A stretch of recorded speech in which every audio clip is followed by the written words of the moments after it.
Okay, so we're doing best of one rank today. I have not tried it yet. I do want to try it. Is it on now, Ixo? And thank you for that subscription. Appreciate your support. 16 months, pretty much the whole time I've been streaming. So yeah, this pack has some good cards. Raptor is good in black red sack, black red menace, but it's not an easy deck to draft every draft. It's not like cycling and mutate. Trumpeting Gnar is more flexible than it looks. I consider this to be a blue or green card, not a blue and green card, and it's quite good. Valiant Rescuer is one of the better uncommon enablers for the cycling deck. If they don't have the removal, you pretty much win if you on tap with a Valiant Rescuer. And then Fire Prophecy, one of the best commons in the set. So we can ignore all the commons besides Prophecy. It's a pick between Prophecy, Rescuer, and Gnar, I think. I hate to do it, but I think Rescuer is the right pick. I really hate to do it, but it's just the best card. I almost hope we don't see cycling, because I don't want to draft cycling over and over again, but Valiant Rescuer is honestly just excellent. It's also good in humans. It makes Sanctuary Lockdown good in cycling, and cycling has a lot of humans. You got Dratith Healer, Dratith Stinger, and Snare Tactician, all human. But Rescuer is just an awesome card, honestly. Alright, so now we have a choice. Pouncing Shore Shark is definitely the best card in this pack. It's one of the better uncommons. It's a tempo format. And then Dratith Healer goes perfectly with Rescuer. Excellent card for the cycling deck. It's a 1-mana cycler and a 2-mana 2-2. I was kind of punished for Gnar. Healer could be a fine follow-up to Rescuer. I'm not sure which I'm going to take. But had I took Gnar, I would definitely take Shore Shark. Shore Shark is better than Healer. I know I call the cards a lot, but I'm not psychic. So this is a pick between only Healer and Shore Shark. Shouldn't be considering anything else. I agree. I think Shore Shark's enough better than Healer. I'm going to take Shore Shark. I'll gladly draft cycling if I see cycling. But I don't want to miss out on a card as good as Shore Shark to take a Dratith Healer second pick. We'll see what comes the rest of the way. It's okay to stay open a little bit here. No, Triomes are good. I like Triomes. I take them fairly aggressively. But not over a Shore Shark or a Dratith Healer following a Valiant Rescuer. Yeah, so now there's again 2 cards that are pretty close. There's 1-mana Cycler that's castable, and there's 2-mana Naturalist that goes well with Shore Shark. We certainly wouldn't consider anything else in this pack. And now I don't know what to take.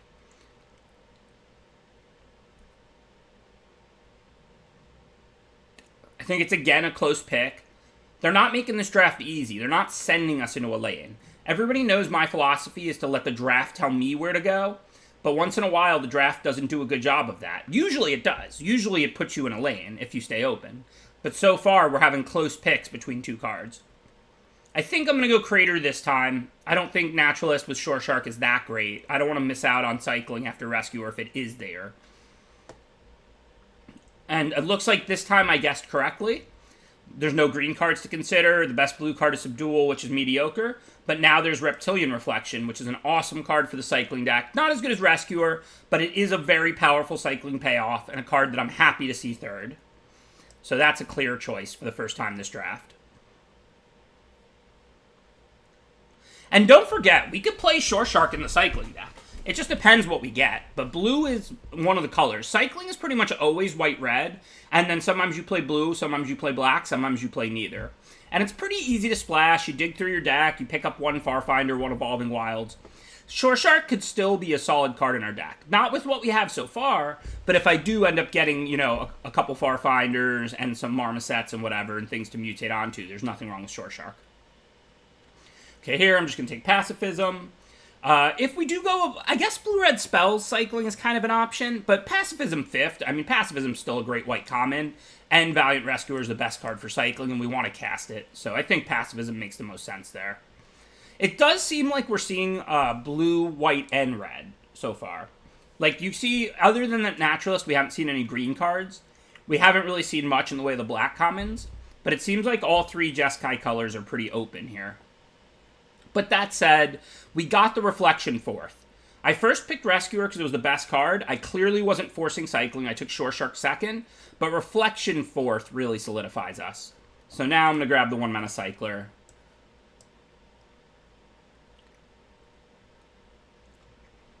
Divine Arrow, fine removal. Not over anything. Nothing exceptional.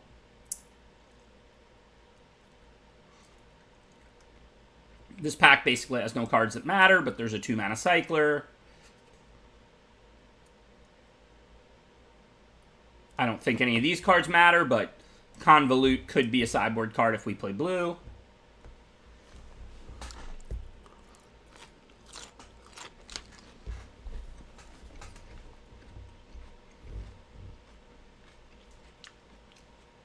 You're right, Knowledge Sinkhole. I shouldn't have took Convolute. I forgot this was best of one.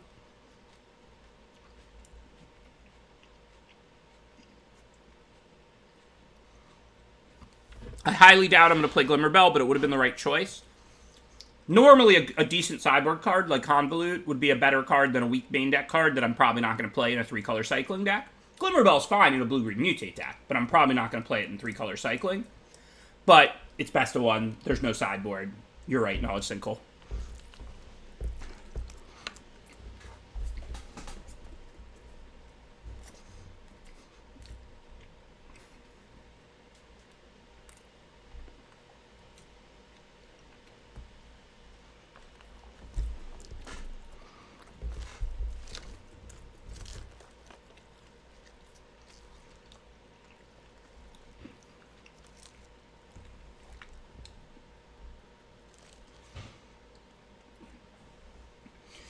Pretty thrilled, Silverwood. I need my paid actors. How else am I going to look good on stream, right?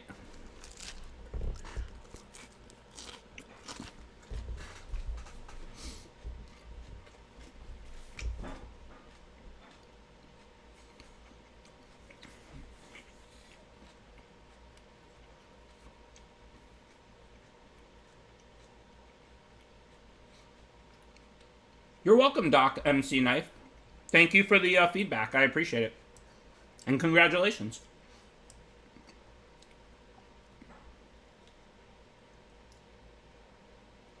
Thanks, Glitchiness. Well, thank you, Artex. Thank you for the compliments, y'all. I appreciate it. Thanks to everybody who tunes in. I mean, look, crazy time in the world. I was just telling somebody, I was talking to a friend before I went on stream.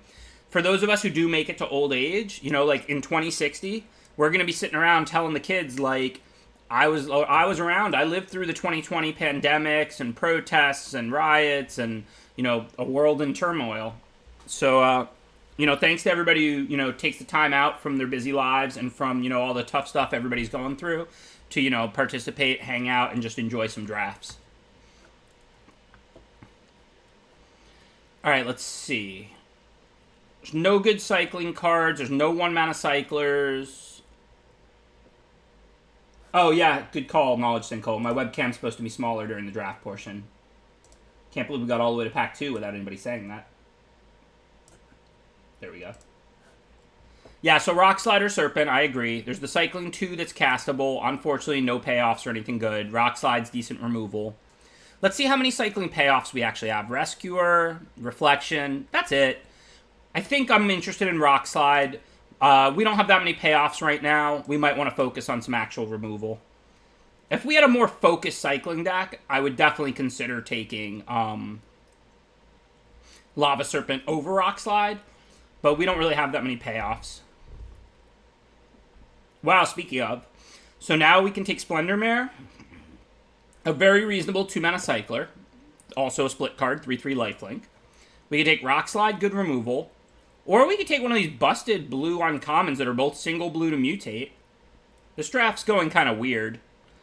We have to play white. White is our best color by far. We could try and prioritize Farfinders and Forbidden Friendships and things, though.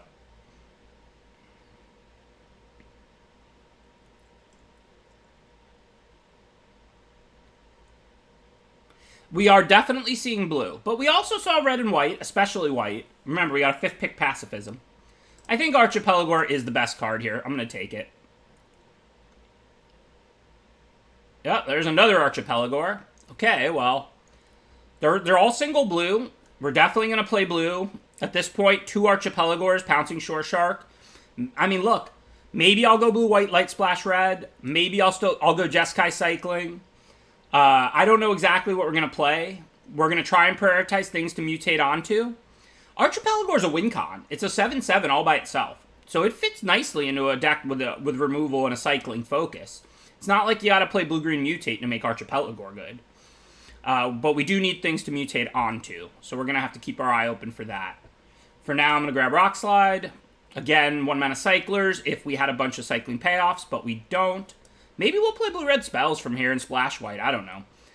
But, like, again, pack 3, we're going to see white, right? We got a 5th pick pacifism. So, I mean, blue has been open in both packs, so I expect to see blue in pack 3 as well. But, again, I mean, 5th pick pacifism. So, this is an interesting spot. Yeah, that's true. Cat and Glider. Too bad I didn't get that one Glimmer Bell because I thought it was best of 3 for a second there. All right, well, I'm going to take pacifism here. I think it's a pretty clear choice. We haven't really seen cycling this pack, but we did get that 4th pick reflection in pack 1. So again, this is a weird draft. This is a tough draft.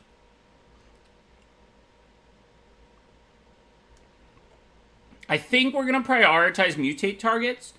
So we should actually end up with a decent balance of humans and non-humans. So I'm going to grab Of One Mind, expecting it to be good in this deck. Of One Mind is an interesting card. When it costs 1, it's great. When it costs 3, it's bad. So, I mean, you have to judge it that way. I just don't know what we're doing. Like, there's 1-mana cyclers all in these packs, and there's just no payoffs. There's no Marmosets. There's no Tacticians. We could take Cove.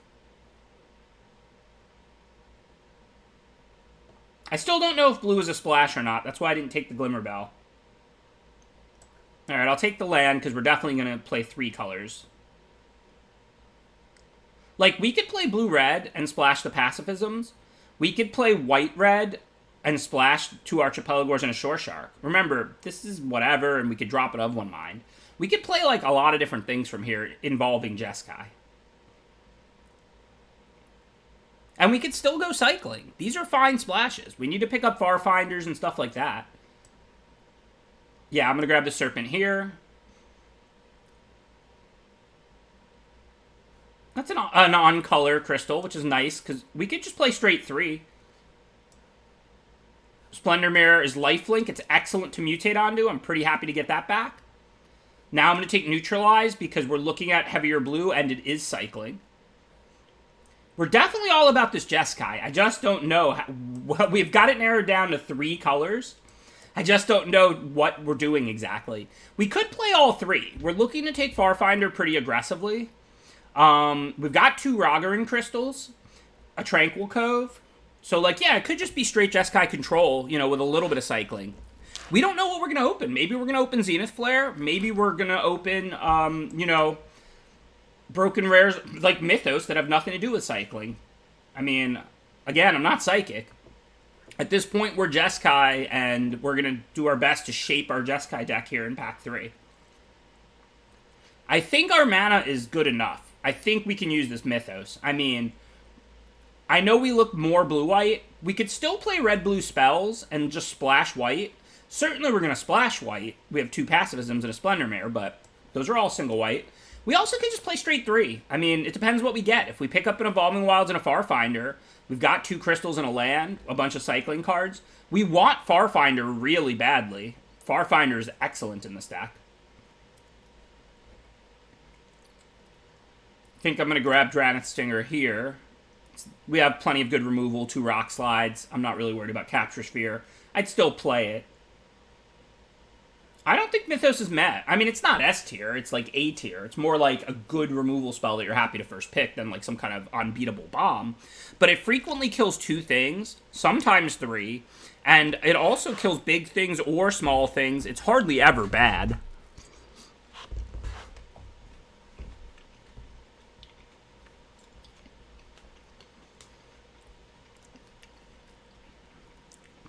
Mythos has a pretty high floor.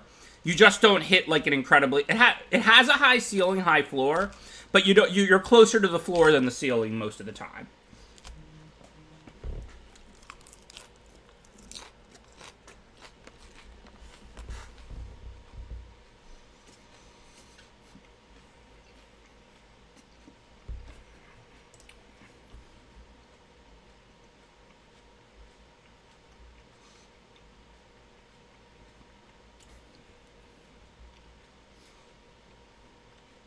There's no amount of removal I shoot for. Removal is good in pretty much any number if it's good, efficient removal. Here we're going to take Skycat Sovereign. Looks like we're just going to do what we said. We're just going to play a Jeskai control deck here.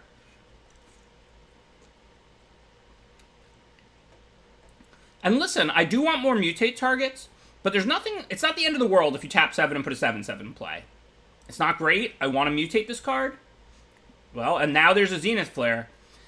This is crazy. We're seeing cycling in packs 1 and 3, just didn't in pack 2. We're seeing blue in all 3 packs. I mean, Zenith Flare is not going to be super busted in our deck, because we don't have a ton. But I do have Rescuer. I do want to play cycling. I have some cyclers. I'm going to take Flare. It's not even over anything great here. Glimmerbell, Ceratops. And we're just going to make all 3 work. That's the current plan.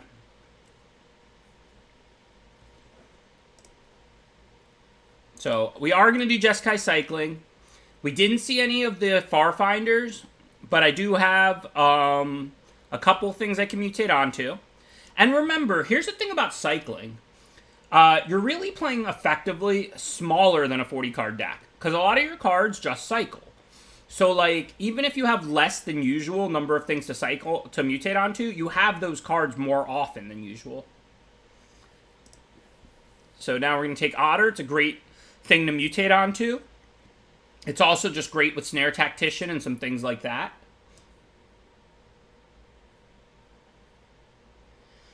As much as I want, like, all of these blue cards, our mana isn't perfect. I think I've got to take Swiftwater Cliffs here. We're in pack 3. I'm probably not going to see a Farfinder.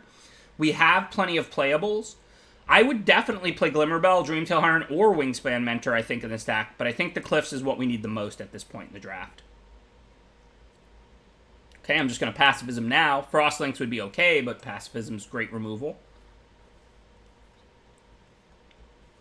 I think a 2-mana Cycler that's uncolored could be useful with our creatures is better than Divine Arrow. We have plenty of removal. 3 Pacifisms, 2 Rock Slides, and all that. These are definitely cards that don't matter. I'm going to grab the Cycler. It's on color. I mean, it's a 2-mana Cycler. It's not great, but we do want a decent amount of cycling. We did pick up Zenith Flare and Snare Tactician this pack. So this is 29. This is a cycling deck that's not going to be on the low side land-wise. We don't have a ton of 1-mana Cyclers. We have 7/7s and stuff. Whatever, I'm not going to play either of these cards. I understand we might want to mutate target, but neither of those are realistically going to make our main.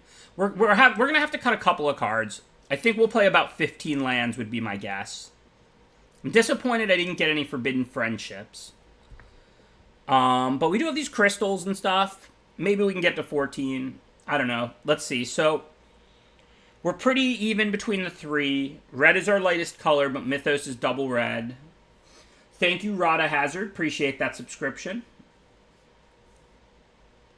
So, yeah, we're pretty even between the 3.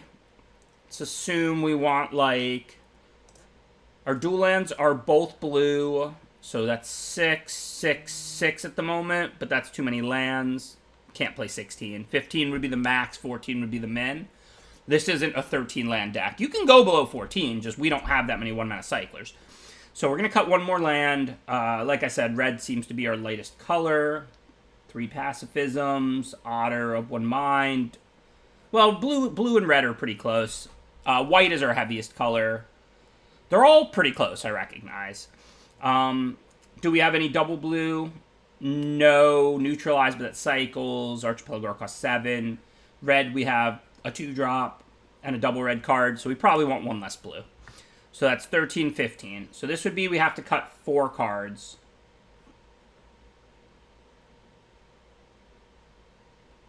We can cut Divine Arrow. It's fine in cycling decks, but we have plenty of removal. I think Arrow's the first cut. It's a pretty easy cut. Now there's no real super easy cuts, though. Yeah, we could cut Auricorn. We didn't pick up Farfinders or Forbidden Friendships. I wanted to. We just didn't see them. We'll mutate onto our Otter. We'll mutate onto our Mare. Like I said, we're a cycling deck. We're going to have these cards more often than normal. We'll mutate onto our Sovereign. But we also have 3 mutate cards better than Auricorn. And we don't have Farfinders. I agree with cutting Auricorn. For turn 2, Rescuer's human, Stinger's human, Sovereign's non-human, and then on turn 3, Splendor Mare's non-human, Otter's non-human, Reflection's non-human. I think the Of One Mind will work out well. We'll cast that for 1 mana at some point. It is cuttable. I'm not saying it's wrong to name that card. But I do think we'll cast it for 1 at some point in most games. And if we cast it on turn 3, if we don't have something else to do, that's fine too. We could cut a 2-mana cycler or 2. We want to cut non-cyclers first. But I don't think we want to cut Of One Mind. That helps us have more cyclers because it's draw 2 cards. Crystal's cuttable. I agree with that. We could cut a mountain. Remember, the crystals are red and blue sources as well. How many 1 and 2 mana cyclers do we actually have? 1, 2, 3, 4, 5, 6, 7, 8, 9, 10, 11, 12. It's not horrible. It's not amazing. I'm going to cut 1 more land and go to 14. This is best of 1, and the crystals are effectively lands. And then I'm going to cut Coordinated. No, Coordinated Charge is good with Rescuer. I'm going to cut Hampering Snare. 1 of the 2 mana cyclers. I don't think we want to cut Passivisms. It's single white, just kills their creature and prolongs the game. Or Rock Slide. We have a good long game. We want to dig through our deck, kill their creatures, Zenith Flare at the end of the game. 14 lands isn't amazing, but we have 11 cycling cards plus Of One Mind. And remember, crystals are lands too. We can just cast these things. These are both tri-color lands. They're both on color, all 3 colors. So I think I'm going to run both crystals and 14 lands. These are 2-mana cyclers. We can cycle these when we have Snare Tacticians. We can cast them when we need a colored worth of mana or when we drew exactly 3 lands. This deck's no masterpiece, but I think this is a good balance of cycling, removal, pacifisms, late game, etc., and mana sources.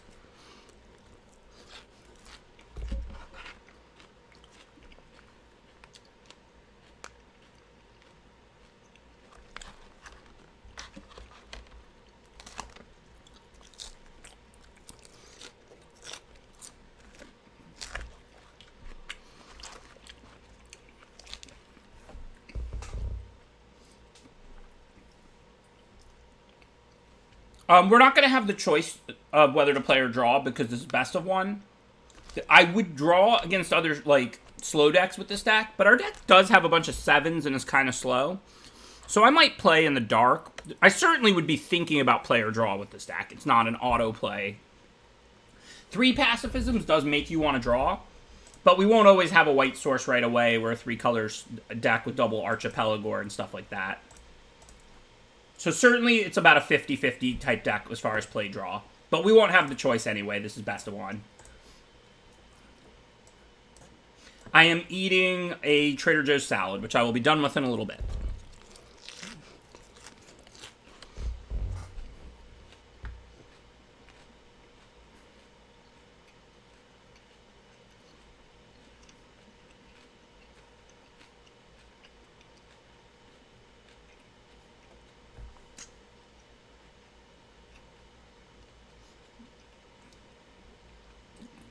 Trader, not trader, thankfully. And it is a grocery store. So here, we can use 2 mana to cycle the Mare, give lifelink, and get 3 life and get a 1/1 token. Then we pass a turn, and on their turn, we can cycle the Stinger for another one. So while these are cards I'd normally want to cast, we're cantrip making 1/1s. I'll happily downgrade a 3/3 into a 1/1 to get a new card, and a 2/2 into a 1/1 to get a new card. So no real tough decisions here. I know it looks good to cast these cards, but it's just better to cycle them. We're only on 14 lands. We don't expect to flood out. And remember, we're producing 1/1s. We still have lifelink. We're getting 3 life right now. I don't know if it's normal, but it sounds great. If you got me in your head when you're playing, telling you, like, hey, take this, do that, it sounds like you've got a free personal Magic coaching throughout all your games. I normally charge $100 an hour for that. You owe me. Send me a check. Address is real. All right, let's see. So our choices here, if we don't pacify the Heal Bonder, we have no attack. We do want to get the Otter out and stuff like that. There's no rush to get the Tactician out before we draw more cyclers. But, so we have I wouldn't play Tactician here. There's no real reason to do that. But we have a choice between Otter pass a turn, and then we preserve Pacifism for something bigger and to get Otter through. Or we could Pacify and hit for 5 and gain 3. I mean, look, they've got a Heal Bonder. Even if we Pacify it, they're gaining life. We're not an aggro deck. I think I want to get the Otter out here. If they don't play a creature, I'll Pacify the Heal Bonder, attack, and draw cards. That's a lot more important to me than dealing 5 a turn when they're gaining 1, and maybe even more if they play more Vigilance things. If they do play other cards, we get to preserve Pacifism for possibly bigger, better threats. Heal Bonder's not a great card to pacify. I didn't have an island out yet, which might have been a mistake on turn 3, but I had to play the island to play Otter. That's why I didn't play the tap land. Which certainly it was correct last turn, I think, to play Otter over Pacifism. But it's possible I should have put an island and play on turn 3. I don't remember what my hand was. That said, our plays worked out really well. We didn't really want to Pacify Heal Bonder. No big deal if they gain 1 a turn. But now we can Rock Slide Heal Bonder. The Otter's in play to hit and draw cards. Life is good.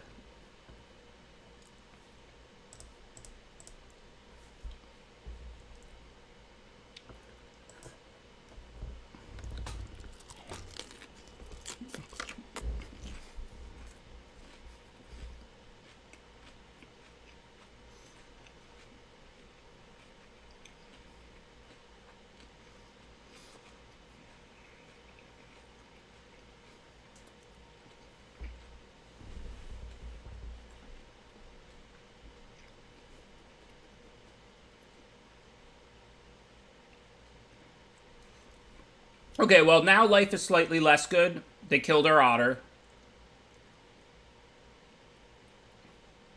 We certainly don't need to cast the crystal as opposed to cycling it. So for this turn, I don't think we need to Pacify Heal Bonder. I'm not opposed to pacifying the 3/5 Heal Bonder here. But for this turn,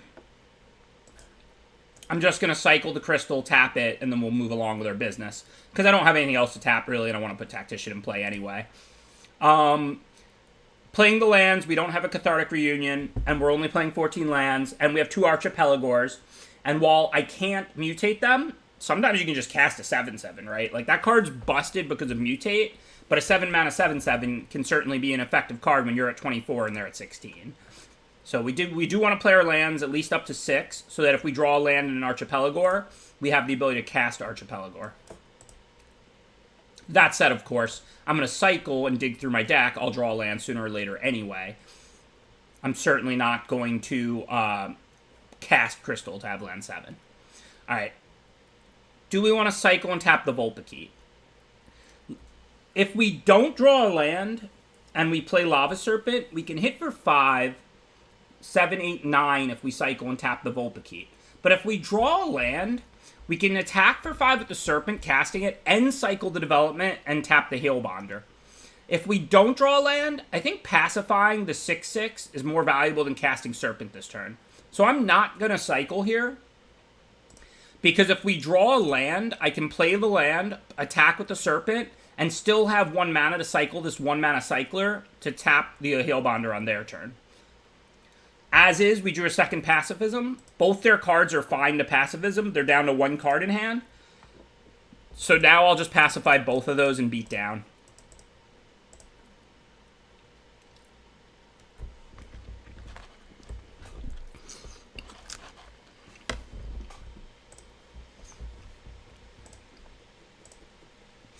And now, of course, we can cycle and tap that end of turn. There's no other creatures to be tapping.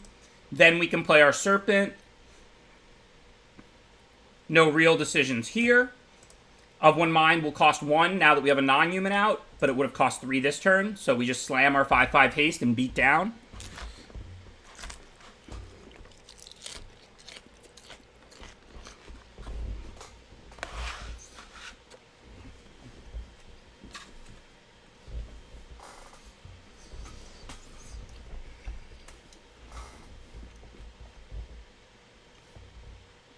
You can startling development any creature. And no Cardboard Live is not on. Good job, chat. I forgot to open Cardboard Live, and I forgot to open on Tap Good Game. None of it is on.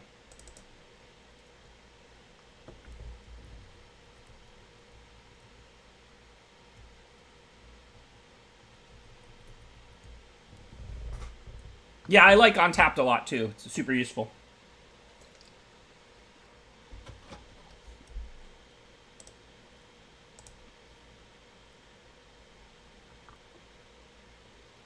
Pretty nice turn by them, but we're still looking quite good.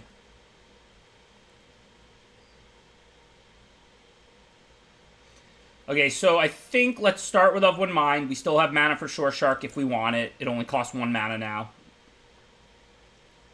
So if we Archipelagor, they're forced to either take the hit for 8 if we attack with everything, or chump block with one of their real creatures. Could also Shore Shark under the 5/5. Bounce something. I could just attack with the 5/5. They'll probably double block. It won't be, like, amazing, but then I could Shore Shark and bounce one and kill one, or I could just cast Will of the All Hunter. I won't kill both, but my creature will live, so I'm not losing Lava Serpent. I have a bunch of close options here. Not really sure what's best.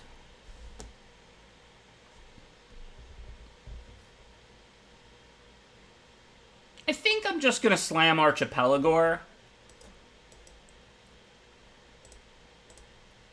Unfortunately, I have to put it on the 5/5, not the 1/1s. But now I'm going to tap the 3/4 flyer, attack with everything, and their choice is either to chump block with a 2/4 or go to 1. They'll go back to like 3 on their turn, but if they don't draw like a removal, I can put the Shore Shark on the Pelagor, tap 2 creatures, bounce 1, and then just kill them with this Archipelagor. So they have to top deck a removal this turn or they're dead this way. Even having 3 creatures and gaining 4 life is not going to help them. I'm just going to put the Shore Shark on the Pelagor, bounce one of these, tap the other 2, and attack for lethal.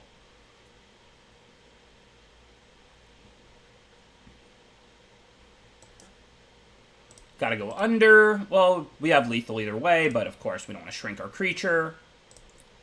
Bounce. I don't know, it doesn't matter. Tap the other 2.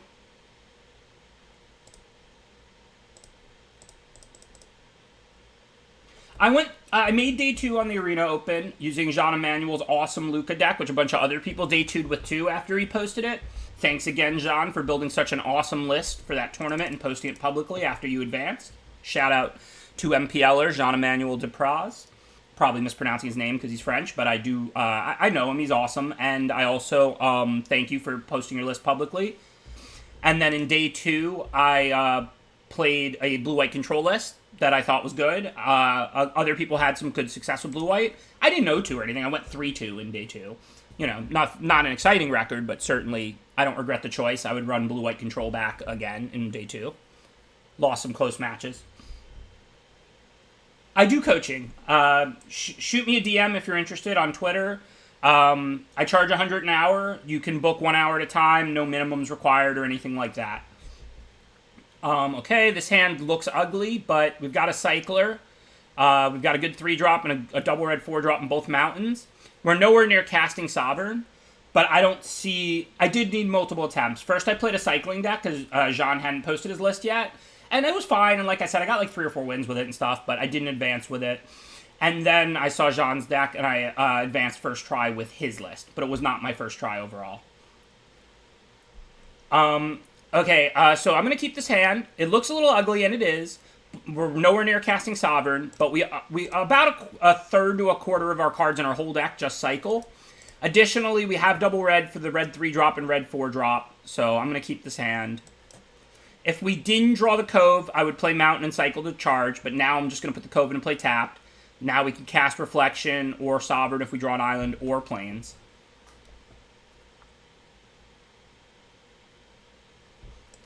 So now we have to choose Tactician or Reflection.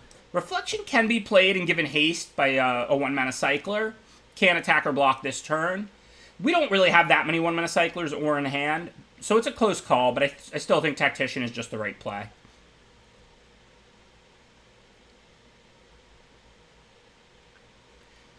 Okay, so if we don't Mythos the Symbiote, they'll draw a card. But I don't think we want to Mythos just a Symbiote. They can draw a card here. If they play something else next turn, most likely we'll Mythos both. If they mutate onto it, we'll Mythos it. So for this turn, I think I'm just going to attack and play the Reflection. Unfortunately, Charge is a 2-mana cycler, not a 1-mana cycler. So I can't activate the Reflection right now. But I still want to get it in play. Spend the 3 mana.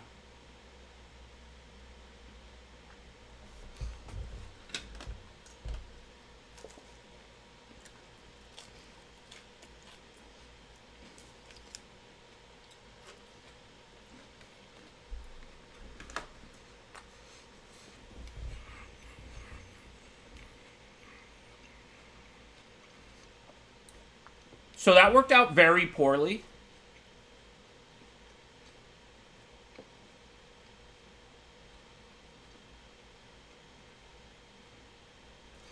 I can't pacify the Felidor because it'll sit in play. I could Mythos it and hit for 2. Not a great turn cycle, but my hand's loaded with business. I could cycle, tap the 3/5, hit for 7. They have no block, and then play the Sovereign. I think I like that. Given I have Archipelagor, I kind of want to get them low. And I want to make my land drops, so that makes me really want to cycle and try and dig up a land. So I like being aggressive, because Archipelagor is good at getting in those last points of damage. And I like cycling, because otherwise I don't make land drop 5.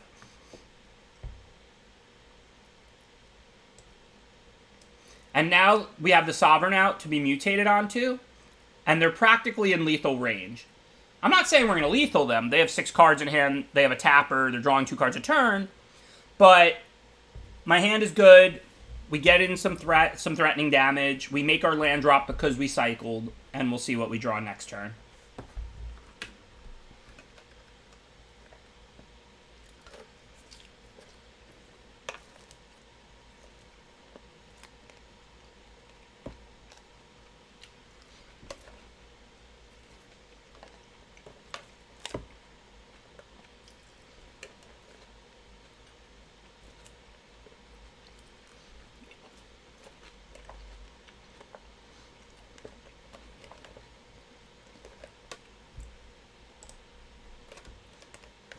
I'm almost done with the salad.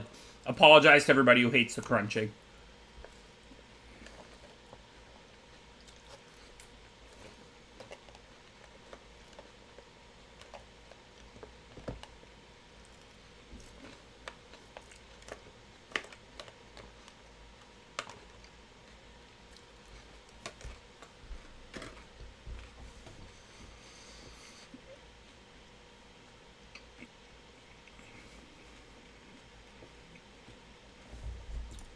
Okay, I see no real decisions here. We want to try and get rid of that Felidar before we have Archipelagor. They killed our cat, so we don't have anything to mutate onto at the moment. We don't have any cyclers. Seems like pretty easy. Just try and deal 5.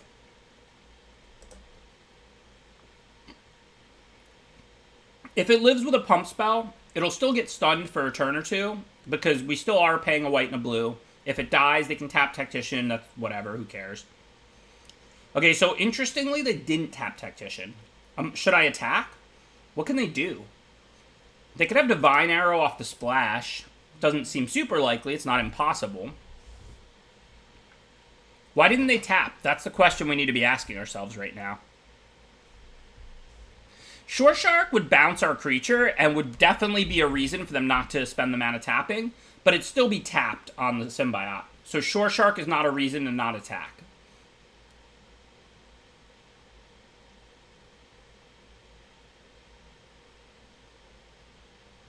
Spinneret, maybe. It's not a card that's heavily played.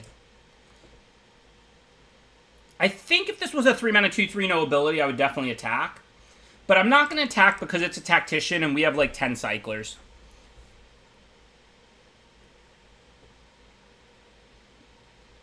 If this was 3-mana 2/3 no ability and the exact same life total and spot, I would attack. Because, like Ixo said, they're going to have Divine Arrow later. I've got a better creature to Divine Arrow and Reptilian Reflection. But Tactician is pretty valuable. They have to have had something, unless they just misclicked or whatever. I don't think the 2 damage is that important, and I think the tap ability... I haven't drawn cyclers. I've only drawn 2 of my, 11 cyclers or something. So my deck is loaded with cycling cards. So I think I want to hold back because it's Tactician. But if that was 3 mana 2/3 in the exact same spot, or 3 mana 3/3 no ability in the exact same spot, I would attack.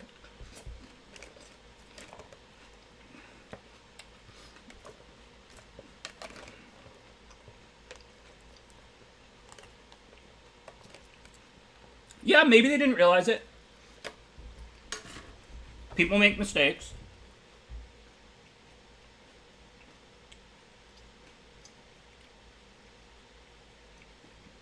I agree, Adderus.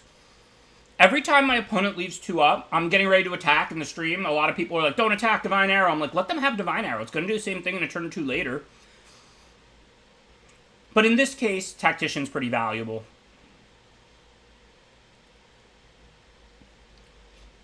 Okay, so I think pretty clearly, if we cycle the crystal and activate the reflection, we tap something.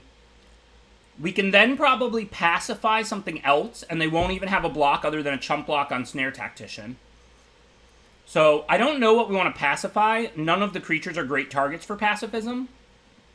But we do want to keep playing aggressively. We do want to cycle this crystal. I can't mutate onto the human. And this is not a creature unless I cycle. So let's start by cycling. I think that's pretty clearly correct. We do have to decide what to tap. I should have done that before I was cycled, but we're 100% going to tap something, obviously. And we're 100% going to cycle. I think I would rather kill the Symbiote than the Fertilid. I don't really care about them searching out lands. So I'm going to tap the Fertilid, because that's the one I would like them not to block with. I would like them to block with the Symbiote. For the same reasons, I think I'm actually going to pacify the Farfinder, because if they want to chump block, I want them to do it with the Symbiote. And obviously pacifying the difference between a 1/1 and a 2/2 doesn't matter much. But I do want to attack with Tactician here. It's valuable points of damage.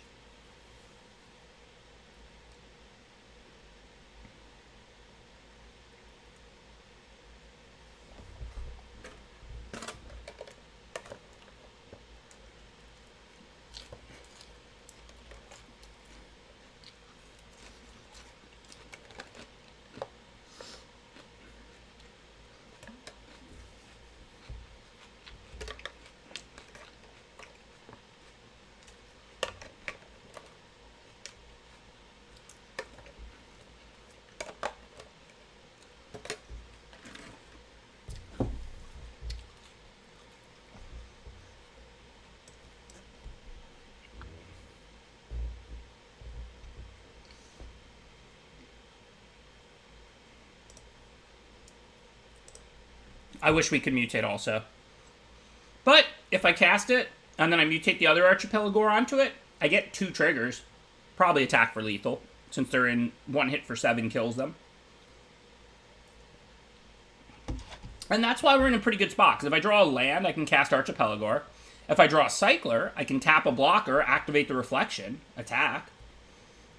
I mean, they have a lot of cards in hand because they've been drawing to a turn. I'm not happy about that, but there's nothing I can do about it. Archipelagore. Also, if we keep them low, we could finish this game with Zenith Flare if we ever find it. We have 3 Cyclers in the yard at the moment, so we're not... Flare's not lethal right now, but we're not far from Flare being lethal.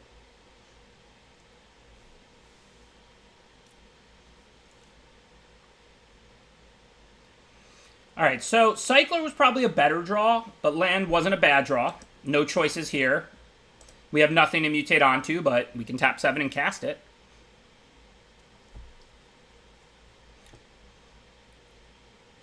They do keep leaving that mana up. I mean, here they could just use Fertilid if they want, but they are representing Divine Arrow. I don't know if they have it. I don't know what they have. They almost certainly have something. Oh, Blade Banish. That makes sense.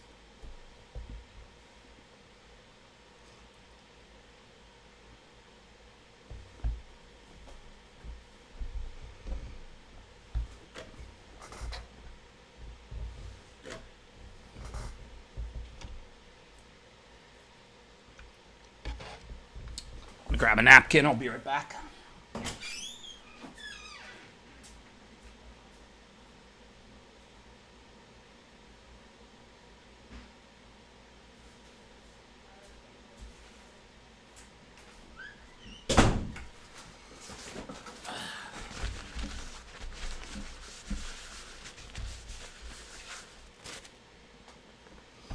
Yeah, we are almost out of gas. If they don't gain life, like I said, we have a Zenith Flare we can close with.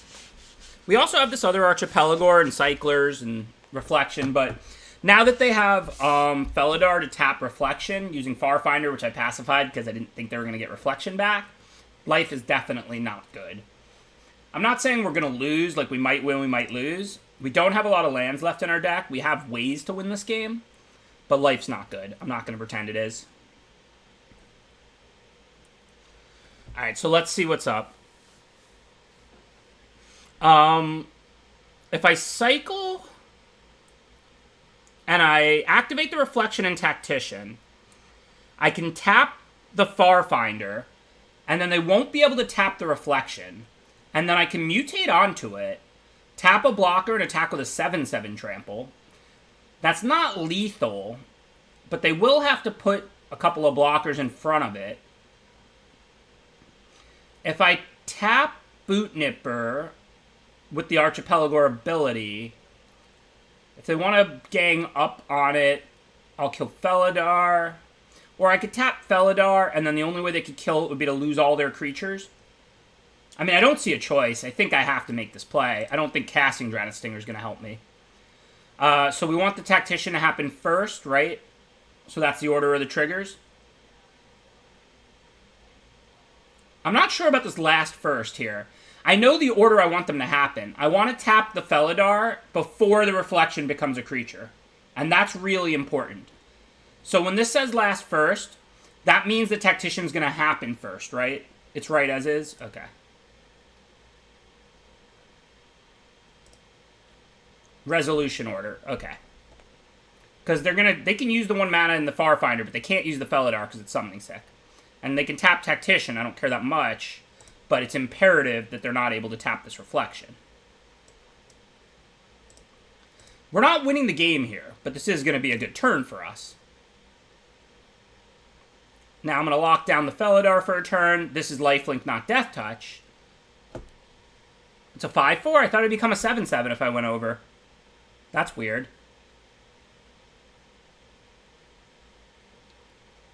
Is that how it's supposed to work? I'm sure it's complicated, and maybe it is, but I thought it would be a 7/7.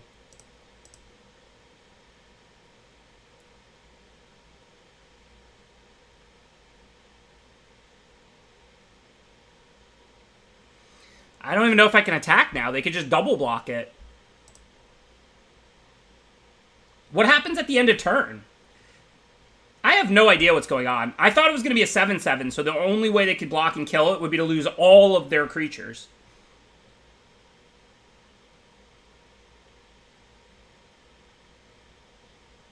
I guess I can't attack. This sucks. But I have another Cycler I drew. I haven't actually done this before. I thought it would be a 7/7, in which case I would have happily attacked. And then they could block with everything if they wanted to kill it, and they would lose all 4 of their creatures. Or I would have a 7/7 Trampler that they would have to chump block and lose 1 or 2 creatures. I'm pretty unhappy about how that worked. I thought it was going to be a 7/7, not a 5/4. But since it is a 5/4, I can't really attack with it, because they would just double block it.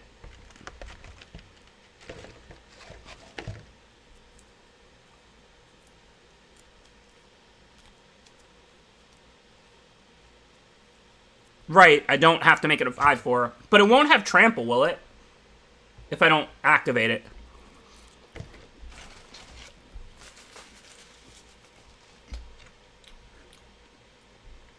This did not work out the way I wanted. I think the only way we can... Oh, no, that has lifelink. Yeah, this game's over.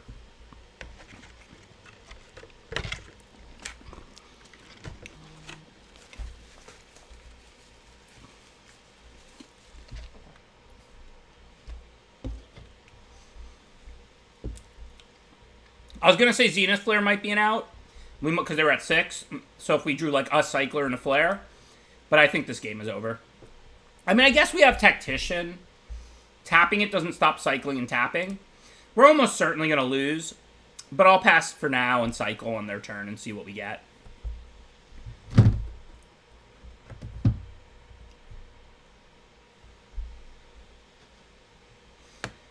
I didn't actually set them. This kind of happened automatically. I don't know how or what I did. But I did nothing on purpose to get these fancy lands. I do like them, though.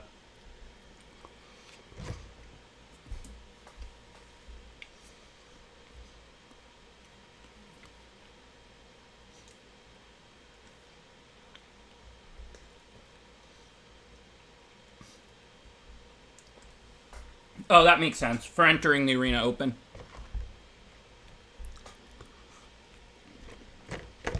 I mean, I'm not going to remove them. I do like them.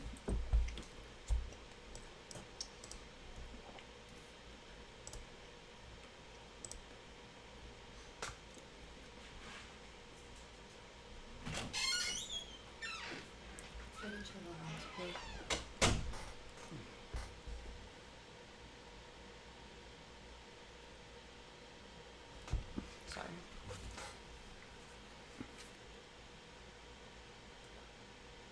I think the keyboard's working. I No, it is.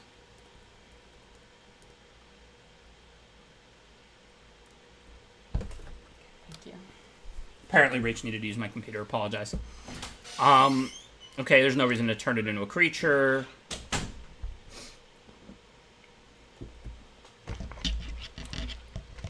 So I can neutralize that, or I can cycle.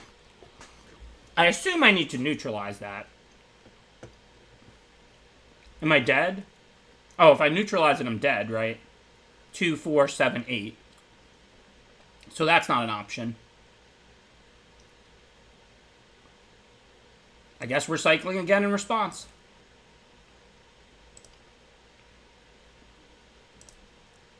If I draw like another cycler, I'm not dead. I mean, I don't think I can win, I'm just saying.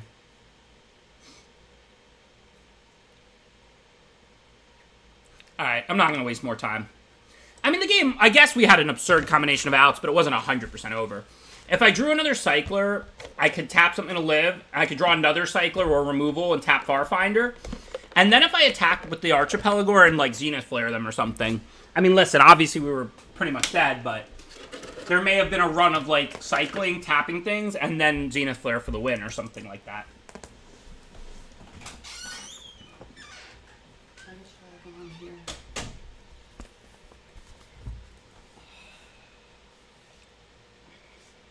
Oh, I don't even know my Amazon password right now. Okay, I need you to figure it out because I had some charges to my credit card. One of them was definitely not me, and there's some Amazon ones that weren't from my account. So. Okay, can we deal with it when I get off stream? Yeah, no, I'm just okay. letting you know. You need that to happen when you can.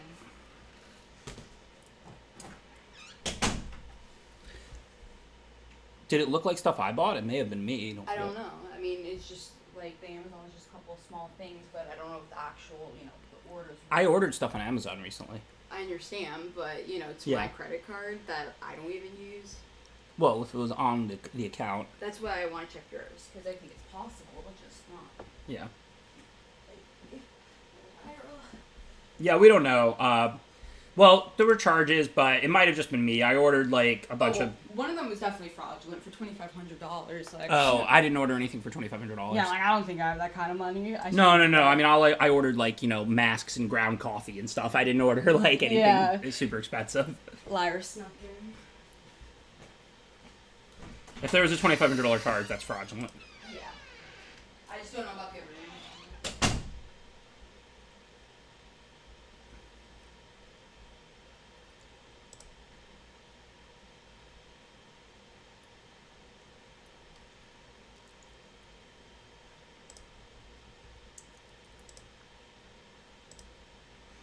Let's see. We have double blue. We don't have red. We want to make our land drops. I think I'm going to cycle this neutralize here. I'm not cycling the mare because I'm going to cast it. We need a body out to try and block Otter. They'll probably kill it or something, and life will not be good, but got to make them have it.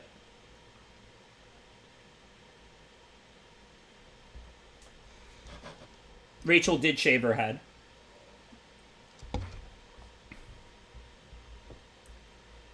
We need lands.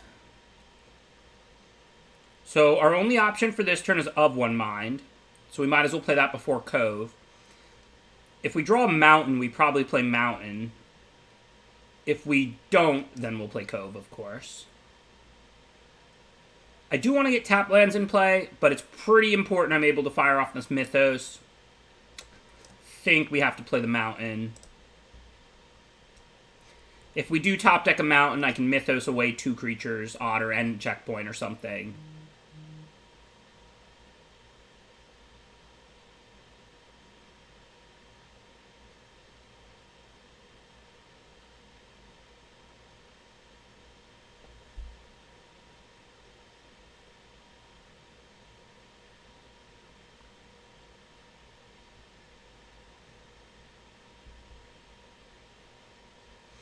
I guess from entering the arena open is how I got the lands. I actually like them. Like I said, I didn't do anything. I didn't click a setting. I didn't buy them on purpose or anything like that. But I just noticed I had them like yesterday, and I was like, oh, those are sweet. Okay.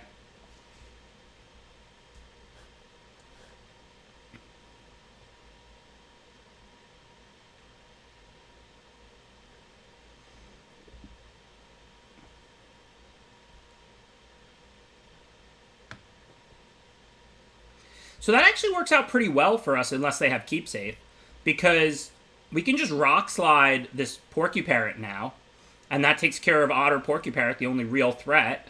And then when we do find another mountain later, we can hit Officer and Godzilla if they don't put out better stuff.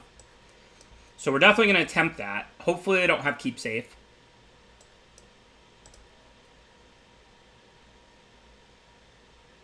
Life is good. And I'll attack because we're lifelink. If they want to swing back, that's good for us. Not so much the swing back, just the fact that we hit for 3 and gain 3, and then the most they could attack back for is 3.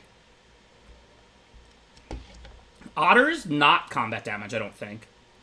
I think that combo works. Otter's when it does any damage, including pinging. Life is good count is at 2. I said it 2 games ago.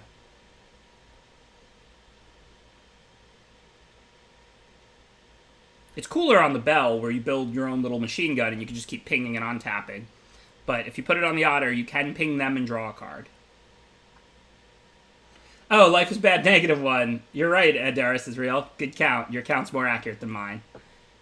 Alright, let's see. So their tapper isn't online. We don't have double red yet. We do want to cycle. We could just play Reflection, cycle, and attack for 5. Then we're not attacking with the Mayor. I could put the Archipelago on the Mayor and tap the Officer. I'm kind of worried about that last card being an Essence Scatter. They do keep leaving their mana up.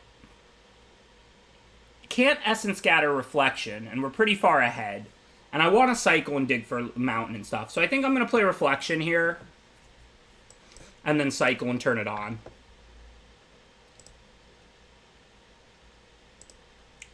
Obviously now we can only attack with the 5/4.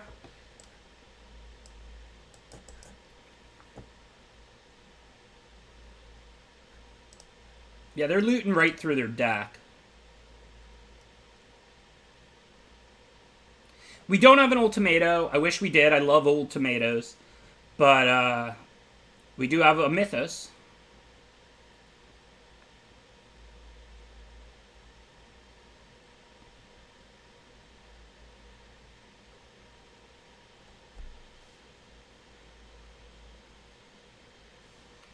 So let's see. I think I Mythos now. 3 to the Sovereign, 2 to the Officer. That looks good, right? And then most likely after they tap Splendor Mirror or make a 1/1 flyer, we can activate Reflection and attack. Seems pretty standard.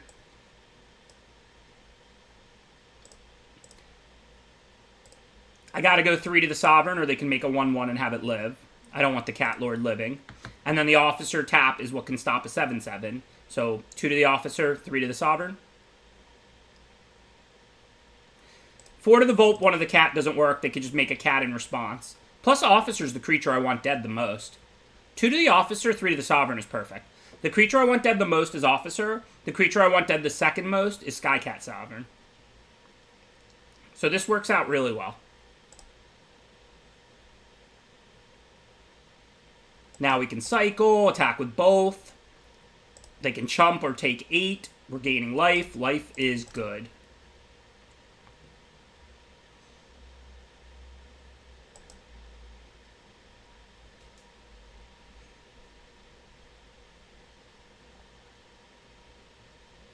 Hey, thanks for resubscribing, Voxy. Congrats on day 2 in the Arena Open. How did you fare in day 2? Alright, so we don't have any cyclers. I can pacify the 2 real creatures to pacify, the Sprite Dragon and the Vulpikeet. Just attack with the 3/3. And then I still have Shore Shark mana up in case they have something. That looks fine to me.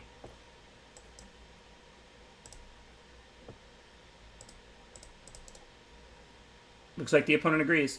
Sorry about that. I didn't have anything special. I went 3-2. So I got some gems back. Broke about even on the tournament.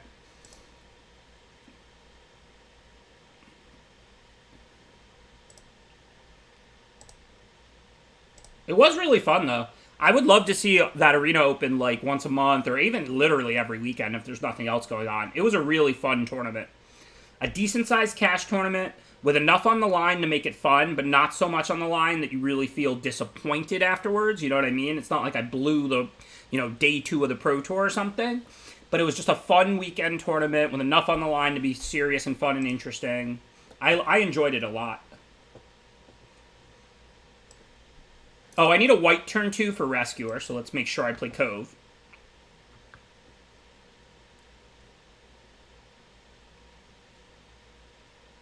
Yeah, I agree, Voxy. I thought it was really well put together. Definitely something I want to see more of.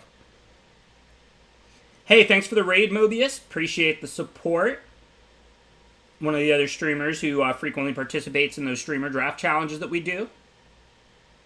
Thank you, Sir Billingsworth. Appreciate the subscription. Thank you for the 9 months of support. 4,000's a lot of gems, but remember, this is a serious Magic tournament. 20,000 gems costs $100, so really that's a $20 entry fee. That's not cheap, but for a weekend premier event that you can win $1,000 or $2,000 in potentially. Look, I'm not doing the math. I'm not talking EV right now. I don't think a $20 entry fee is unreasonable for that level of a tournament. Okay, so if I attack and they block, I cast Will. I don't keep the counters, but I eat the Glimmerbell. I don't really love that exchange, but it's probably better than cycling the Will and making a 1/1. So I'm going to attack. If they take it, I'll cycle the Will. If they block, I'll just cast the Will. I mean, Glimmerbell's not a strong card, but this is the best we can influence the board on this turn. We have plenty of other stuff to do. Blue-Green Mutate likes having stuff out to mutate onto. I'm not going to really play Cat there, because I'm not going to start activating it yet. Is this bounce up to 1, or do I have to bounce? You may return. Okay, so oh no, I can't mutate on the thing. What am I saying? I was like, I'll attack, I guess, and if they block, I'll just not bounce. I'll turn into a 4/3 and just eat a 2/4, but can't mutate onto a human. So now I only have 1 white.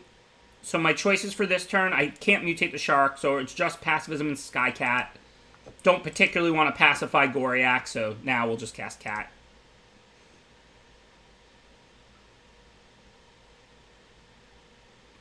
Listen, my goal was not for WotC to make money. My goal is not for WotC to not make money.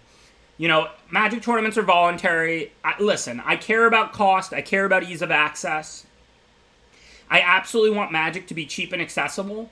But this was a premier event, right? You can sit around drafting and doing the normal stuff and not spend that kind of money, If you have the money and you like a high-stakes premier event and you want to fire away, this was a sweet tournament.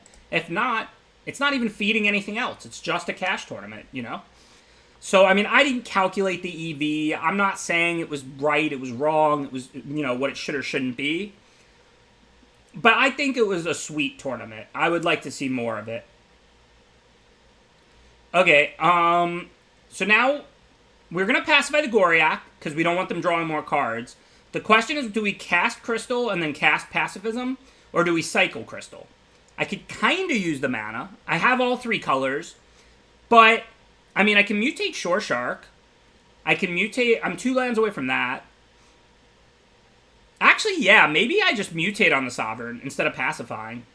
That's a good way to use all my mana and keep them from drawing cards. I'm down for that. I missed that line at the start of the turn. I don't know why. I guess because I couldn't mutate it before. I forgot I put a non-human in play. But this is a great turn to Time Walk. We hit for 7, we take 0 back. If they only replay 1 creature, we can pacify it.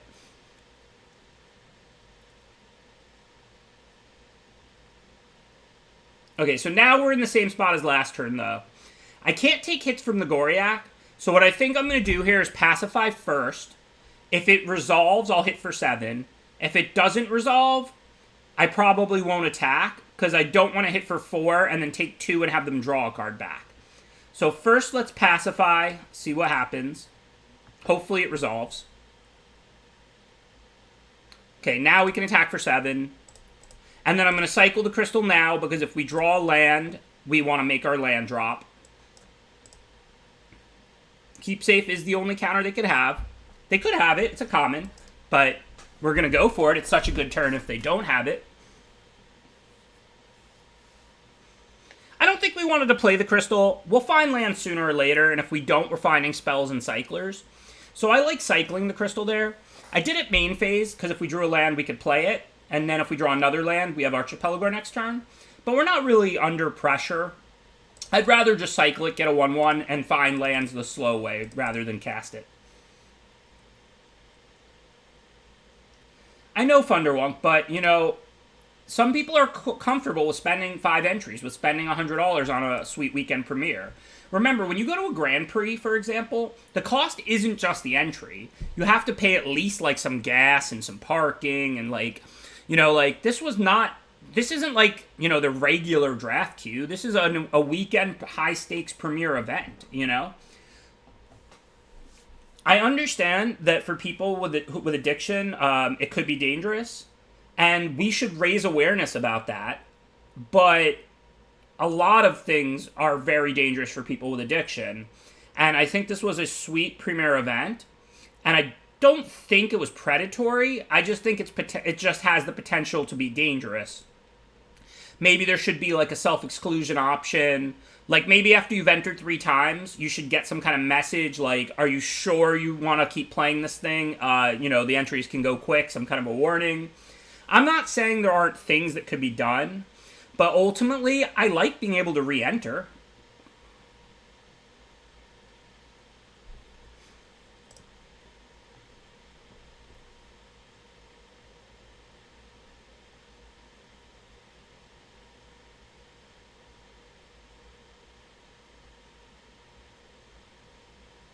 I see you play poker, Ixo. Rebuy plus add-on. Standard for the rebuy tournament. I thought the format was good. I understand the problem with people being able to just rejam entries over and over again. But again, like, I think for a lot of people, the vast majority of people, it's not an unhealthy situation. I do think there's some potential for destructiveness, but it really is only $20 an entry. It's pretty easy to light a lot more money than that on fire if you have a problem with addiction.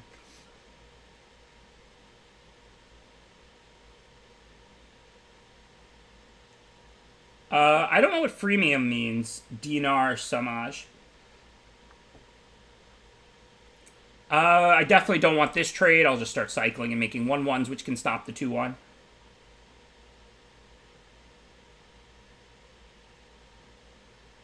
I mean, I'm sure Wizards will look at the data. Like I said, it would be good if they did their part as a company. Like, if they looked at the number of entries, and then they saw, like, the people who entered a lot were arena accounts that play constantly and spend a lot on Magic constantly, then that's healthy.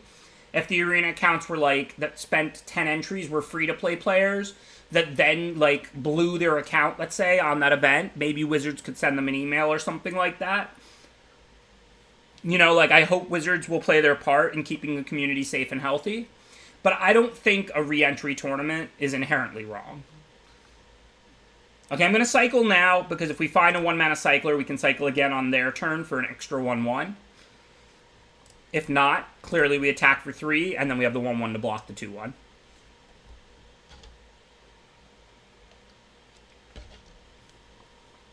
I'm not saying that, Iwan, but what do you want to do? Not have any options to buy multiple things? I mean, listen, $20 an entry, it can add up, absolutely. But there's a lot more dangerous ways than that for people with problems with addiction to blow a lot of money.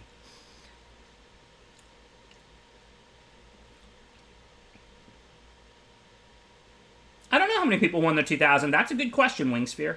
It would be nice if Wizards released some of the final data.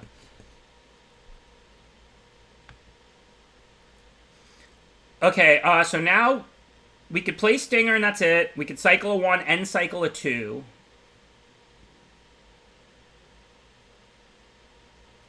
I did not. I went 3 and 2, got back like 6,000 gems plus 2,000 for making day 2 or something. I played Jean Emmanuel's awesome Jeskai Luka on day 1 to day 2, and then I played Blue-White Control in day 2, which I think was a good choice. I could play Crystal and cycle Stinger. I do want lands, but if I keep cycling, I'll find the lands, I think. So I think I'm just going to cycle Stinger and see what I get.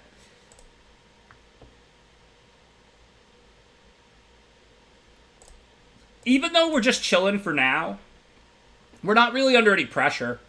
I don't mind. Remember, every cycler in the yard fuels Zenith Flare, which I do have. I'm not under any pressure. Sooner or later, I'll find lands. So I think I just want to keep cycling, making 1/1s, and then I'll draw lands, and then I'll start casting my my Rumbling Rock Slides.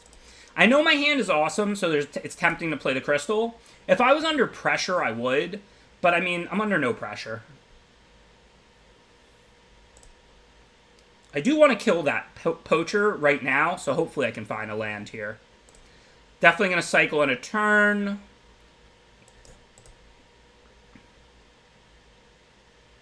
Sweet. No decisions this turn. Let's just get the poacher off the board before they can activate it when we want to kill things, because we still have another removal spell in our hand.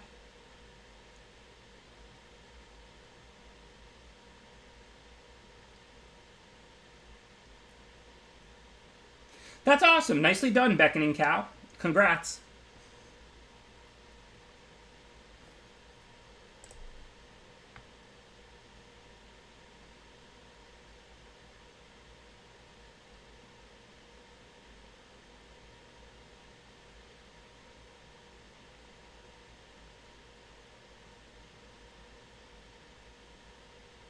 I do wish there was a limited queue, especially for day 1.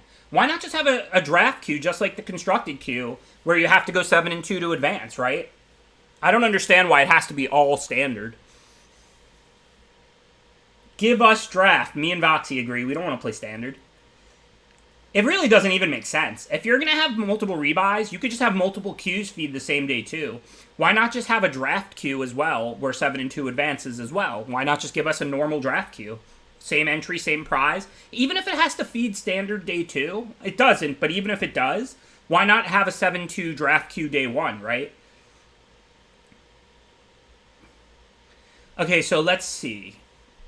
There's no creatures in play. We're under any pressure to kill. We still need lands. Looks like we just start by cycling Startling Development. See what we get. Make a 1/1, dig into our deck. We got a land, so now we can cast Otter, which was the plan, or we can Rock Slide.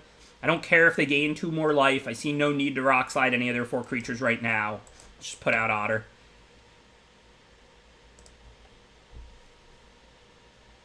Sealed day 1, draft day 2. 1 time. Limited arena open. Come on, Watsy. We want to play limited.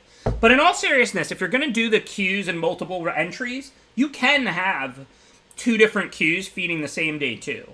So if I were them, I would just run like a draft 7 wins advances queue, like the normal draft queue, and the standard queue 7 wins advances on day 1. And those could both feed standard day 2 even. Just let us draft on day 1 if we want to draft.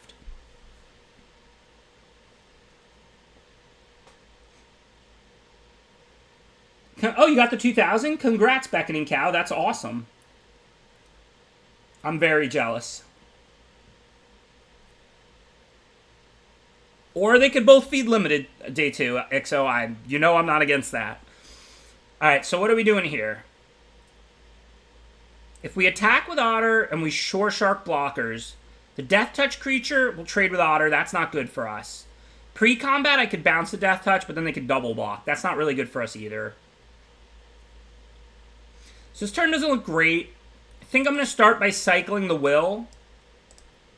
We're making 1/1s every time we cycle, and hitting land drops is still pretty good for us. Plus, we're digging towards Flare. And then if I don't draw something that changes my play, I'll just cast Sovereign. They don't have any reach creatures out. I can start making flyers, make them spend their removal. Okay, well, Tactician, we'll just cast that then, so that next turn we can cycle, tap the Death Toucher if we want, potentially start swinging. They do only have one creature with more than one toughness, so if I Rock Slide this 2/4 next turn, I can just attack with all the 1/1s. Or I could just cycle, make another 1/1 and tap the 2/4, and then attack with all the 1/1s. So let's see whether they're going to kill the Tactician or not. Oh, I think they'll give us human drafts in every set moving forward.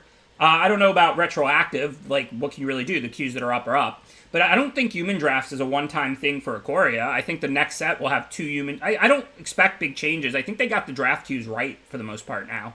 The only thing I really want to see from WotC as far as the regular draft queues on Arena right now is some kind of like a trophy leaderboard like they have on Magic Online for the best of 3.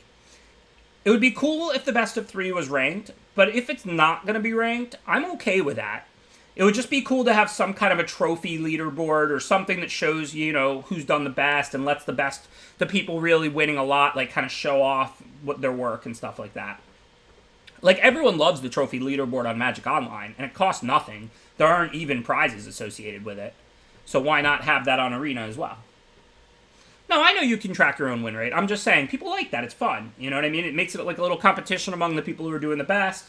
Like I said, I don't know anybody that doesn't like the trophy leaderboard on Magic Online. It's just a sweet, fun thing that costs nothing. So I think they should have it as well for the best of 3 here if it's not ranked. Okay, so anyways, there's 2 creatures now that have more than 1 power, but we have Pacifism and a Cycler. I'd rather pacify the 5/2, because ultimately I want to remove the 2/4 and not have it sit forever, gaining 2 life a turn. So I'm going to cycle. I'm going to tap the 2/4. I'll give lifelink to, I don't know, my 2 power creature, I guess. Oh, I only had the 1 white, so I can't pacify. My bad. But, luckily, I drew a land. So, I did that wrong. Now, I'm going to still Rock Slide the 2/2, but I did that wrong. The question is, do I attack with everything or just the 1/1s? I don't have any more Cyclers in hand.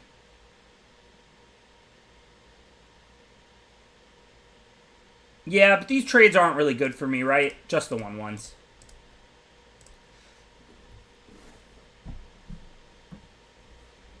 It was a punt. I forgot I only had 1 white. I mean, it wasn't a horrible play. I'm not sure if it was optimal or not, but I forgot that I only had 1 white, so the play wasn't right. I agree, though. Keep Otter as a mutate target is very important here. You're 100% right. I should not be sending Otter.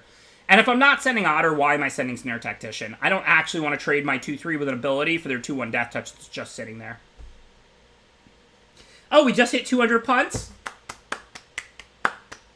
Hey, that's not bad in a year and a half or something, right?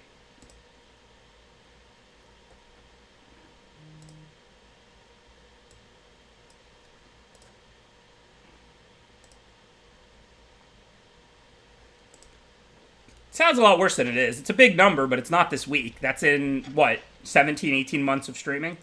I'll take it.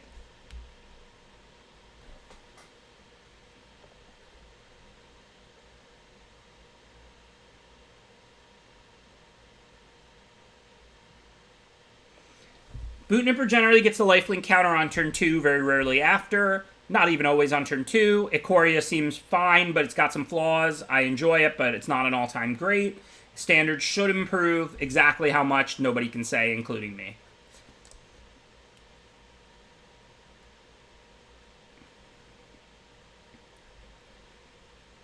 Oh, yeah, this is bad. Well, I can just bounce it. I guess they can reassemble it, but what are you going to do? So for now, I think we pacify their 1 good blocker. Then I'm going to attack with everything and bounce the Porky Parrot Death Touch machine to at least slow it down and buy time. And then I'll potentially get cards off Otter, or I can freeze it again next turn with Archipelagore. Well, I can always tap it down next turn with Archipelago. It's already tapped. So this turn bouncing, it's more effective, I think. Cardboard Live should be up. Oh, it's up. It's updating.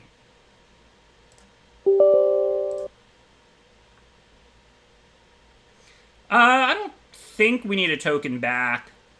I'm bouncing the Porcupine, so they're only attacking for a couple of points of damage. I know they're way up in life, but remember, I'm bouncing the Porcupine here.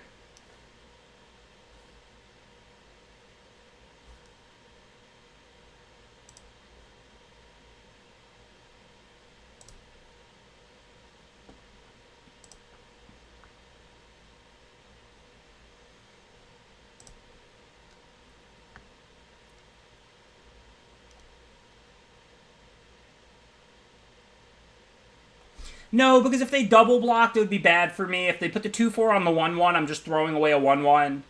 I think this play was right.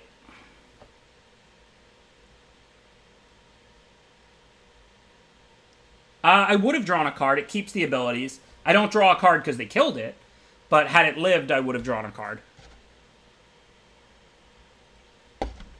But I had no idea their last card was Blood Curdle.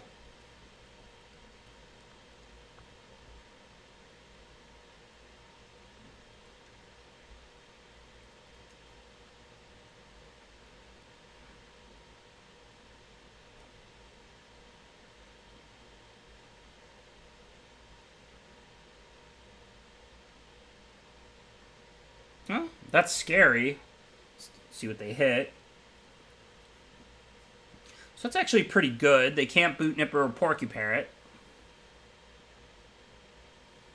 Well, if they let it, they can't stop. There's no perfect for them there. If they kill it in response, they keep the Porcupine out, but then I have a 4/3 Shark on tapped and out. So they have to choose whether to let it get bounced and kill both, or to do it in response and only kill the Otter, and then I have a 4/3 Shark. Not saying their play was right or wrong. Heck if I know. But there's no dream scenario for them. They have to choose one or the other. Okay, so the Starix doesn't have Trample, right? So that's not like a scary thing. So for this turn, I can play the cat, but I don't even have another white to use it. I could play Archipelago. If I play the cat, I don't even have double blue for neutralize. Wow, this is kind of ugly. Guess I kind of just have to play Archipelago. I don't know. I'm just dead because then they'll Porcupine at the Starix and ping me. They can just shoot me for 2 because it'll have mutated twice. So if I have to have neutralize up, I can't cast anything or I'm dead. It's not a good situation.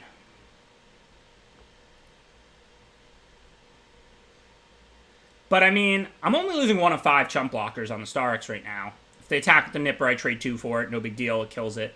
So, for now, I just have to leave Neutralize up, I think, for Porcupine.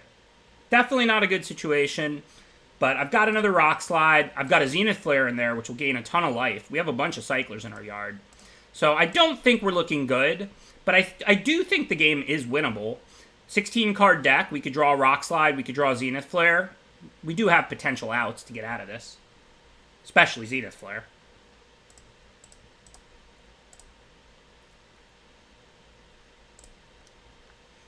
And I mean, I don't know what those other 2 cards are, but a 2/1 Lifelink or Death Touch doesn't matter. So, I mean, I have to neutralize the Porcupine. I can let this Boot Nipper resolve.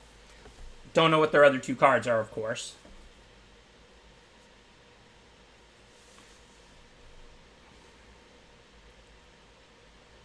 Okay, so I have to let that resolve.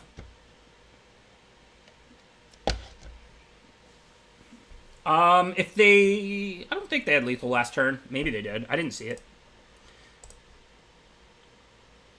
Okay, that's not great, not horrible. I can hit the 2 Nippers just to kill them and then pass with Neutralize up. I could hit the Starix and stun it, but then I have to tap 1 of 2 blue, so I won't have Neutralize up. I could still... So then they can't do anything with the Parrot yet, because it'll be stunned, but then they'll just ping me and kill me, so that's not going to work. I could attack with, like, a 1/1 or 2, If they block with Starix, I can kill Starix, but then I'm not killing Nippers.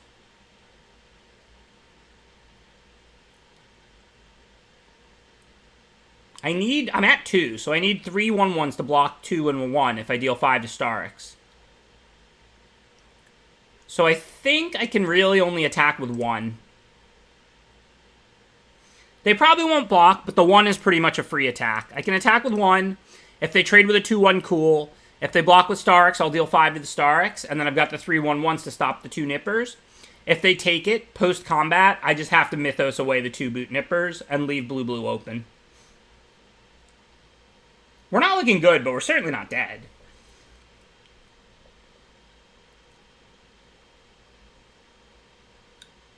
And I'm not saying that we're very likely to win this game, but don't forget, we have Zenith Flare and like 10 cyclers in our yard. So if I Zenith Flare the Starix, it's not just that I kill Starix, it's that I go to 12 or something, and then this becomes a very winnable game, right?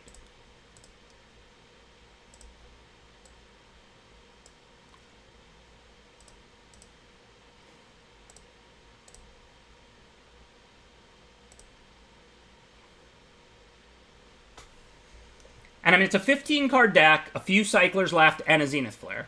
So, listen, we're an underdog, clearly. But I have 3 chump blockers for Starix. It doesn't have Trample. I have Neutralize for Porcuparrot. If I draw an island, I can play Sovereign and then still have Neutralize up. If I draw Zenith Flare, I might be in a winning position. I think we're an underdog. I think I'm probably going to lose. But I don't think we're definitely going to lose or something like that. Well, that might be game. So, if I neutralize that, I die to the pinger. If I let that resolve, I die to it. Yes, that is game.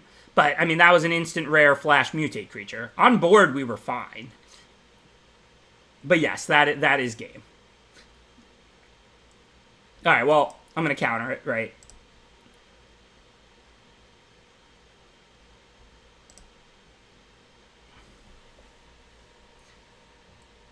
Because this has mutated once already, so this will make twice, and then they just ping me for 2. Right, that's why I countered it. Make them do it, sure. But yeah, I mean, if they didn't have that card, I don't think we were that big of an underdog. I think we were an underdog, but it was a very winnable game. Again, we were down to 15 cards in our deck. One of these is Zenith Flare. Another one is Rock Slide. And then even if we just drew an island, we could cast Sovereign with Island and Plains, still have blue-blue up for Neutralize, and then we could make 1/1s or Archipelagor. I actually don't think I was in that bad a shape. I mean, we did lose to this rare, assuming they ping me for 2, and they know that. But, I mean, that's a rare that there was no reason to put them on.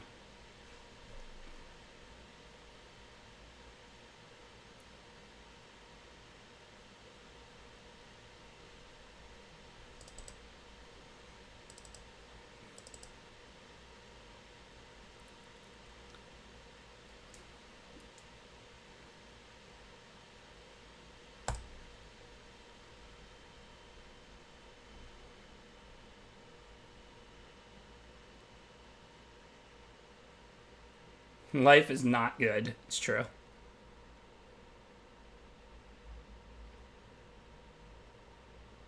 We're doing best of 1 today. 3 best of 1 drafts. Start working our way towards Mythic in the new season. I don't really know or care. I'm not opposed to seeing it. Do I have to go to the website, or can I just click on this or something?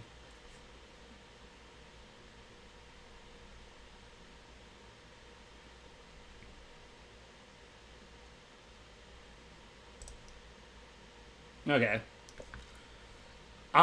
So we're not going to mulligan this on the draw, clearly. 2 passivisms, Plains Island. Hopefully we'll draw a land and they won't have removal. Our hand is pretty good with Otter and killing their creatures. That's a pretty annoying creature because we don't really want to pacify it because it's a mana producer. Still might. Since we already drew land 3, it might be right to pacify that. I just kind of want to spend my mana with this hand. Go Pacifism Otter, Pacifism Rock Slide, draw cards. I don't want... A 3/1 does block Otter. If that was a 1/1 mana producer, I would never pacify it. But given my whole game this hand revolves around Otter, I think it's fine. Yeah, these lands are sweet. Their lands are sweet, too.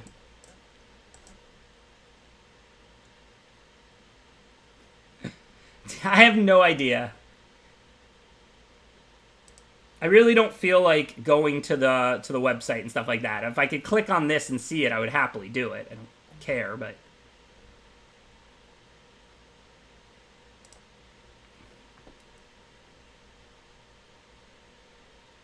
I definitely didn't buy them from the shop or anything like that. I think I got my lands from the Arena Open, someone said.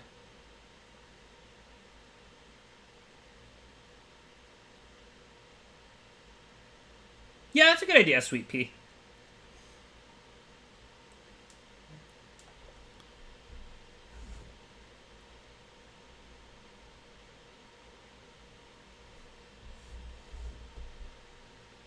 Okay, so they left both back. Nonetheless, I think we still want to Rock Slide one of these. Just try and clear the way.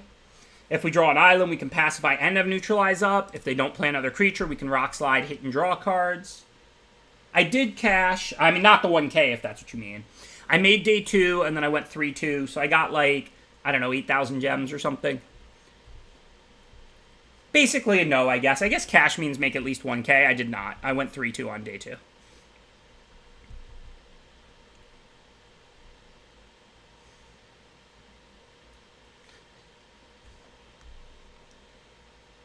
Hopefully they'll do more of them. I don't know, Tired Archer. I wanna play with them first before really judging. This is draft 1. We're doing 3. That's 3 best of 1 ranks today. This is the first.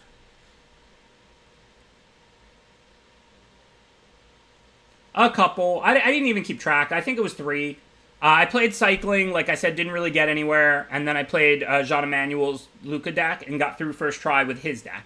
But it wasn't my first try. I played a couple entries for sure. The Godzilla lands are giving me a huge advantage. Okay, so if I kill the Prophet, we can attack.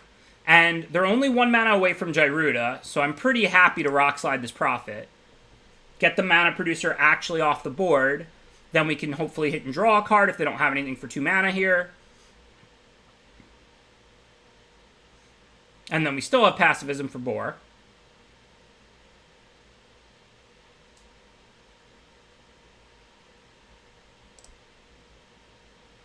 I hope there'll be a limited Arena Open. I don't know. I don't know the answer, but I hope the answer is yes. I enjoyed the standard Arena Open. Think about how I'm going to feel about a limited one.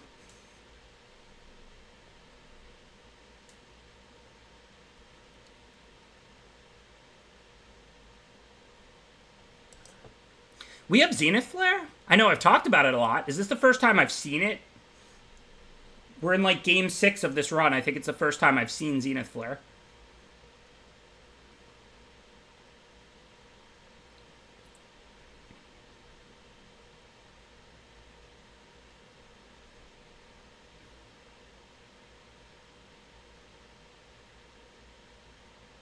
Well, we already have 2 Cyclers in our hand.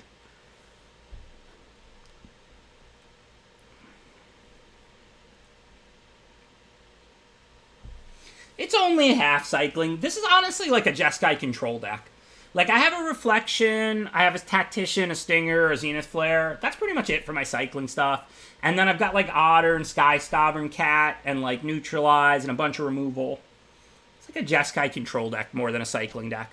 But that's not to say I won't draft cycling. You know me. Cycling's the best deck. I'm not going to force it. I am going to draft it if it's there.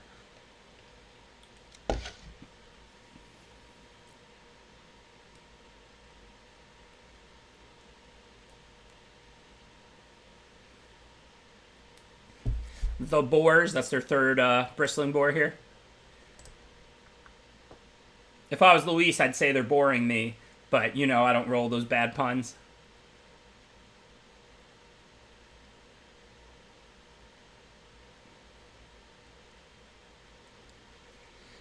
So I think I'm just going to pacify one of the boars and pass with Neutralize up. They're now only 1 mana away from Gyruda, which I do kind of want to neutralize.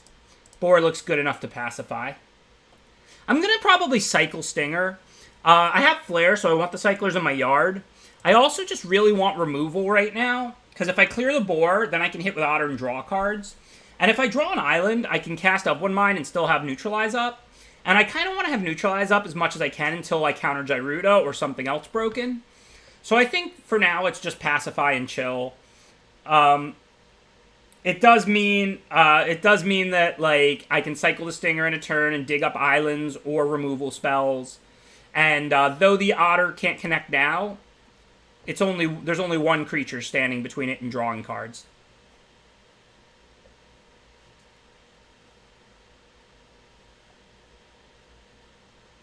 Stinger does let me play off one mine for one, but ultimately I'm not. It doesn't really matter if I pay 1 or 3.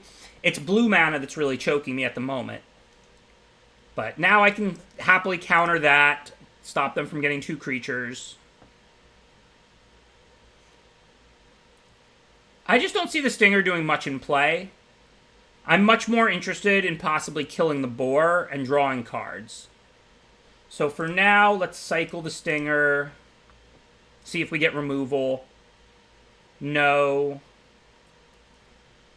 And we're 1 short of flaring the boar. So now I'll have 1 mind.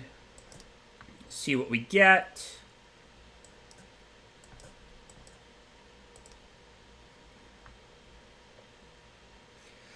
Look, it's cool to pay 1 instead of 3 for this card. It is a big difference in some spots. But Stinger is doing me more work being in the graveyard fueling Flare and cycling and replacing itself with a new card than it is in play as a 2/2 that pings them once or twice.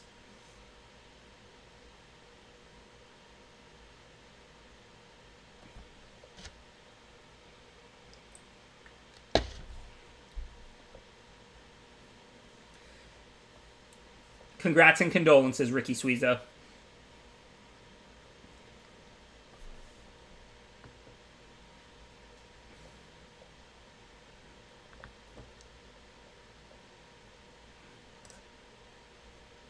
I doubt my win rate is anywhere near 75%. They posted the win rates once when I was in the MPL last year, before like Worlds or some event we played, or like one of the arena MCs. I think I was 60% then in draft, which I assume was best of 1 at the time, but I'm not sure. Remember, nobody has that high a win rate in best of 1. It's not best of 3, so it doesn't mitigate the variance at all. I honestly haven't even looked since then, and that was like a year ago. But I'm nowhere near 75%. It's probably in the high 50s or low 60s or around 60 would be my guess. But I really have no idea. Okay, so they don't have any blockers untapped. So it looks like a good spot to first and foremost attack. We might use 4 and 2 mana or 4 and 2 mana. We have 6. We're not going to use 7 at instant speed in combat. So first let's attack and see what they're going to do. Definitely wrong on that, Zach. Thank you for subscribing, Gold Nuggets. Appreciate the subscription. Okay, so they're wilting Pacifism. So I think I want to flare the boar. Even though Flare can do more than that. Oh, no, I can just Shore Shark the boar. And then I can save Flare, which is fine. So that seems fine. Does it matter if I let the Pacifism fall off first or not? No, that makes no difference. I just want to make sure I Shore Shark here before blockers.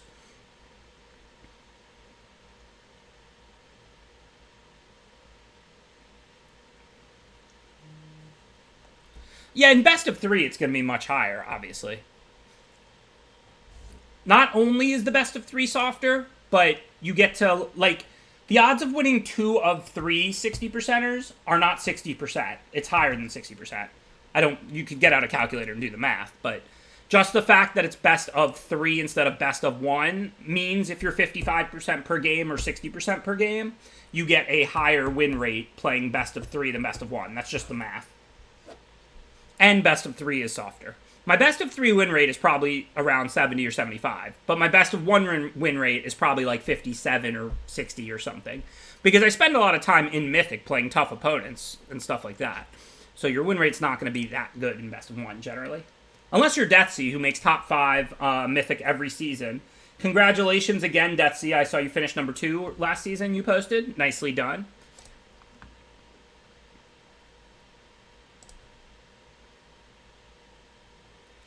Remember, also a lot of times, listen, it doesn't matter, like, it is what it is, but I'm just saying, If I wanted to increase it a little bit, I could try draft whatever the bots were under drafting, or, you know, just force things.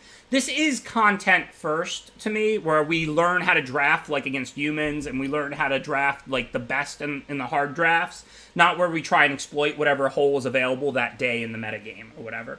There's nothing wrong with either. I'm not criticizing anybody. I just focus on what I enjoy and what I find interesting. Gyruda again. You shouldn't be able to recur companions from the graveyard to your hand. Companions should go into exile when you play them. Luckily, they didn't get anything, so it's just a 6/6.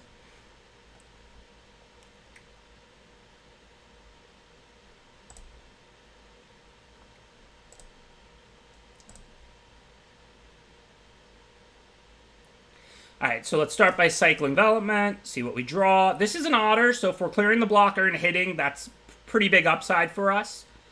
So I definitely don't mind using my Flare to kill a 6/6, because not only am I trading it for that, I'm hitting and drawing cards.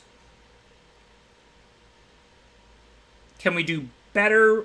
I mean, we can Mythos, we could kill the boar and stun the Gyruda, and then we hit and draw cards. And then we can just kill them with Flare. Let's say we Will of the All Hunter here, we hit for 6. We're 1 cycler away from Flare for lethal, so that probably looks better to me. So what I think I'm going to do here is go 1, 3, 1. So we kill the boar. Even though it's pacified, we kill the prophet, and then we stun the Gyruda so it can't attack or block. Pay white, blue, 2 red.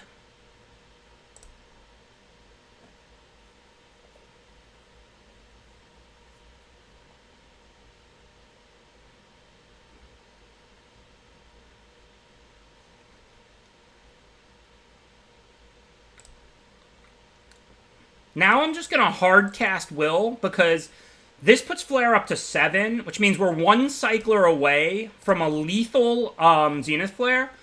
We have a lot of cyclers, and we're drawing a card right now off Shore Shark, and we're drawing a card because it's an otter, and we're drawing a card next turn, and we're 1 cycling card away now from Zenith Flare being lethal, period.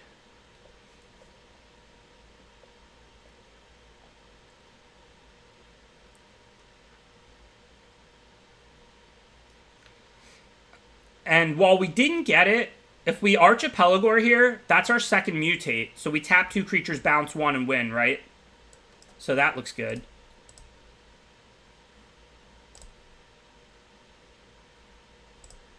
I don't think this matters. I think they're just dead. Let's just tap these.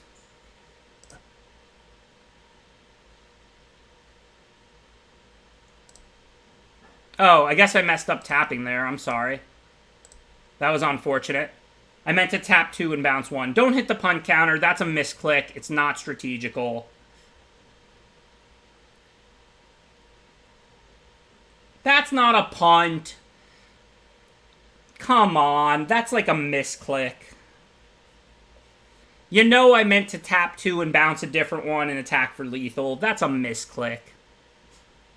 Plus, we're going to win anyway.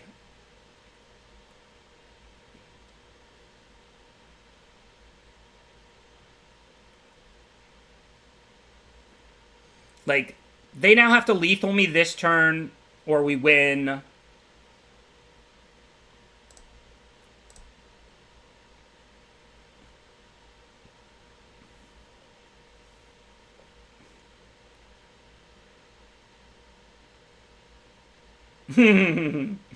I'm not sensitive. I tell you to hit the punt counter. Sometimes I do something, and then I realize it was suboptimal, and nobody else even says anything, and I'm like, hit the punt counter, hit the punt counter. But that's just like a confusing misclick, because I had a trigger targeting 2 things and a trigger targeting 1 thing going off at the same time. That's not a misclick. I mean, that's not a punt. That's like a misclick. This cost white, and Reflection wouldn't be on. I couldn't play a blocker, or I would have. But we're still going to win unless they untap Gyruda, which is unlikely. And that was totally a misclick, not a strategical punt.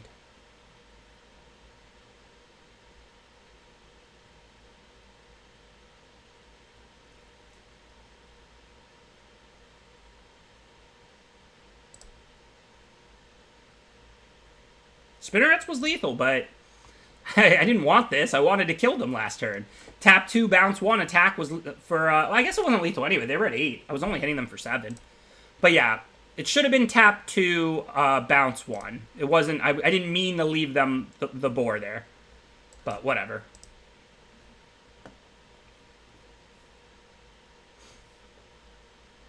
Then they would have had no outs because Spinnerets wouldn't even have been lethal. They should have had no on-tapped creatures to start that turn.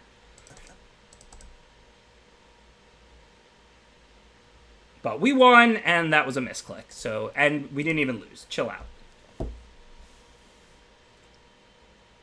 Why does everybody, like, want that so bad? Like, I'm not opposed to it. Since everyone seems to care, I'll go on tapped at some point when I'm not on stream, and I'll figure out how to bring it up and stuff. But I don't want to start opening Internet Explorer and going through my computer while I'm streaming. Like, I'll gladly share it. It's not a secret. And like I said, I don't think it's going to be that high. Like, it's not going to be bad, obviously, but I would expect it to be somewhere around 60%. But I'm just like, I don't want to go through Internet Explorer and Untapped and things like that right now. You can't just click this. It doesn't show it. I tried. I have to go to the website and log in, and I like create an account or password or whatever. I don't use Internet Explorer. I use whatever. Enough of your sass.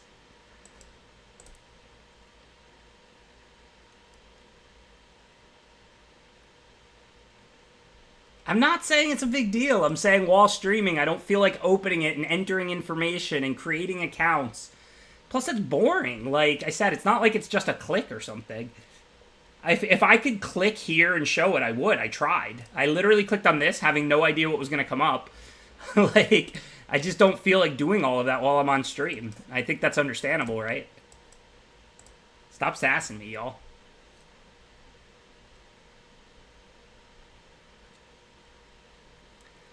Alright, so we're going to cycle this. I'm hiding everything. Top secret information. Okay, so... do we play Dranastinger or Cat? Probably Dranastinger. Even though Dranistinger's generally better than Healer, my deck is more defensive and controlling. So I'll trade 2/2s just to prolong the game, and then hopefully I can play Sovereign on tap, start making cats. Yes, I do, Miserloo. I have Google Chrome. You know what I mean.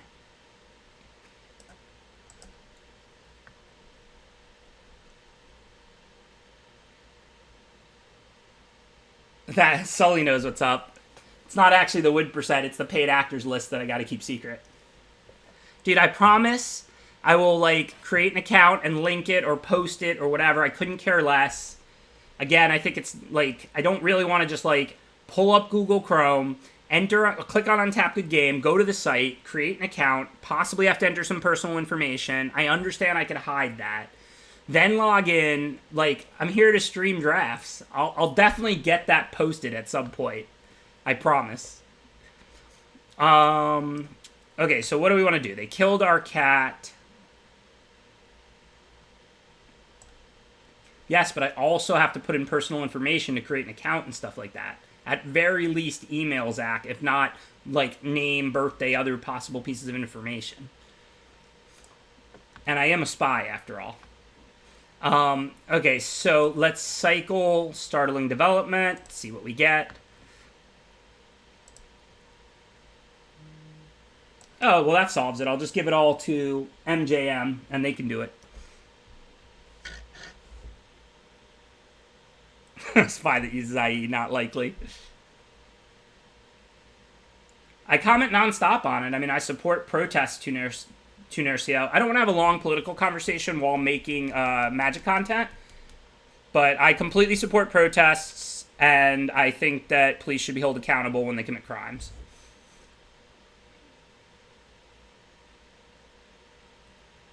Oh, is that all, Vadre? Alright, let's rock slide away the 3/5 lifelink. Keep playing the long game.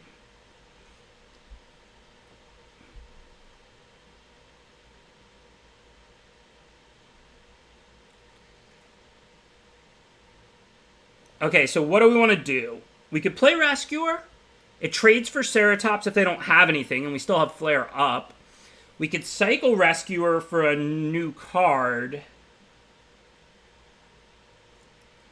I guess I can wait. If they cycle to pump Marmoset, I can always Flare then. And if Rescuer trades for Ceratops, that's good for me. And if I block and they play some kind of instant, I can use Flare in response to take out the Ceratops. Okay, so they're Rock Sliding the 3-1. Cool. I'm happy to trade Rescuer for Rock Slide.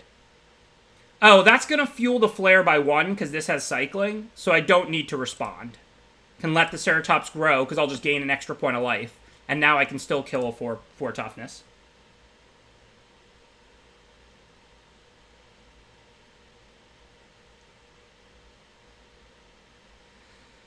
Okay, so I assume we want to Flare the Ceratops because it's bigger and who knows how many cyclers they still have in hand.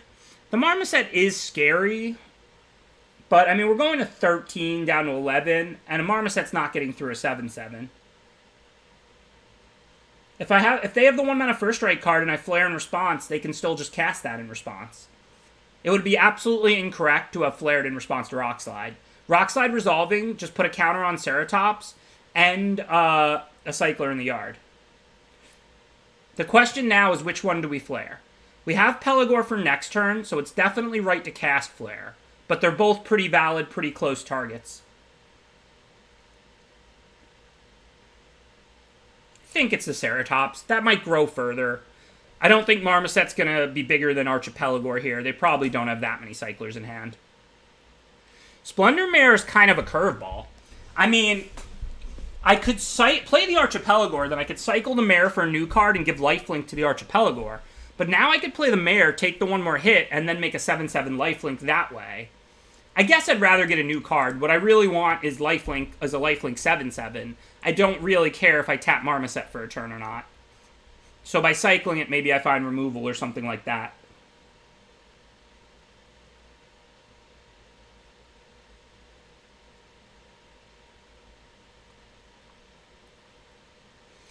Okay, so I doubt they're going to cycle 3 times, so I'm going to attack. But you never know.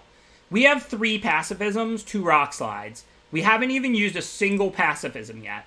So I'm going to cycle pre-combat, see what we get. I'm going to attack either way, but what if we hit one of our 3 pacifisms? I'll happily pacify this Marmoset. So I'm going to cycle pre-combat, see what we get. And there's our pacifism. So now we can pacifism the Marmoset, and even if they have 3 cyclers, they can't stop us. Now, I was definitely going to attack either way, but since we were going to cycle either way, we might as well do it pre-combat just in case we hit one of our 3 pacifisms.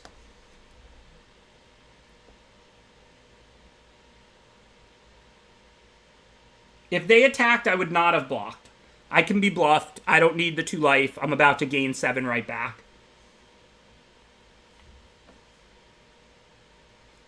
Like I said, I was 100% attacking there if we didn't find pacifism. But we're going to cycle this crystal. We're going to cycle the Mare to give lifelink to the 7-7. We might as well do them pre-combat, not inside of combat. This way, if we do find the pacifism, we're happy to play it on the Marmoset. If not, we're attacking either way, because there's so much upside.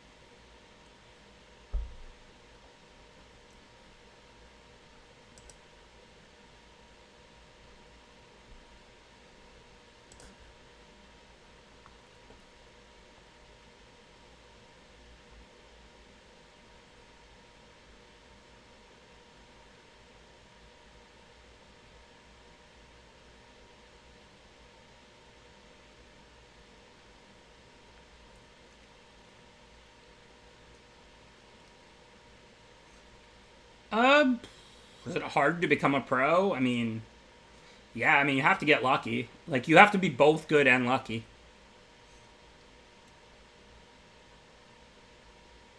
Probably more lucky. Let's see what's left in our deck. Do we want to cycle Will or hold on to it? Neutralize of one mind, reflection to activate it makes me want to hold it. We have one more Archipelago, Lava Serpent, and Shore Shark to try and win with. I guess we should be cycling it, trying to dig up threats.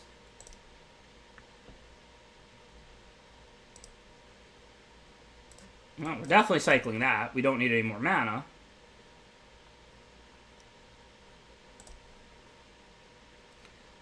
Discarded Snap Decks. Yeah, I mean, they could mutate it, but it would just be pacified, so it would just be one removal spell.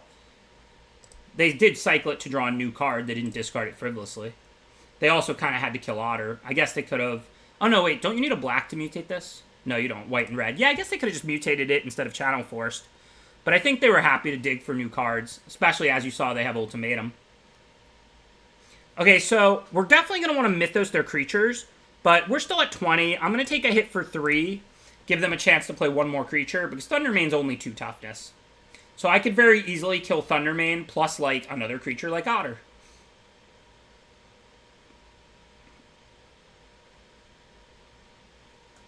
Okay, now let's try and Mythos those 2. I don't know if they're going to have anything or not, but certainly worth a try. Of course, we'll pay the hard way in case they, like, raise their toughness or something like that. Decking them might be a real way to win here. We're still at 17. They have 9 cards in their deck. I don't know if they have Flare, but even one Flare is probably not for 17. And we're holding a removal for 18 because I'll play Cove. I mean, don't get me wrong, they're at 9. Maybe we'll kill them with Archipelago or Lava Serpent. But decking them is certainly something we should be thinking about here, I think.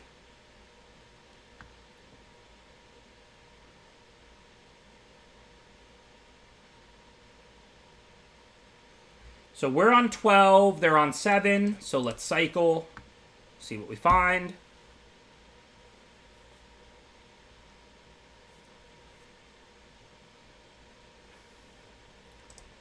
Let's see what a Flare is for. 1, 2... Yeah, it's not that many. They haven't cycled that much. 5, 6, 7. A Flare is currently only for 7, so they're not going to Flare me for 18.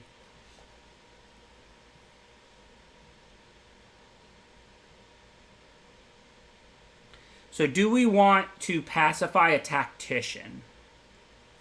It sits in play indefinitely, but it's not hitting me. Do I have other removal? 1 Rock Slide left. Another Pacifism left. Okay, yeah, I'm going to pacify it to save life.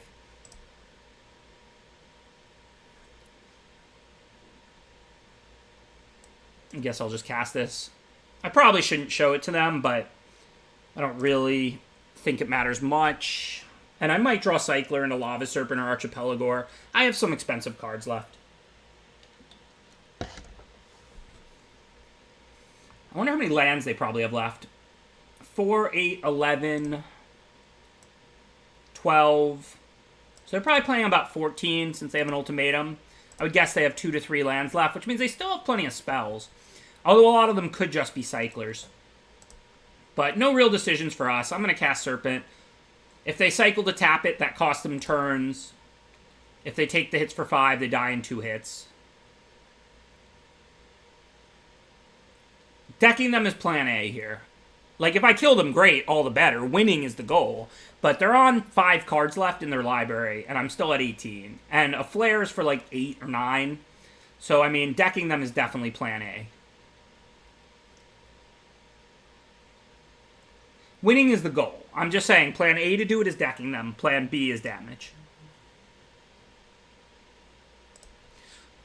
That said, willing to trade 5 for 1, even though that's for plan B, not for plan A.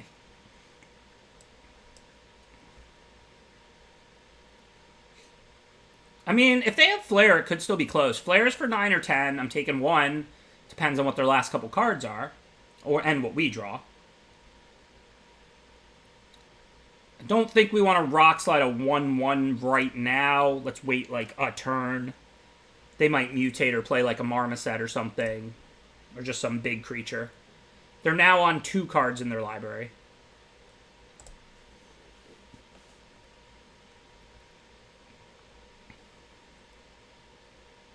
Okay. Now they're on 2 cards in their deck. I'm definitely going to Rock Slide. The Marmoset.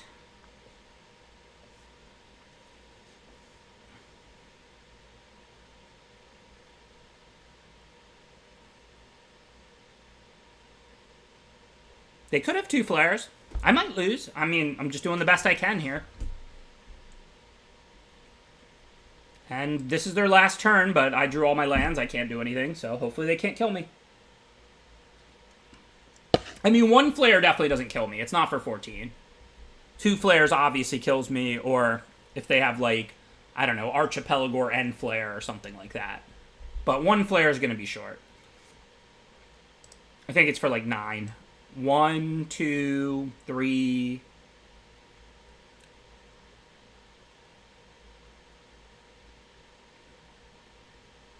4, 5, 6, 7, 8. It's for 8.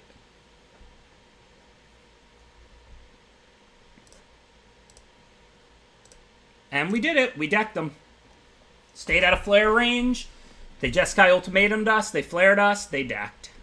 Life is good. By the way, what's up, Joel Larson? For anybody not familiar with him, 2-time Pro Tour top 8er. Team CFB Ice teammate of mine. Also beat me in the top 4 of Pro Tour Gate Crash back in 2013.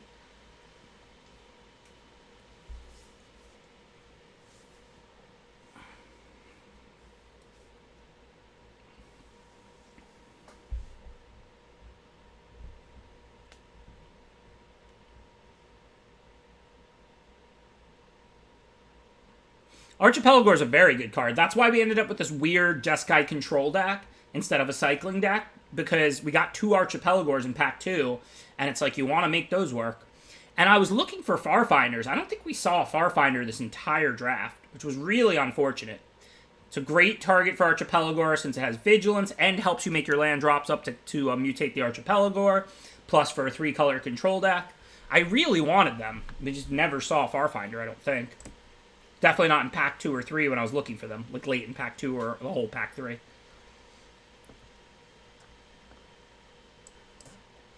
Alright, no real decisions. We're going to cycle the Stinger. We don't even currently have a Mountain. We do have a Crystal, a couple of 3-drops. See what we can find. No help. I wouldn't necessarily be this frivolous with a Pacifism in a lot of situations, but our deck has 3 Pacifism, 2 Rock Slide, and I have a handful of business. So I'm going to pacify their 2-drop on turn 2.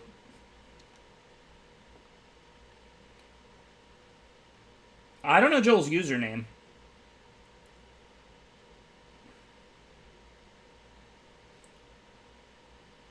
Dominaria is the best set recently. Champions is the best set of all time, in my opinion. Obviously, just an opinion. Alright, so Snare Tactician can stop their healer, and then next turn, if we don't draw anything that changes things, I'll do Of One Mind to make our land drops. If I draw an island, I'll probably just pass the turn, and then I have Neutralize up, cycle if they don't give me something to counter. Thank you, Chaos Theory. Appreciate the subscription.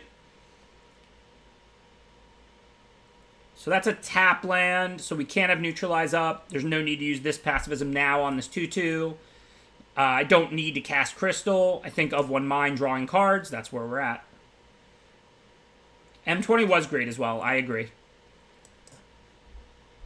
Okay, even though we don't have a Mountain yet, we don't have a double red card in hand. We can always play the Mountain next turn. So let's get our tap land in play. Fires, I'm really glad to see banned. It's probably the #1 card I would have banned in Standard. Agent, I mean, it was annoying. It was gross with Luca and Winota. Luca and Winota may go on to be gross with other things, or they may not. I'm glad they addressed those decks. I could take it or leave it. Okay, I'm going to play a little counter human cycling here. Now we have Neutralize up. If they do something good, we can neutralize it. If not, we can cycle, make a 1/1, and tap their blocker into their turn.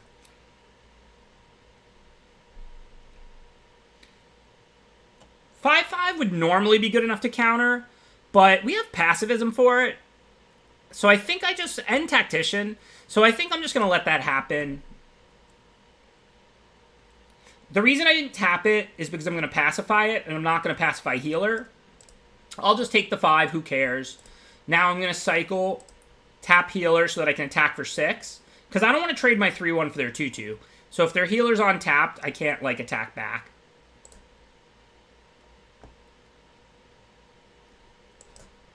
Now we can go pacifism on Serpent.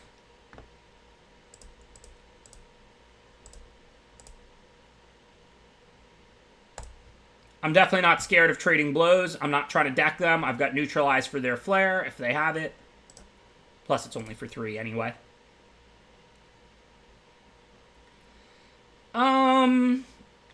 I don't think I need to counter that. I don't really have that many cyclers in hand, or like my deck has some, but not like an incredible amount. I'll probably try and win this game with counters, removal, and Archipelagor.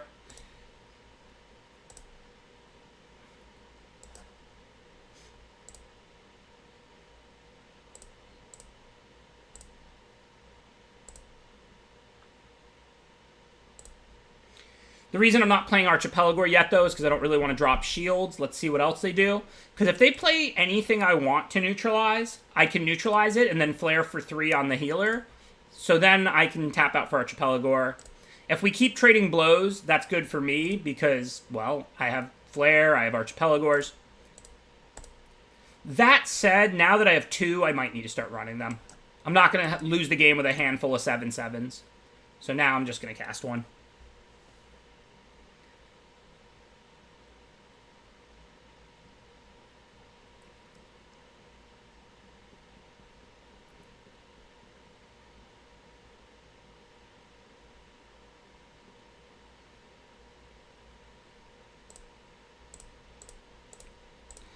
And of course, I'll cycle on their turn so that I can tap healer if they kill my Archipelagor.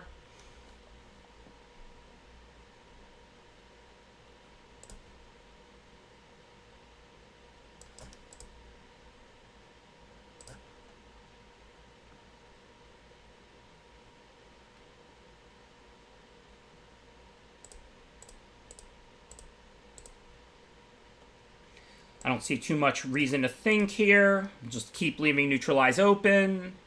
We've got 2 removal. Might as well kill their creature. No need to counter that.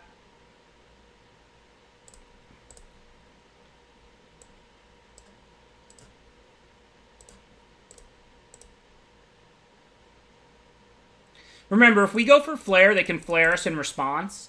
So we're almost certainly going to win this game, but what we want to do here is pass the turn. Make them cast something or not, then next turn we flare with neutralize open. We don't just flare them because they're at 2, because if they flared us for 5 in response and gained 5, we would have burnt our flare. We pass to them. If they flare, we flare in response. If they pass back, we untap our lands, then we flare them with neutralize open. So 6-2, last game of the draft, win or lose. This is only the first draft of the day. It's been a long draft, but that's okay. We're going to do 3 drafts today. We're going to get into the second draft right after this.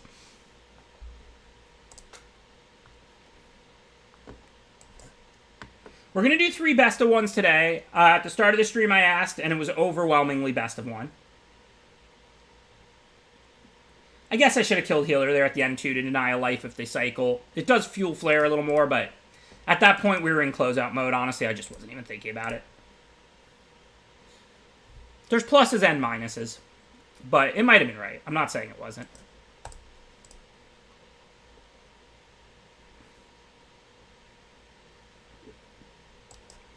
Okay, let's run our otter.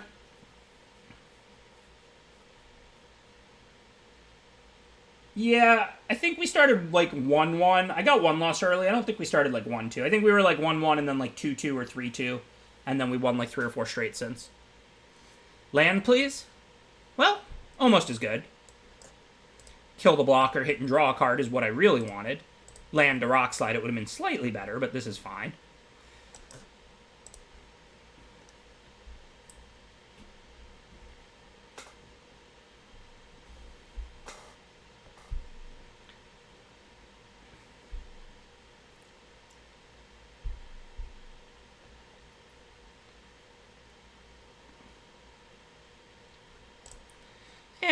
Not the best, not the worst. Sure, they deal with my otter, but that creature's still pacified.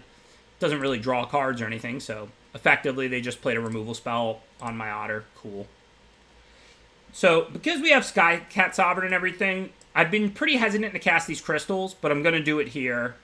I'm going to cast Rescuer, not Sovereign, because they could always edict me by putting something on this, and I care a lot less about Rescuer than Sovereign moving to the late game.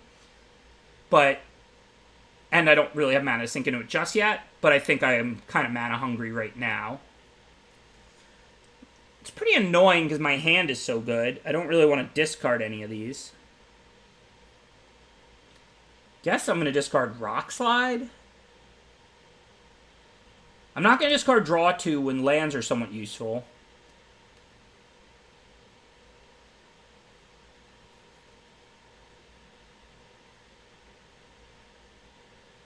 So let's start by drawing 2. If we draw an island or a plains, we can still play Cat. If not, then we'll see what else we draw. Even though it's cute, I'm not playing Foothold Crater to hit them for 1. We'll just cycle that and go deeper into our deck. I played, to day 2, Jean Emmanuel's Luca in day 1.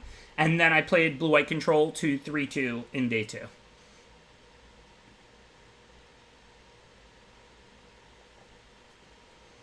They don't necessarily have to have a Wilt. I mean, freeing this up is just freeing up a 4/6. They're just building a mutate stack. Every time they mutate on this, I sack a creature, I discard a card. It made sense to kill Valiant Rescuer, because if they didn't do that, I would just make 1/1s, and Edict effects would never be good.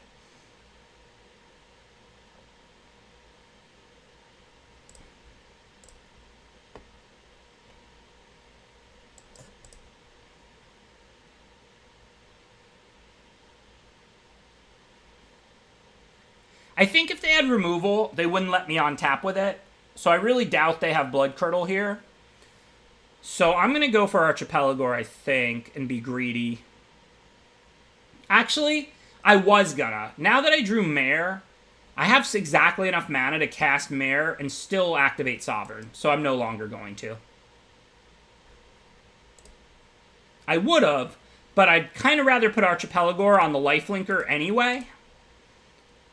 And I can spend all my mana activating and making a flyer and playing a 3/3 lifelink, which I can then Archipelago next turn. So now I don't think there's really a reason to do it. I would have put Archipelago on the Sovereign otherwise. I guess I could have made the cat now for 1 more damage. I'm not really doing anything else, but it's also kind of showing them what I have, and it's just missing a damage as opposed to making it end of turn. I could see arguments late for doing it, but they're also at 22. I'm not an aggro deck. It's not really a big concern. Okay, I'm not going to block. I can attack back when I Archipelago, gain a bunch of life. Assuming they cast this, I'm going to Archipelago, tap it down for a turn, and then I can pacify it later. Life is good, as someone, I don't know who, has been known to say from time to time.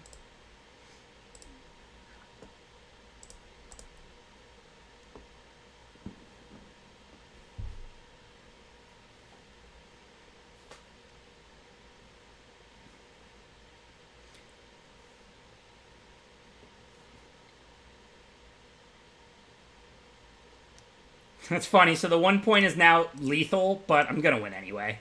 We're gaining 7 more. So, I mean, there's no shot they're killing us or anything. But if I dealt 1 more point the previous time, I would have lethal. But the opponent's also just saying good game because they can't possibly win.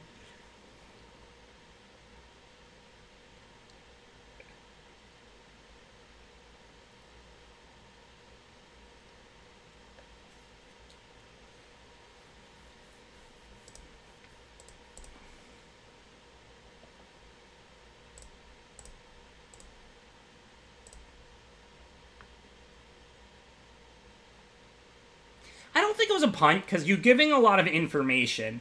Even though I didn't have other options, like, they don't know that, and they're at 22, and who cares whether I deal them 1 or 2 from 22? So I think the right play is not to do it main phase and give them information there. Maybe it is. It's 6 of one, half dozen of another in that spot, like, honestly. Like, yeah, I'm holding up Scatter, Neutralize, Capture Sphere. I didn't have any of those, but the opponent doesn't know that. So, like, honestly, 6 of one, half dozen of another in that spot. We're going to do another draft. I got to use the bathroom. The next draft starts in a couple of minutes.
Apologize, but yeah, I had to go to the bathroom.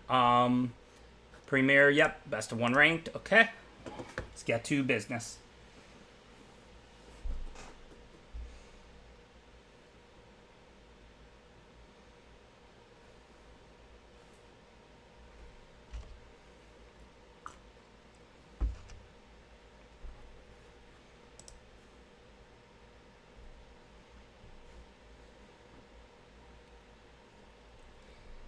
Nosy and his Flare, pick one, pack one at least. Hopefully nobody will pass it to us. So these uncommons pretty much suck. I mean, like, Skull Prophet's a good card in a black-green deck. Clash is situationally okay, but this is best of one. This card actually is just a miss, in my opinion. Like, if your black-white tokens half human, half non-human, it's a good card. But it's pretty hard to make Huntmask Liger great. Offspring's Revenge is fine, but I don't really like it. And I'm certainly not looking to take it until I'm two of those three in a position to want to splash it. If we go to the commons, they're not great either. Mutual Destruction performs pretty well in this format, but I don't think it's enough better than Farfinder to pick one, pack one. I think we just take Farfinder. Like, if I'm black, I'm usually taking Mutual Destruction over Farfinder. Mutual Destruction performs pretty well.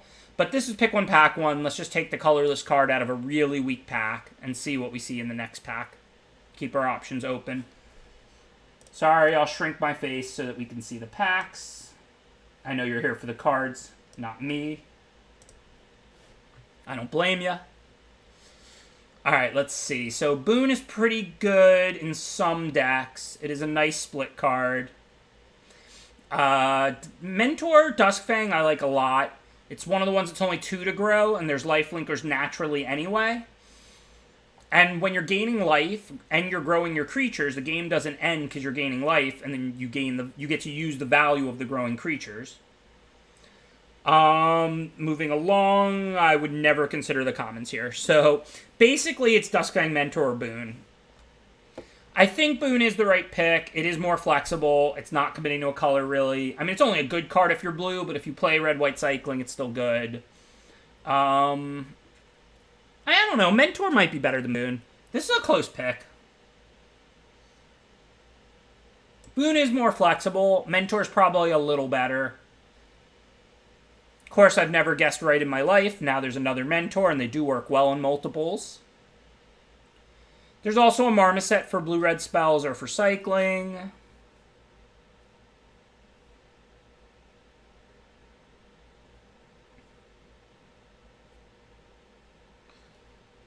Naturalist is okay too. Yeah, blue Naturalist would go well in a blue-green, and we already have Farfinder to mutate onto. We could definitely consider Marmoset, Naturalist, and Mentor here. 5-color Mentors.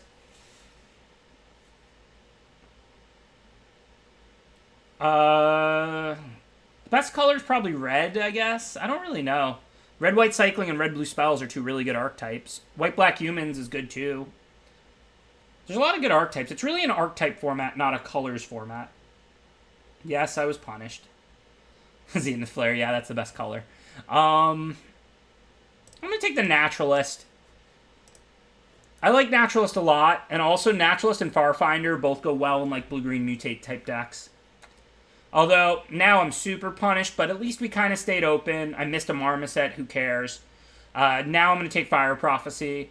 We haven't seen enough cyclers to take Reflection. Reflection's good in the cycling decks, but it's one of the more medium cycling cards, like as far as payoffs go. I mean, look, you're taking it, you know, 4th pick, whatever, you're always playing it, but Fire Prophecy, I think, is good in any red deck, including cycling, and I'm not going to miss a Reflection that badly.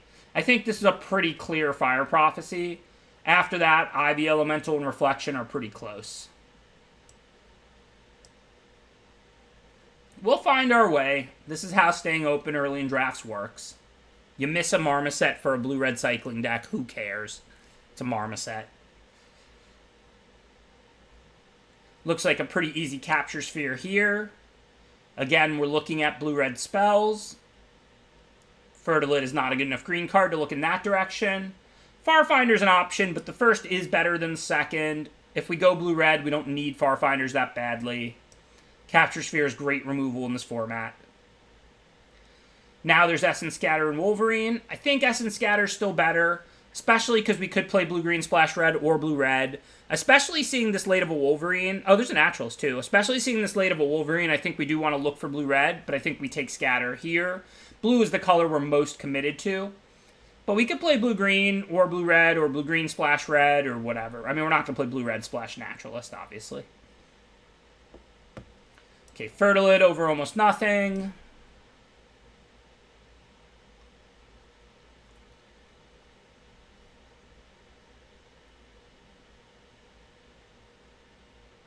I don't know. I don't really like Channel Force. I mean, it's okay.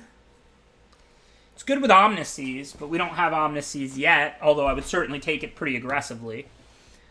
Goriak is fine in, like, a blue-green. I mean, it blocks and you can mutate onto it. It's between Channel Force and Goriak.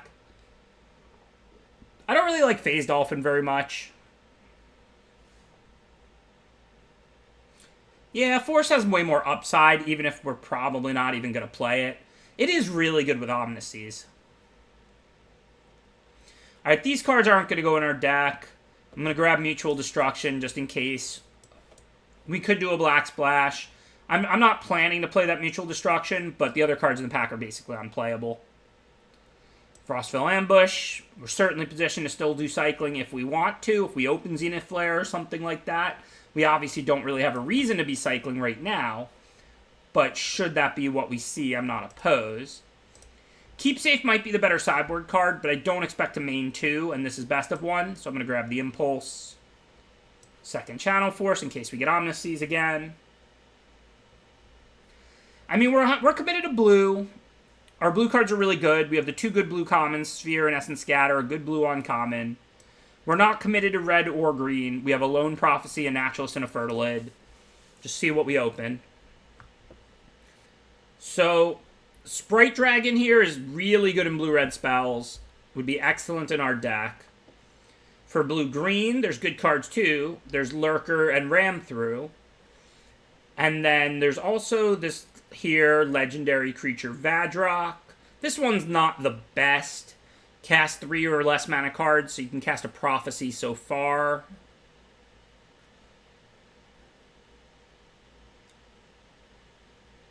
It's a close pick between, I think, the Apex Vadrock here, Sprite Dragon.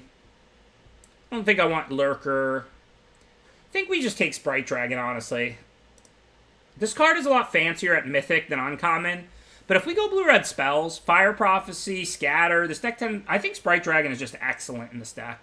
If we do go blue-red spells, which we should certainly be looking for, I think. So this is not a draft where we're going to play Urian in the companion slot. We didn't even get that many playables out of pack 1. We're not going to end up short. We'll have enough. But if we play Urian, it's going to be in the deck. It can blink Farfinder. That's kind of nice. It's still a 5-mana 4/5 flyer. That's a solid, good card. But it's not better than Blitz in blue-red spells. So I don't know if we want Urian or Blitz here. Resets Capture Sphere. Gets rid of opposing Capture Spheres. It's a good card. I think Blitz is better, though. It is true that Blitz wheels if nobody's playing blue-red, though. And this is a good pack. And we might wheel Wolverine or Blitz if there's no blue-red spells player. So I'll take Urian on the hope that we wheel those.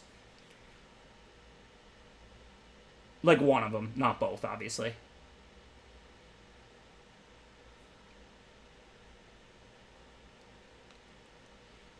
Okay, Marmoset's good with cycling, which you can still have in the stack. What do we have? We have Frostvale and Boone. Not great, not horrible. Evolving Wilds, maybe. We have Farfinder. That gives us the ability to splash anything we want later.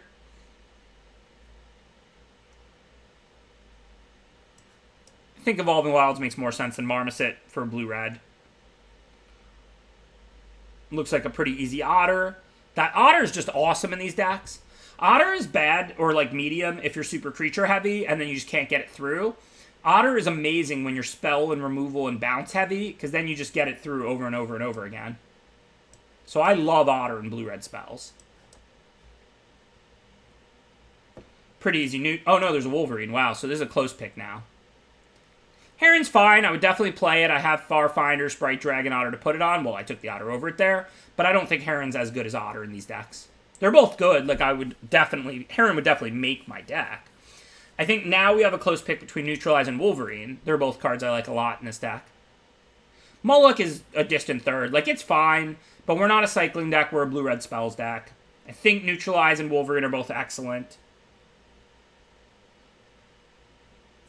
I think Neutralize is the better card. Neutralize is really powerful. Now we have a close pick between Wingspan, Mentor, and Heron. Let's take a look at what we have. Mentor is really good with Otter. It grows Dragon right away. Decent with Farfinder. We have a Yorion, which we can blink and put a counter on an additional creature. Heron goes well on Dragon, well on Otter, well on Farfinder. So they're both good cards for our deck. I think the Blue Mentor's better, but I think this is close, and they're both good cards for our deck. Second Farfinder now over nothing interesting. Thanks for the little chair addition. Ooh, second otter. I like that. Give it flying. Life is good.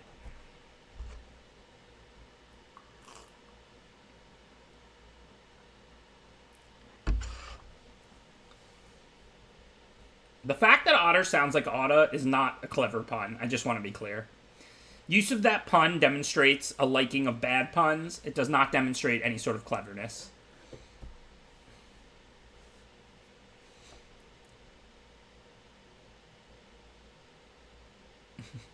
Well, the Blitz did come back. There's still a Capture Sphere, but we're pretty good on spells, right? Scatter, Prophecy, Neutralize, Cycle the Ambush, Boon. I think Blitz should work out better than Capture Sphere.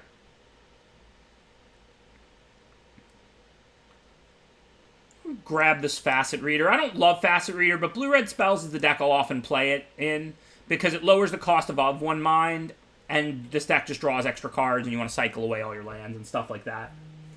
Thanks for the subscription. 1 second, and thank you for the subscription, Tab Eater. Appreciate the support.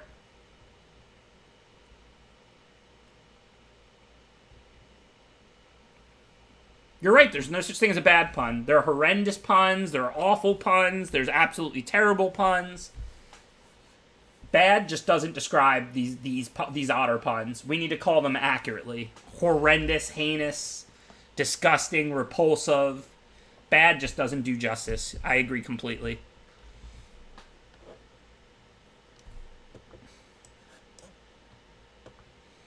Frostful Ambush, nice spell to put in the yard there. Help fuel the Blitz.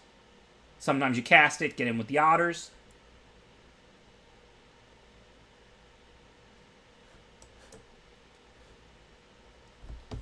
Okay, obviously we're not looking at Umori.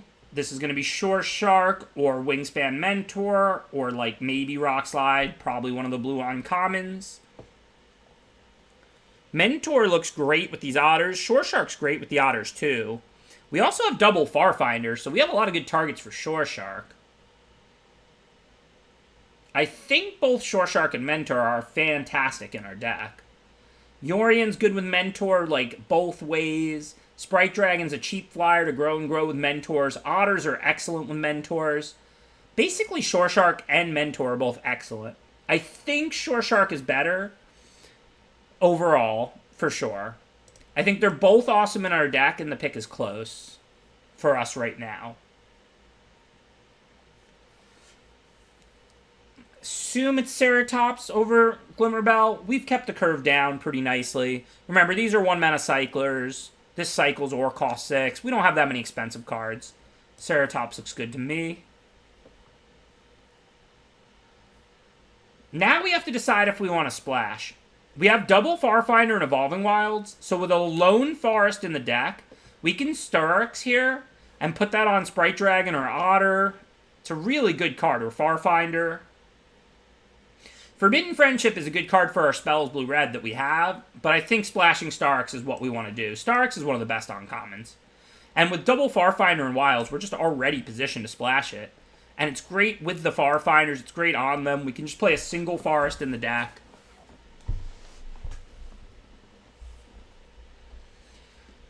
It doesn't matter if you're spell heavy, right? Starix, you go until you hit a permanent. We're not going to, like, deck ourselves. We have plenty of permanents, too. Like, who cares if we mill 3 cards before we get to Starix?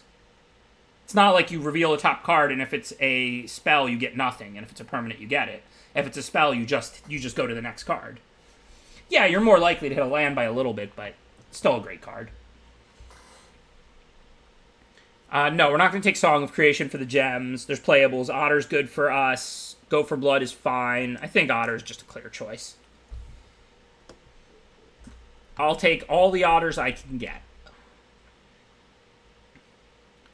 Now we got to decide a free green source or development. Honestly, we have 1 green card and 2 Farfinders and a Wilds. I don't even really want the tap land. I think the cycling spell is good.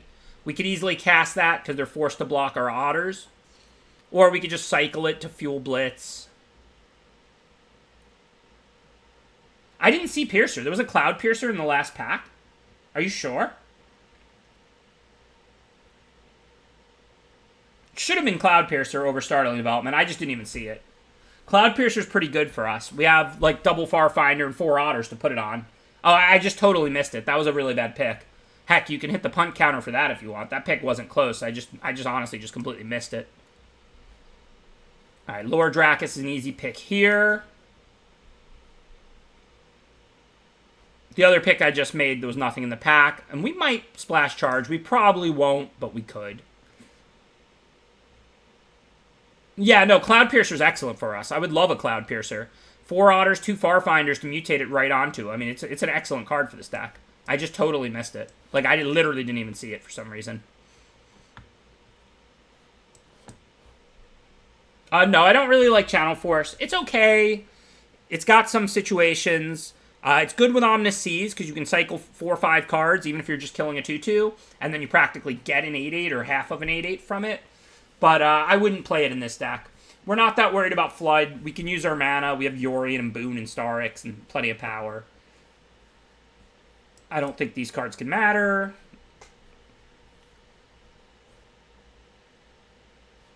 You're right, Baconality. I mean, I usually do. I'm pretty programmed to look over a whole pack one last time before I take a card. But sometimes my mind is elsewhere. And I don't know. I just didn't see it, honestly.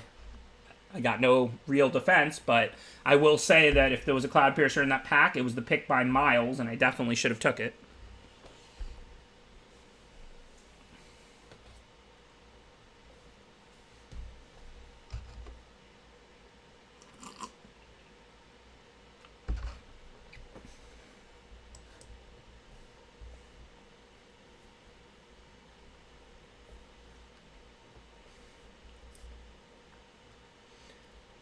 Maybe I'll use this monstrous step.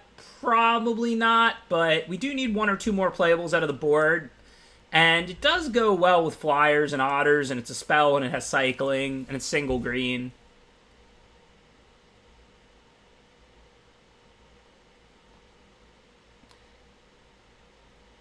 Yeah, this is an Otter deck all the way. I mean, we've got the Frostville ambushes, we got some cheap removal and disruption. This deck really revolves around my 4 Otters. So, one of those, we definitely want to be 16 land. We have 2 Farfinders plus some Cyclers. Just assume we're going to up the mountain count by 1. I know we're more blue, but Farfinders can get islands too. So that's 16. So I'm pretty sure everything here is going to stay. So we need to put in 2 more cards. Development for sure. It's good with Otters. It's good with Blitz.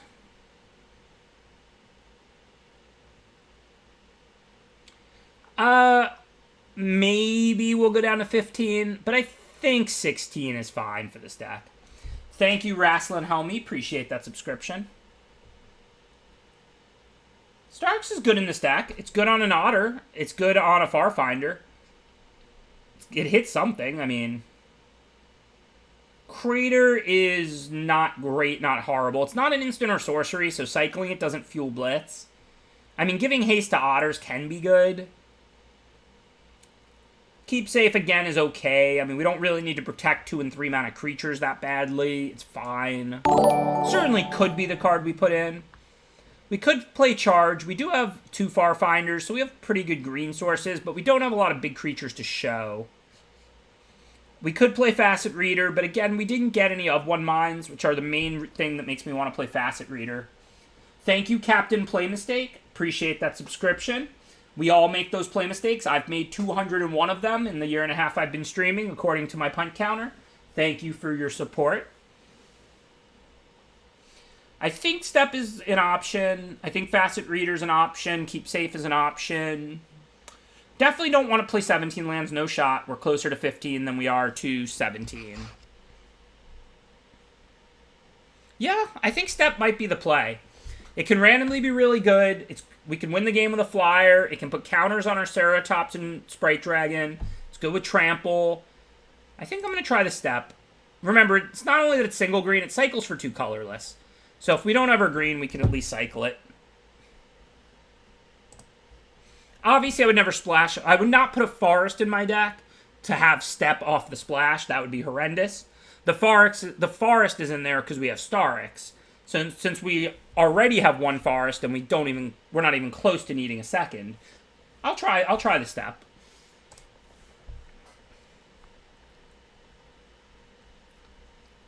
Hey, Metal Mario. Metal Mario's regging the stream from, well, at least from time to time.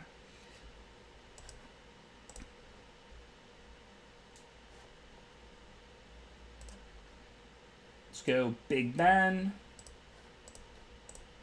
Okay, against a white deck with Cat, I'm going to lead by cycling. If they were playing like a deck that has bigger creatures, I might not have.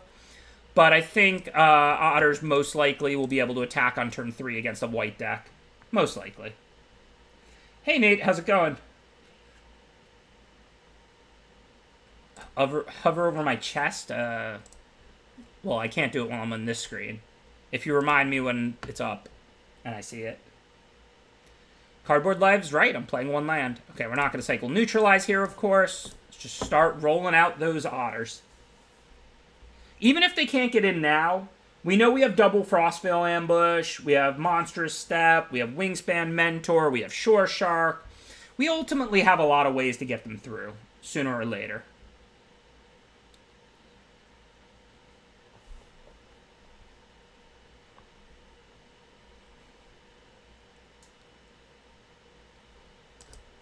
So for now, we have to decide between Otter and leave up Neutralize. I think I'm just going to play Otter. I'm not that scared of them mutating again. If we draw Ambush, we're going to get in with all the Otters. We have 2 of those. Next turn, I'll probably leave up Neutralize. Knowing the turn after that, I can play Otter number 3 and have up Neutralize, or Farfinder for a land, play it, and then have up Neutralize. So I think next turn is the turn I want to leave up Neutralize if I don't draw anything to change things. This turn, I'll just put out the second Otter. Remember, Otter puns are just a demonstration that you have no taste and no wit.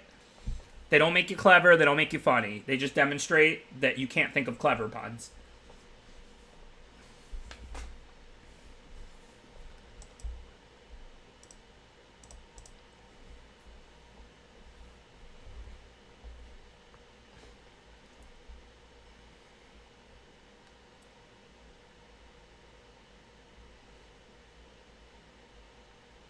Look, I don't make the rules. I'm just telling you how it is. Those are just facts.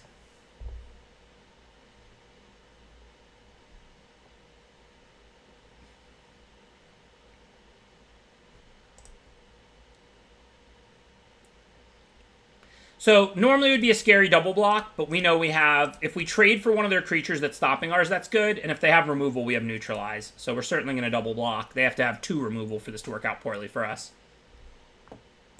Otherwise, I know they get their 1/1, but a 1/1 doesn't stop Otter. So this actually works out pretty well, because now we can counter anything good they play, and then attack with Otter.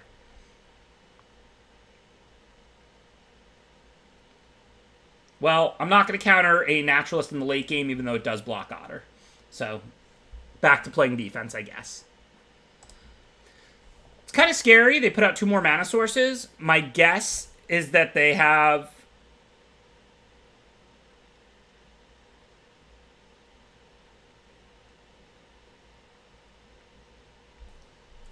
my guess is they have an ultimatum or something really, like, powerful or something. So we're going to have to see what they're up to. For now, can't really do much, but I'm going to play the other Otter. We have plenty of good draws. If we draw Fire Prophecy, Capture Sphere, we have 2 Frostville Ambushes. Obviously, I don't know what they're up to, but I know I'm going to counter Kogla.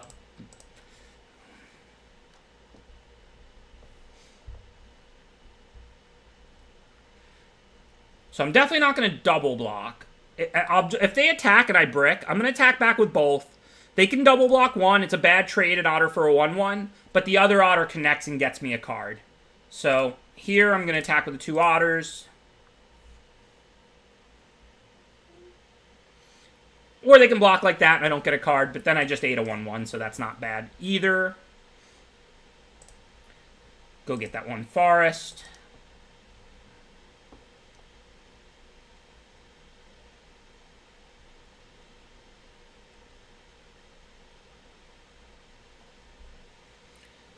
Guess it's time for a chump with a Farfinder if they're going to send both creatures like this. I don't know what they have, but I am scared. Probably just recur the Kogla or something. Another fatty. We need an ambush. Okay, that's decent. I'm going to ambush both big creatures right now. I know they untap a turn sooner, but I get 2 cards, so that's got to be worth it.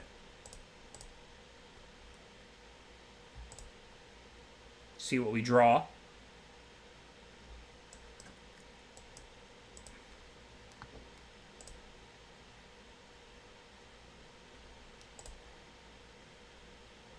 I mean, those are going to untap, and I'm at 7. I don't have a lot of outs to the Sandworm. I have Blitz, which I'm on 3-4, so I still need a few more spells. I have Capture Spear, which would be a great draw. I have Shore Shark, which would be a great draw. Do I cycle, or can I afford to cast Boon? The cards I need to draw are Shore Shark, which costs 4 effectively. Capture Sphere, which costs 4 effectively. I guess I can look at my deck. Thanks, on tap. Good game. I don't have a lot of good outs. Frostville Ambush would be a great draw. I think it's unrealistic for me to cast this boon here. All my cards cost 4 or 5 that actually work in this situation. So if I attack with both, I can development the one they block, draw a card, but if I brick, I die to the Sandworm. I can use the development to give me a blocker for the Sandworm. Chump blocking isn't great. I'm 2 for 0ing myself. But because of Wingspan Mentor, I think it's okay. I think what I want to do here, I can cast Wingspan Mentor and get in with an Otter and draw a card. Then I can just turn like the Otter or the Mentor into a 4/4 to chump the Sandworm if I brick here. And if I do draw something good here, then I may have more outs. So I don't have enough mana. I can play the land and Starix, but I'm going to have to chump block the Sandworm with the Starix if I don't hit. And the odds I hit a permanent that helps me are pretty low. The relevant hits that are useful is Shore Shark, Yorion, or the Capture Sphere. So I'm on a 3-outer as far as what I'm looking for. That said, I save development for a future turn, so that is decent.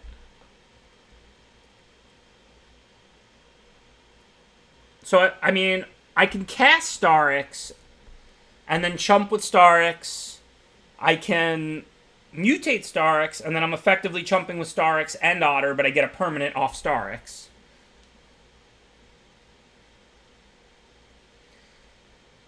Nah, it's 6 to mutate. So I can't...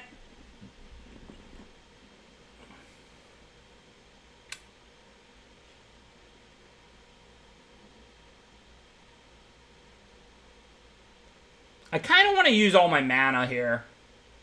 I think I'm just going to cast the Starix. We're drawing 2 cards a turn if they don't have anything. Even though it's ugly chumping with a Starix, we have plenty of good draws. Well, that didn't work out. I think the play was still correct, though. Development's only 2 mana. I can chump with the Starix, and then I can draw Frostville Ambush or Capture Sphere for my draw step, or the card off the Otter Connect, or Yorion. I think I want to use 5 and chump with Starix there. It just didn't work out, but I think it was the right play. There was no reason to put Pacifism in their hand. I don't think what we did there was wrong.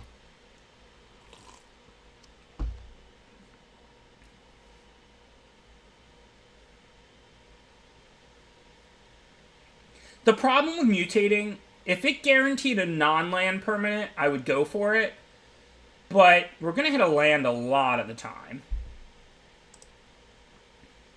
Hey, we got one of my favorite raids, the OG draft streamer, Numot the Nummy. How you doing, Numot? Thank you for the big raid. I always appreciate the support.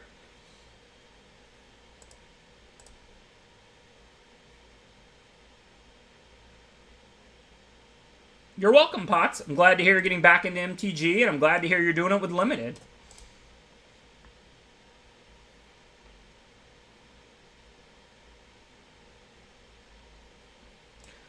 I'm sure everybody already follows Numot, but if you don't, you certainly should.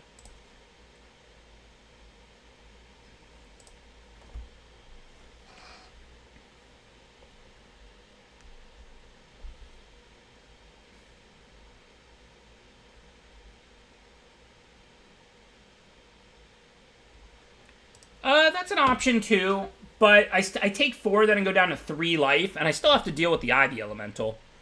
So I think what I did was right. It just, look, sometimes your back's to the wall, it doesn't work out. They have that last pacifism. I don't really regret the plays there. If they didn't have pacifism, I chump. And then I have more mana to work with, and development only costs 2. I really don't think anything I did that game was wrong. It just didn't work out.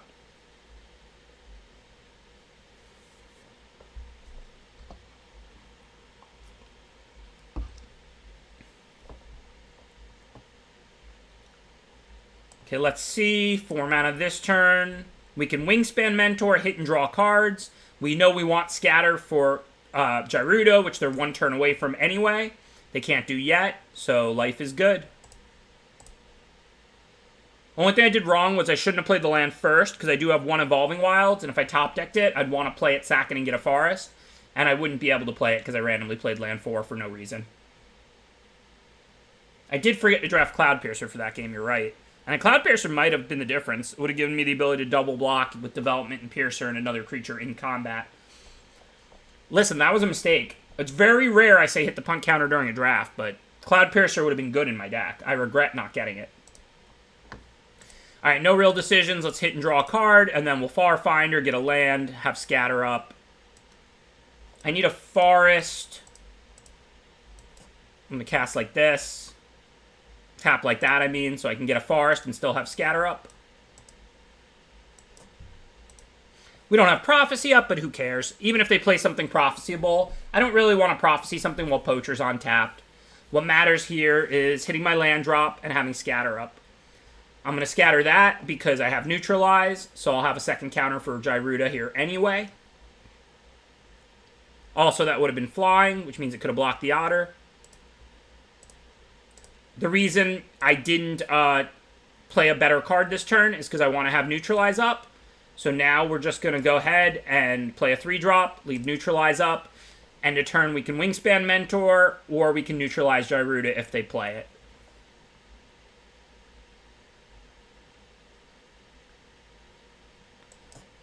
Easy counter, of course. No reason to let them get a 6/6 and an additional creature. And I guess the opponent agrees. So now we can Starix this Ground Otter. That's great. Then they can either chump it, or it connects and we draw an extra card.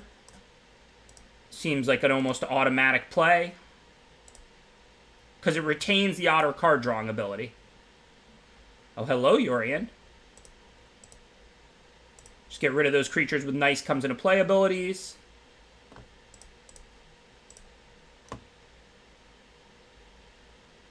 Yeah, that was a decent little turn and a half. Y'all gotta stop with these Otter puns. If I throw up on the screen, that's not gonna be good for any of us.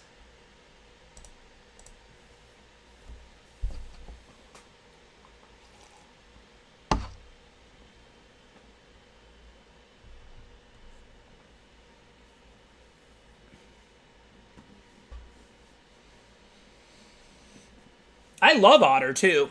The thieving kind, not the puns.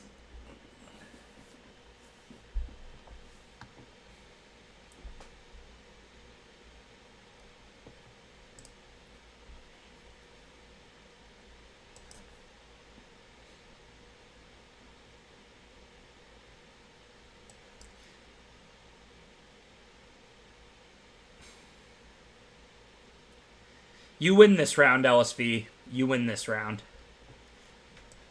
And I'm going to play Otter here over the Sprite Dragon, because if they tap the Naturalist, if I draw land for Shore Shark or Capture Sphere, I'll get to hit and draw cards. Hopefully we'll draw land.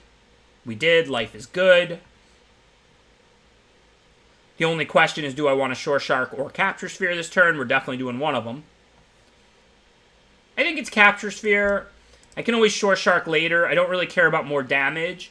But if I bounce that this turn, they might just replay it and have Naturalist up. Oh, Naturalist wouldn't be able to block the Otter because it would be a 4/3 though. But still, I'd rather bounce a more expensive creature. It's better tempo. I think that was a close choice either way. But now we'll Shore Shark. Keep bouncing, hitting, drawing extra cards. Life is good.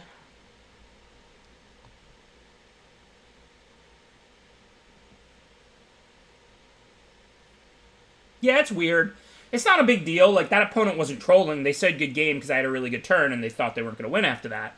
But the only thing I do after saying good game to an opponent is concede. I might give them 20 seconds to say good game back, but then my next move is concede. That's my next in-game action.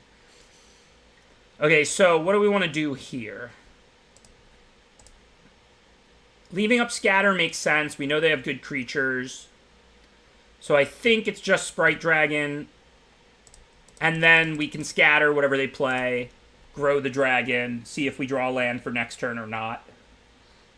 That's an easy scatter. We don't know if they have better than that left in hand or not, but we want to spend our mana.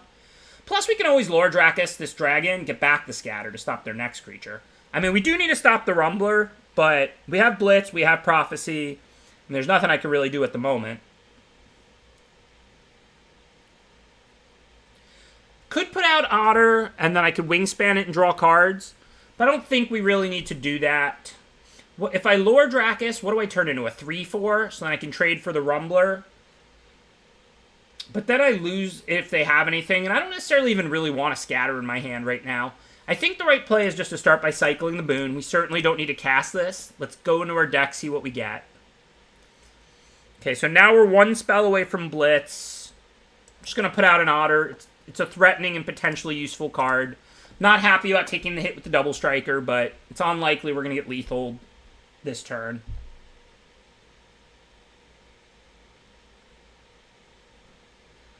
Well, the current creatures in play don't have Trample, but I wish I had left Scatter up, because I am in bad shape now.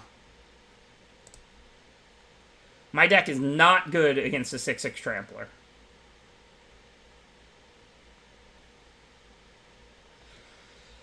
So, no relevant spells to get back. I can Blitz for 2, which grows this to a 3/3, so I could do like a triple block. If I put out Yorion, I can do a nice double block on the 6/6 if they don't have anything, so it gets me through this turn. So I guess that's all we can really do. This isn't pretty, but they're down to 1 card in hand. If they don't have any tricks or anything, we're not in horrible shape on board. We're not in good shape, but assuming they don't have removal or pump, like assuming it's just the board, we have double block on Crasher. Take another 6 down to 4. See what we draw. What did I do wrong? Oh, Capture Sphere. I completely missed it. Yep, I would rather have Capture Sphere on the Crasher, or even the 3/3 Double Strike, and a Boar attacking me.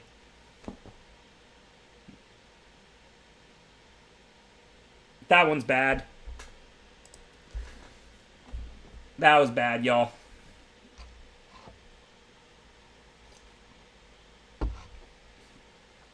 Yeah, that was bad.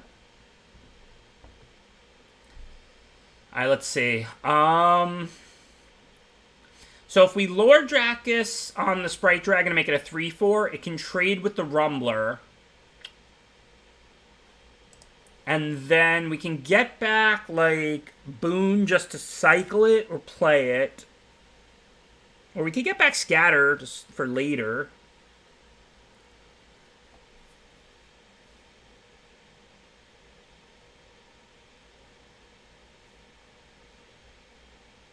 I guess we might Blitz to grow the dragon here. I have to block the Rumbler now. I can't Blitz for 3, unfortunately. I've been hoping I would draw a spell. Nah, Cycling Boon wouldn't let me kill Rumbler. Cycling Boon and Blitzing would, though.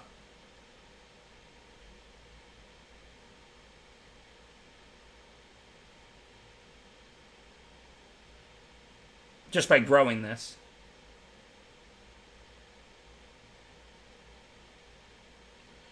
But just casting Blitz.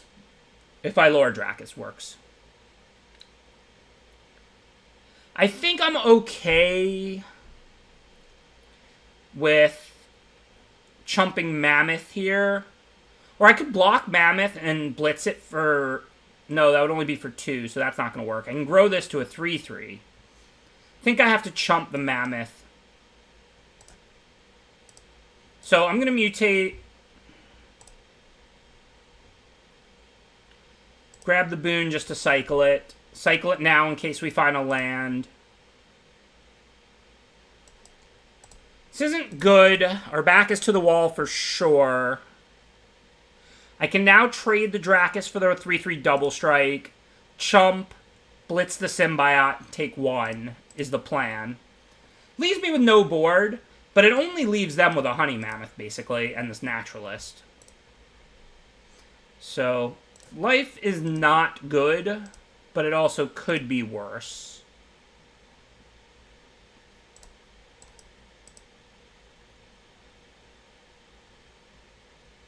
Really need them to be out of steam for me to have any shot to turn this.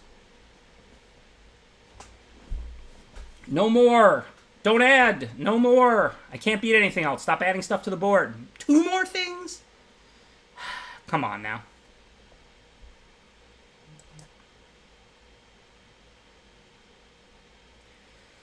Okay, so we're dead. We have to play 3 things. Can't do it.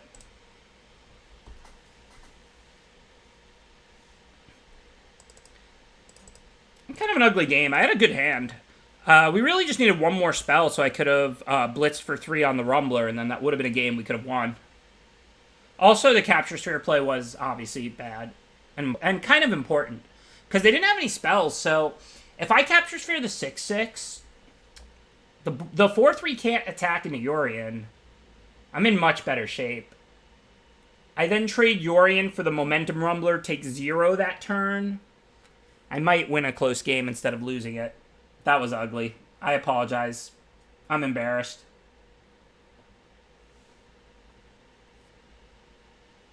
Just felt like best of 1 today. I mean, I asked the chat, and the chat overwhelmingly wanted best of 1 when we started the stream.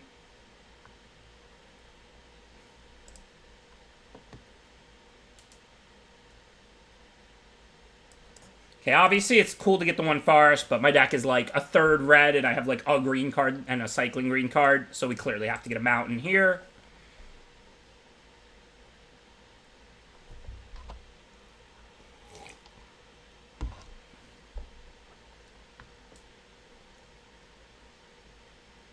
Can always fetch the forest later, of course.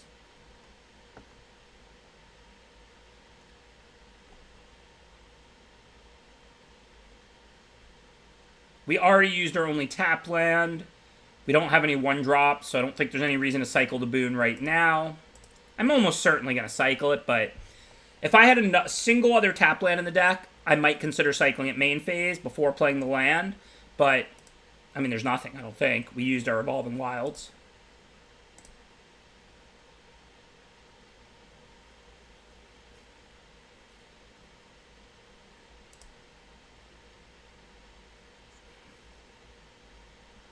So yeah, let's cycle it. We're a million lands away from it.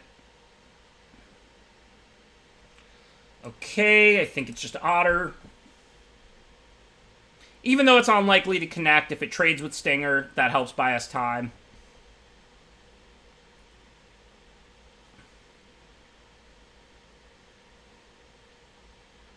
Obviously, this game's going poorly on the draw versus turn 2 Stinger out of the cycling deck.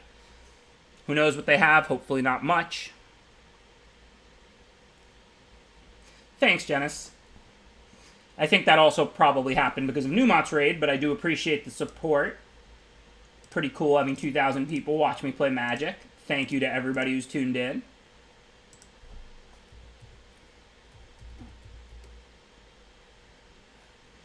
Definitely going to trade Otter for Stinger.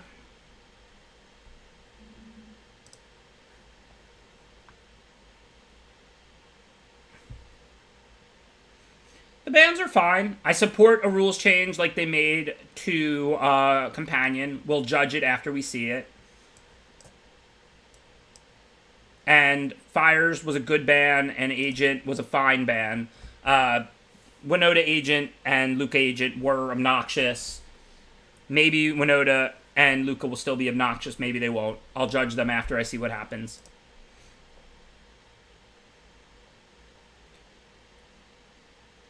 Do we take it, or do we trade with Healer?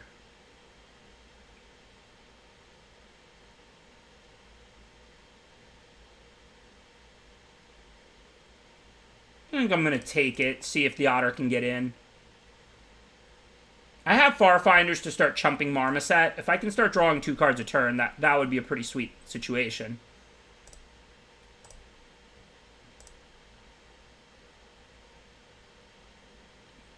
Thanks, Kaladin. I don't take it hard when I'm not results-oriented. Like, for example, the game I cast the Starks and then they killed me with Pacifism, I think I played right and I don't sweat it. I'm mad last game because of the Capture Sphere, because that was a good game and I think I probably could have won. Okay, so now I can attack. If they block, I development. If they don't, I get cards.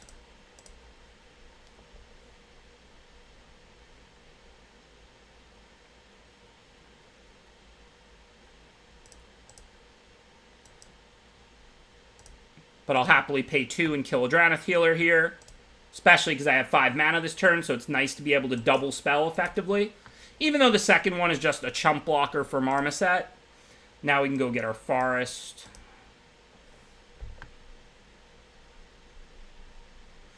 It's really just going to come down to what else they have. Like, if they're not adding anything meaningful to this game, if their hand is just some Cyclers and some lands, I'm in okay shape.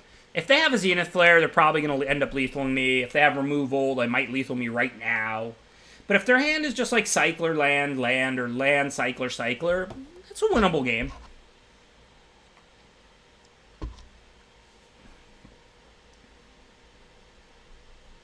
I mean, my hand's pretty good. Okay, definitely got to chump Marmosets now, I think.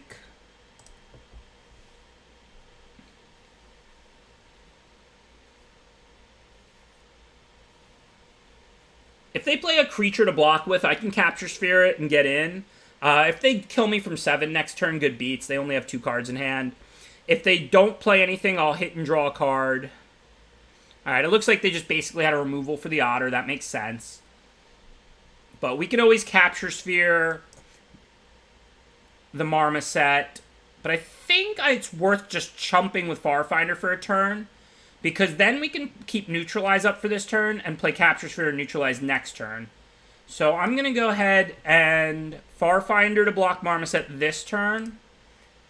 And then I'll Neutralize pretty much anything. And then next turn we can Capture Sphere Marmoset and not have to drop shields.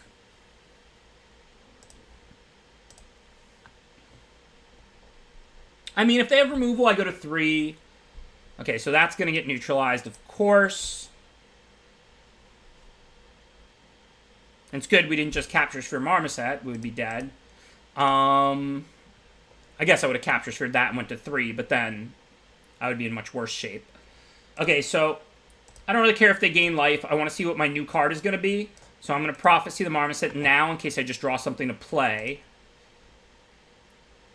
And that's good. Now I can put out Otter. And like I said, this game is just going to come down to their last card. Hopefully they just have a land or a land and a Cycler. Hopefully they don't have more to do. Well, that's about as bad as it gets. Wish I had 1 more point of life. Now I have to chump to not be dead.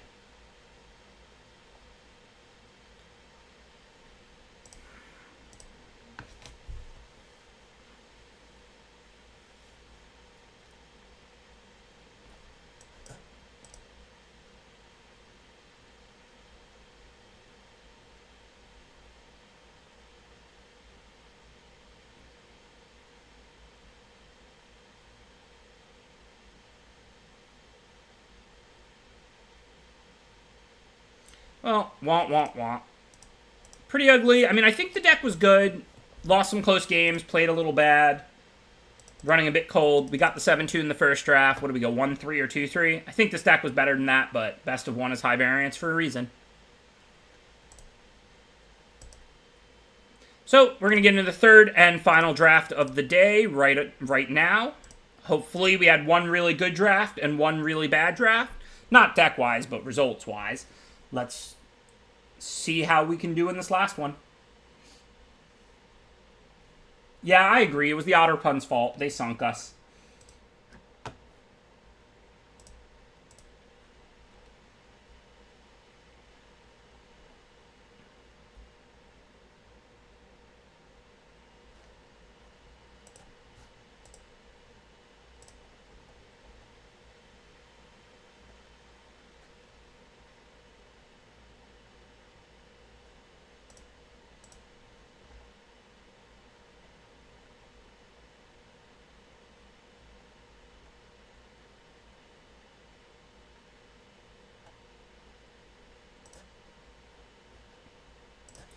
Alright, so let's see.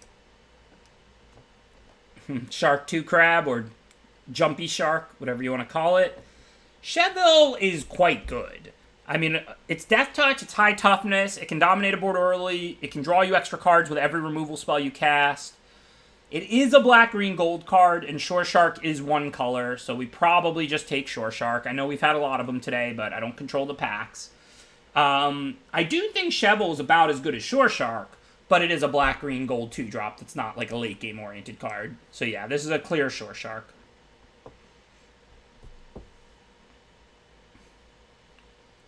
Wow, this is one of the worst packs. I mean, Forbidden Friendship's good in blue-red spells, good with Shore Shark, not a card I ever want a second pick. Brushwag is good in blue-green Mutate, not a card I want a second pick. This pack is embarrassing. Leech is playable, but blue-black is not a combination I go a lot. I think I would take it after Friendship and Brushwag and maybe Glimmerbell. I don't hate Leech or anything for blue-black Flash. Again, I didn't open like a rare that works for that deck or anything. I'm looking at Friendship and Brushwag, really. Yeah, this pack is abysmal. I agree Friendship is fine. It's overrated. I mean, your friends always end up hurting you, but I think it's a fine card.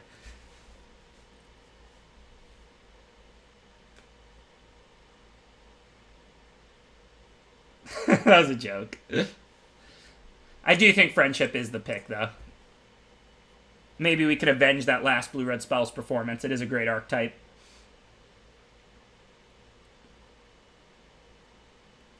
See how my puns are clever jokes and on point? I don't just go, otter sounds like oughta.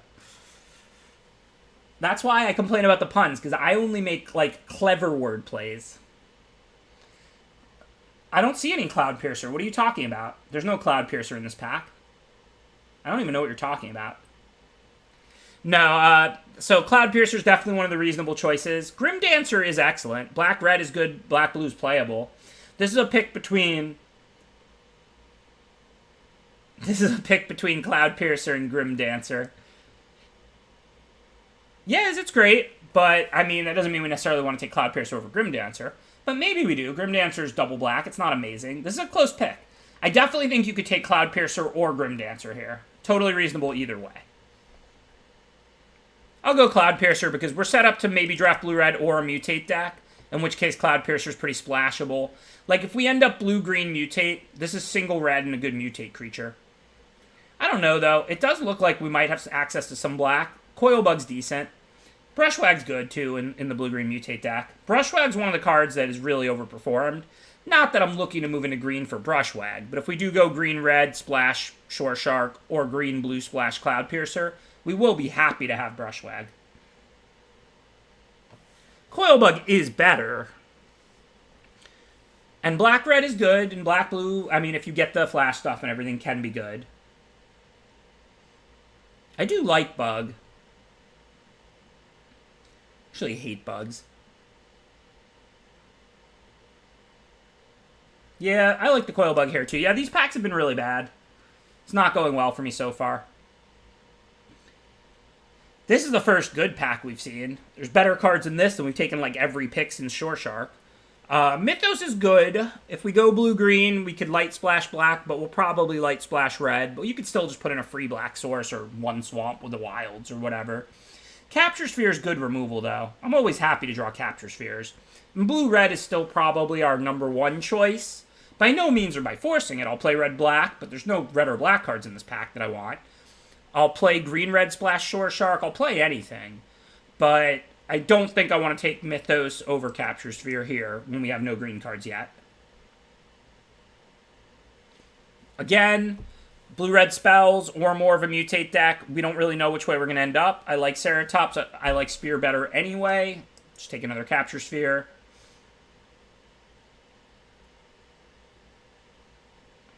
I don't really like Gopher Blood unless you have like Blitz and Wolverines, things that just make you want a 1-mana cycling instant or sorcery. But it is a playable card. Otherwise, there's what? Sandworm, Step, no. So yeah, Gopher Blood over virtually nothing. If we end up going red-black, these cards are pretty splashable. They're all single blue and 4+. Tentative Connection will be really good. We're probably going to go red-blue, but if we do that, we're not even going to play any of these cards. So I'm taking Connection in case we do a red-black still. And Bushmeat Poacher for similar reasons. Red-black's still an option for sure, especially because you can do a light blue splash pretty easily. Glimmer Bell, good to mutate onto if we do go base blue. So this is a common draft pattern for me. I mean, I'm in 3 colors. I don't know which 2 of the 3 I'm going to play. We'll just see what comes our way. We have Connection and Poacher, Coilbug. We could certainly go red-black. We could certainly go blue-red. Blue-black, well, we wouldn't lose much. Our red cards aren't actually very good. We could even go blue-black. Our red cards aren't really splashable, but we just don't, we could splash Cloudpiercer if we want. We don't really care about Friendship and Connection that much. Or we could splash Connection if we get a couple Poachers and Mutual Destructions. We'll see. Looks like a pretty easy facet reader over nothing. Thank you, sorry, Docta. Appreciate the 3 months of support. Hope I said Docta right.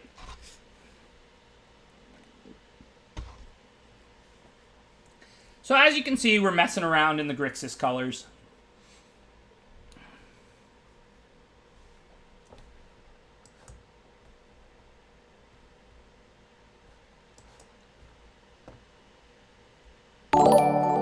Thank you, Echelon75. You're in the upper echelon of support for sure. Thank you for that subscription.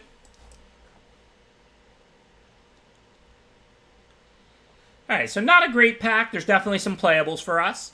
We know that even if we play, well, no matter what we play, we have some mutates. We've got a Shore Shark and a Cloudpiercer. We're going to try and do a little mutate theme. So we could take Zagaf Mamba here. There's also Deadweight, which is fine, not amazing. No, I'd never play Ozolith. This card's just bad, I think. Whisper Squad is fine in the black-red deck with mutuals and poachers and stuff. But I wouldn't want to first pick this one over, like, potentially higher, better cards. If we see another one, like 4th or 5th, we can probably table this one and then maybe play them. But I think here it's Frostlinks if blue is one of our main colors, or, like, Deadweight and Mamba, which are pretty close if not. We do want to try and play blue. We did get the Facet Reader and the Glimmer Ball back late. Black is our lightest color. I think I'm just going to take Frostlinks.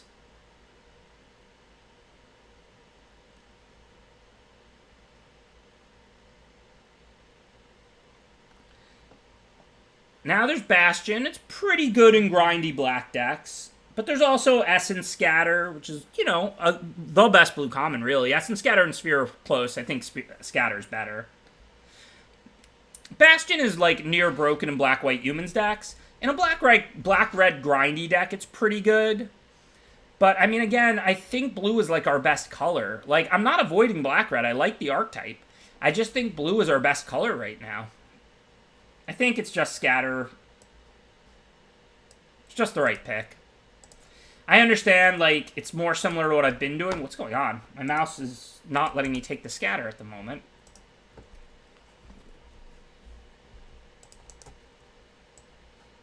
There we go. Okay, Blitz and Fire Prophecy. Let's see how spell heavy we are. Not super duper. Prophecy looks better to me. They're both good, but Prophecy I think is just clearly better since we're not super spell heavy. Scatter is very good in this format. It is true.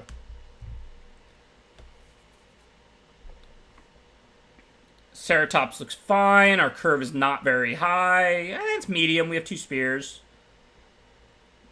We have Glimmer Bell, Friendship, Lynx. Maybe we want another Lynx. We do have Cloudpiercer and Shore Shark to put on it. But if we do move into blue-red spells, we're gonna want the Ceratops, which that looks like where we're going. I don't think we need wilds because our black stuff's not really splashable. If we had played red-black or red-blue, or if we had played black-red or black-blue, we would have wanted to splash. But our black stuff isn't really that splashable. I think we just move into blue-red spells. Subdual's good removal in blue-red spells. Again, I would play Cliffs in this deck, but I really couldn't care less. We're a 2-color deck. Blitz now is good. Wilds and blue-red duels, those are important when you're splashing. When you have a two-color deck and you can just play 8/8 with some cycling, I'm not against Wilds or a blue-red duel, I'll play it, but I couldn't really care less about it. Okay, we're not going to miss Frenzied Raptor, so now I'll take the black-red duel, but unless we open some kind of incredible black mythic, I really doubt we're not playing blue-red.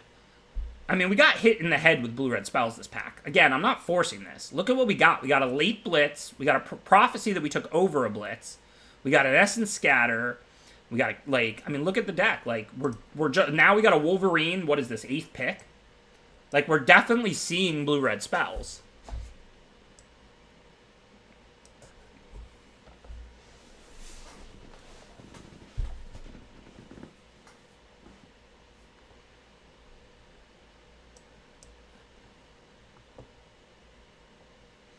Thanks, After Hours. I appreciate the support. Thanks, Haba Hut. Thank you for the 15 months. Pretty much the whole time I've been streaming. Really appreciate the support. Thanks to everybody subscribing. Y'all are awesome. Really glad that my stream became as popular as it did, as quickly as it did, thanks to all of you, so that even after the MPL contract expired, I was able to honestly keep streaming, justifying it with enough support. So I really do appreciate it. I normally stream Tuesday, Wednesdays, and Thursdays, starting at 3 p.m. Usually do 3 drafts, so 5 hours-ish. Obviously, it's limited, so sometimes it's 4 hours, sometimes it's 7 hours, but my normal schedule is to start at 3 p.m. Eastern on Tuesday, Wednesdays, and Thursdays. I certainly don't keep it perfectly, but I do keep it roughly. You know, I don't even check those numbers, really, Samig. I'm the kind of person, like, I don't view it as a competition. I know if my stream died, like if there was nobody, obviously I might stop streaming. But I try not to pay attention to whether I have 400 subs or 600 subs. I try not to pay attention to whether I have 700 viewers or 1,200 viewers. There's going to be an ebb and flow. As long as the community is supporting my stream and the people there are participating and enjoying it, I don't even really look. It's honestly the truth. Okay, so there's Mythos, there's Neutralize, there's Scatter. I think it's just Mythos. It's a great card in blue-red spells. Like I said, it kills 1 big creature or 2 to 3 small creatures. It's pretty powerful removal. It's really not that close. Like I don't want to give the wrong impression. Mythos is like an uncommon removal spell type quality, not like an S-tier rare type quality. But it's better than Scatter and Neutralize. I wouldn't splash a Plains unless we pick up an Evolving Wilds. I'm not going to just toss 1 random Plains into this deck, I don't think. If we pick up a Farfinder or a Wilds, then maybe. Okay, this looks like a pretty clear Wolverine. We already have some Mutates. I'm not against a third, but it's not like we have a bunch of Otters and we really need the Heron. Wolverine looks good. We've got plenty of spells. We've got some cycling spells. Wolverine should be pretty good in our deck. Heron's good, but we have no Otters. We already have a Shore Shark and a Cloud Piercer to mutate onto whatever one little body we have out to mutate onto. I'm not anti-Heron, and I would play it in this deck. But with no Otters and with 2 mutates already, I'm not excited about a Heron. I am excited about a Baby Godzilla here. That lowers the cost of these mutates. Now we'll try and take 1 or 2 more mutates if we can. But either way, it's a nice 2-drop to mutate onto. Also, this pack just has nothing else, so. Pretty sure we're not going to play Facet Reader. Let's get that out of there. I pretty much only play Facet Reader in these decks if I have 2 of 1 mines. Seems like a pretty easy Gust. Just a good card. We have a Glimmer Bell to make it cost 2. Even if that's our only flyer, there's nothing wrong with paying 4 for Gust. Plus, we just want to cycle and put a spell in the yard because we have double Wolverine and Blitz. So we're very interested in fueling the graveyard. Speaking of, let's see if we have any Memory Leaks or 1-mana Cyclers. We don't, but if we do get one out of a weak pack, I would play it with double Blitz and Friendship. Alright, we're not going to have 4 Otters, so you can't make all the Otter puns, but I'm going to take the 1. Let's make a deal. If I get 3 or more Otters this draft, I'll tolerate the Otter puns. If I get 2 or less, let's not have non-stop Otter puns.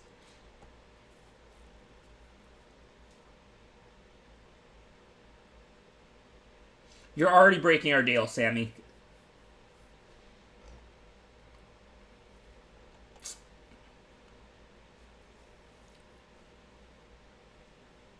Does LSV just send his army of bad punters over? Is that what happens?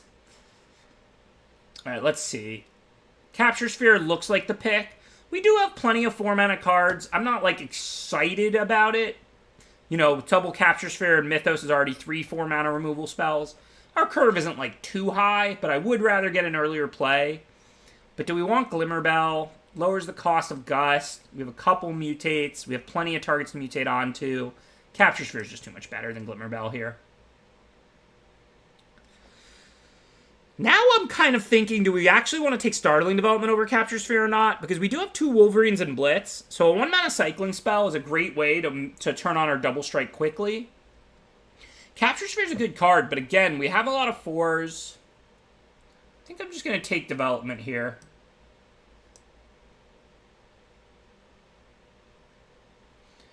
I hate Anticipate, but this is best of 1. I'm not maining Blazing Volley. It's a decent sideboard card, but there's no shot it's going in the main here. So I guess Anticipate could be our last playable if we don't get another one. Okay, seems like a pretty easy reconnaissance mission. I like that it cycles. Sometimes it wins the game. I'm not going to play an off-color 2-mana cycling spell. I would play an off-color 1-mana cycling spell, but it doesn't look like we're going to see that. I don't think these cards matter.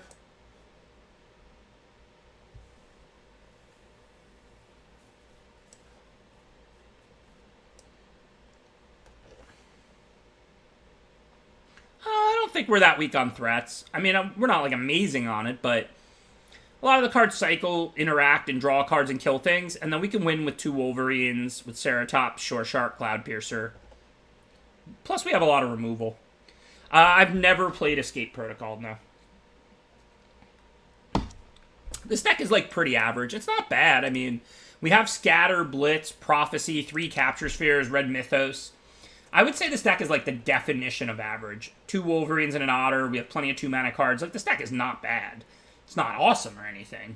It's, like, a fairly flat, low power level, but, I mean, we have a good first pickable uncommon. We have a reasonable first pickable rare that's more like an uncommon. Like I said, it's just not exciting, but I don't think it's bad by any means.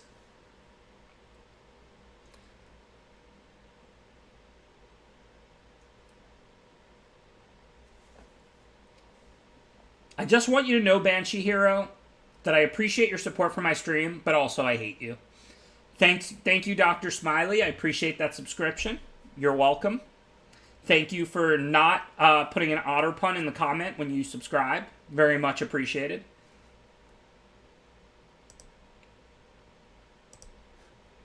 We've got a bunch of 1-mana cyclers, so certainly 16 lands, 8/8, no real decisions here.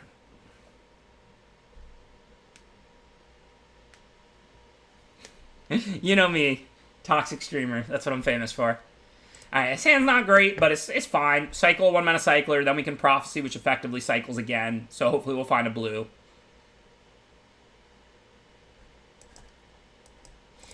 Obviously, to be technically perfect, you would cycle in a turn, but no matter what they do turn 1, I'm going to cycle that, so I'm just going to save some clicks. I hate Anticipate. This is just a format that's about impacting the board. Paying 2 mana to not impact the board is just, it's a last-ditch effort in this format. Cards like Anticipate really vary format to format, and this is just kind of at its worst. And it's not a great card in any format. I understand if you have a lot of Sprite Dragons, you might play it or something. If you've got a ton of expensive instants, which I do have 3 Capture Spheres, but honestly, I just think it's an unexciting card. So, we could just play this Shore Shark here, mutate it. Attack for 4 on turn 3. We're not bouncing anything, but we have a handful of removal. I mean, they might scatter it. Otherwise, we pass the turn. We probably strand our mana. I mean, we might Prophecy, but we don't really have anything we want to bottom. I think I'm just going Beatdown. It's not exciting, but there's no Divine Arrow. They can't kill it. If they scatter, whatever. I don't mind trading with Scatter. I think we just throw Blitz in the yard because it's the early game and Blitz is not really on. Yeah, we're fine with them scattering it. Who cares? If not, we can start clocking them. Because we know we can tap their... We can kill a creature, hit for 4. Tap a creature, hit for 4. Tap a creature, kill a creature, hit for 4. So I think we want to start clocking them. So since we drew land 4, I'm definitely going to Frostlinks here.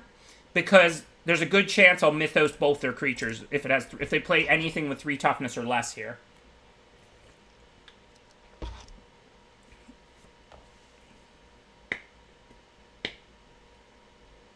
Unfortunately, it didn't go that way. They have the removal. But still profitable here. Let's fire Prophecy now in case we draw something we want to play. We know we have an island we can bottom.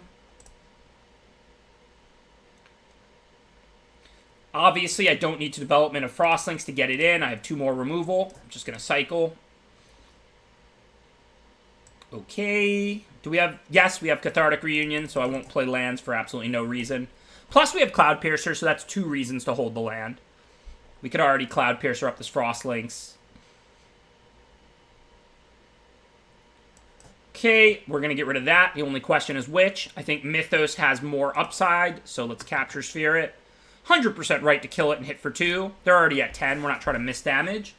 Whether or not we play Mythos or Capture Sphere is debatable. Capture Sphere can hit a 6/6. Mythos can't, and they are a green mutate deck. But there's still a chance they'll play 2 small creatures and we'll Mythos them both. You never know.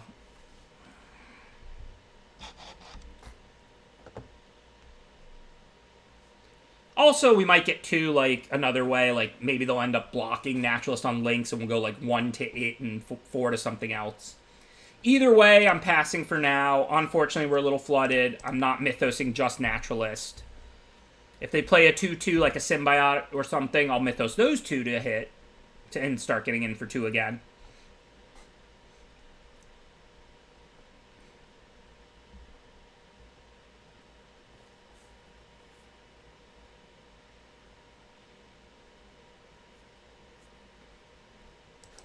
Two is probably the right number of lands to hold. I'm not going to attack because they might have something.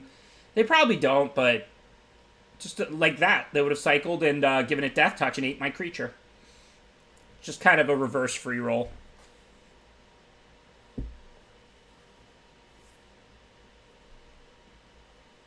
I mean, we're only playing 16 lands. We have Reunion. We have Cloud Piercer. This is still the baby Godzilla, so we can rummage away a land if we draw a mutate creature. Obviously, I'm not loving life. We put a land on the bottom, too. So there's only 7 lands left for us to draw, and we have a few good draws. Okay, Cloud Piercer being one of them. I get... It's not when you mutate, right? It's when you cast a mutate creature, or is it when you mutate with the baby Godzilla? Because I really want to rummage. I guess it's worth the extra rummage, because these mountains are pretty much dead. Basically, what I'm saying is there's a very high chance they're holding removal. So I'm not, like, excited about putting Cloud Piercer on Frostlinks. But Cloud Piercer, it's only when it mutates that you get to do the rummage. And I want the extra rummage because I have 2 dead mountains. So I think it's worth it to rummage. It's worth sacking this Frostlinks to draw a card at this point. And discard mountain, draw a card is practically just draw a card. The reason I'm mutating, is because of the Cloud Piercer rummage ability. Even if I knew they were going to kill his Frostlinks, I might still make this play, because I get to rummage an extra time, and I'm holding 2 dead mountains.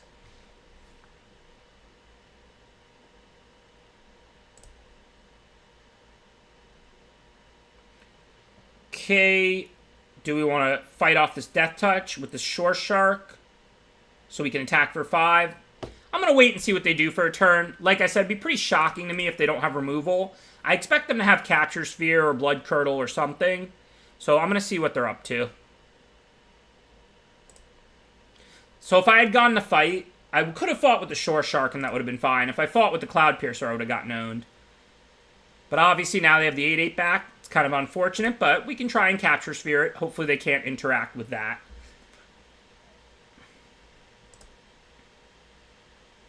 Back for More is a great card.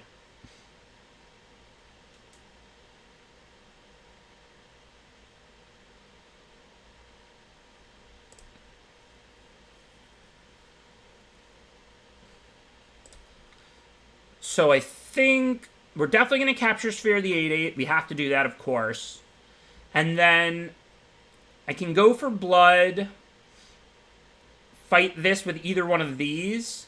I think I actually want to kill the Naturalist, because there's a much higher chance I'll be able to Mythos a 1 toughness in something.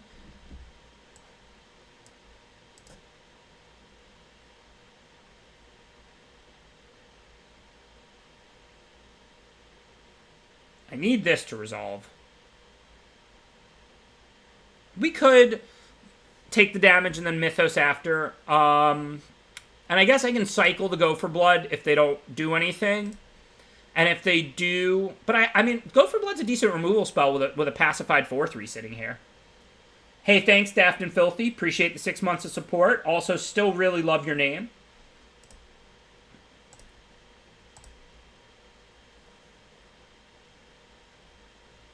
Well, if they don't have an answer for Mythos, life is good. Let's find out.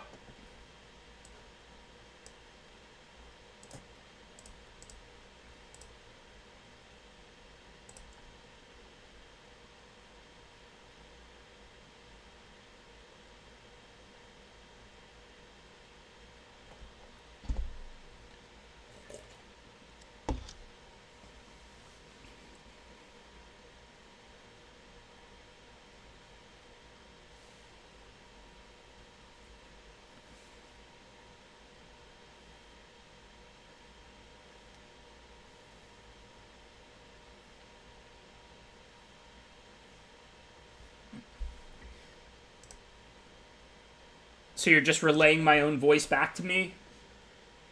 Adderall's real?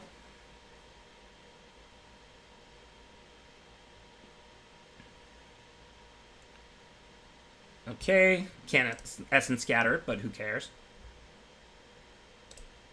So we can go for blood that. We don't need our creature in play anymore, so go for blood here is just removal. Our creature's locked down, so it's not doing anything for us. I mean, I guess it doesn't even die, but that part's pretty irrelevant. We've played our mutates. So by killing it in response, they fizzle the fight. I don't want to watch them draw extra cards, but I also don't really want to cycle the scatter. So now I'm not sure what to do. I guess the odds aren't that high I find an answer this turn off Reunion with only 2 mana left to work with. So I'm going to wait 1 turn. Because if I draw a land, I can get rid of it. If I draw a removal, I can just play it. If they play a creature, I can scatter it. If they don't, then I can cycle scatter. So I'm going to take the 1 hit, scatter any real creature they play. Like, I won't scatter a Naturalist or something. But if they play any meaningful creature, I'll scatter it. We have a Glimmerbell that can block a 2/2 lifelink. Subdual shuts it down. Forbidden Friendship gives us 2 1/1s. Another Capture Sphere. I don't know. We have some stuff. Okay, Gust means we can Gust it and then scatter it, so that works.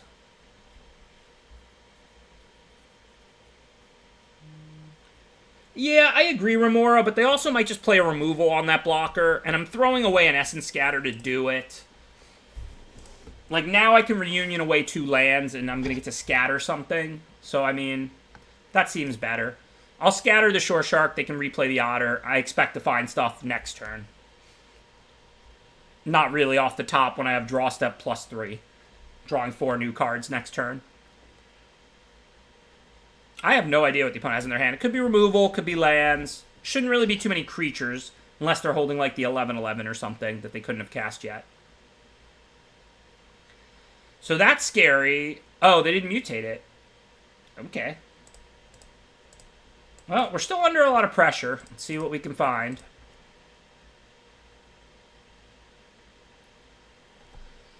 So, Gem Razors when it mutates, not when it attacks. So we have tough decisions here. I don't want to cast Wolverine and die to removal over casting Capture Sphere. The question is, what do we Capture Sphere?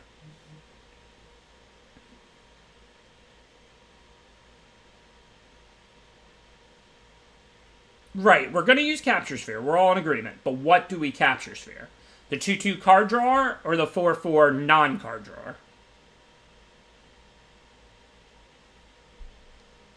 They also might have mutate, and I think blue is their splash. Well, not really. I guess they just don't really have a splash. They're just soul tie. I'm going to pass and then decide later. Gives them a few cards to win, but we're in such a tight game. I don't expect to win if they have keep safe or something anyway. I don't know.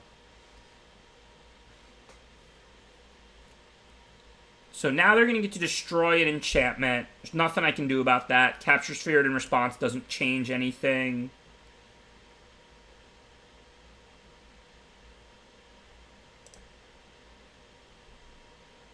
Do I even have more outs after this for the 8-8? Not really. Life is not good. But either way, I'm going to Capture Sphere the Otter, I think. I can't let them draw extra cards. Yeah, I was going to Capture Sphere the Otter. That was my plan. Maybe I should switch when they mutate onto the Gem Raiser. But the reason I didn't respond was because I was planning to Capture Sphere the Otter and stop card drawing. I'd rather take an extra 2 damage than let them get an extra card this turn. It's possible I should have switched, though, when they Gem Raisered. When they suspended the Parcel Beast on the Gem Raiser.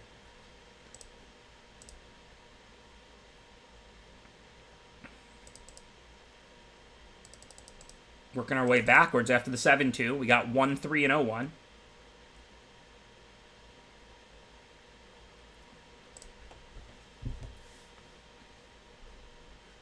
Hey Cobra, how you doing?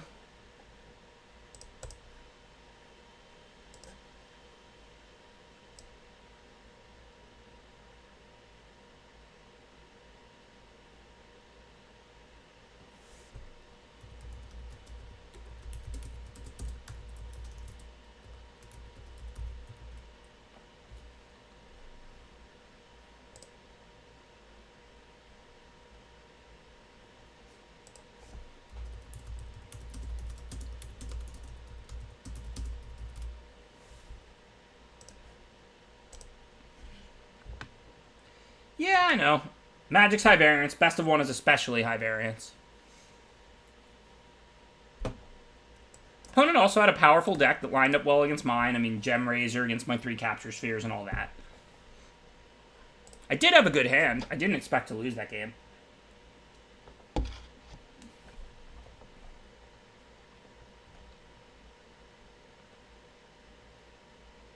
In the Arena Open, I went 3-2 on day 2. I made day 2 and then went 3-2.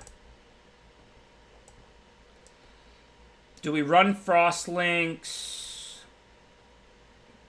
I don't know. Yeah, I think we do. Because if we draw an island, we might play this and draw cards. We might want to Shore Shark the Frostlinks. I think we just run it out there. Yeah, people said best of one. I'll play best of one this week. Did best of 3 for the past couple weeks. I like both. I don't really mind either way. There's no number of Omniseas that's too many. Alright, let's find out if they have anything. We don't really have any other options anyway, but if this lands, they're now forced to use removal on a 2-2, or we're drawing extra cards. Build your own Thieving Otter, right?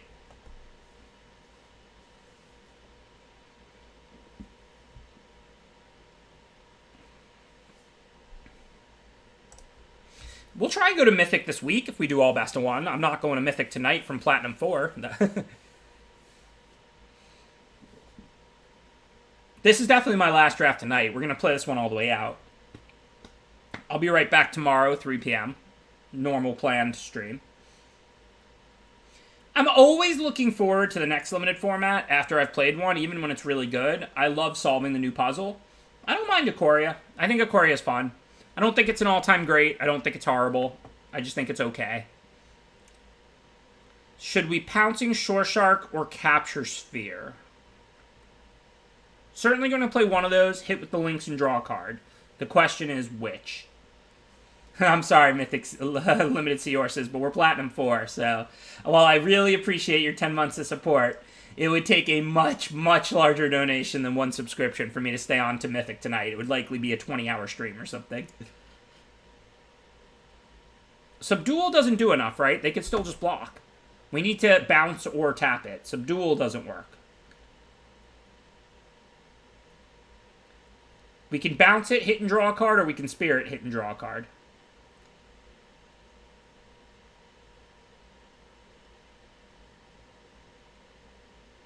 Yeah, Shark does hit harder. That's fine. I'm down with that. Bounce is better for damage, but Shore Shark can bounce a creature that's better to bounce, like a more expensive creature. There's even a chance they'll end up mutating it because they draw like a mutate enabler or something. I think it was a really close choice. Certainly you want a Spear or Shark. You're getting cards off Reconnaissance Mission. I just don't... Which one is a really close choice in that spot?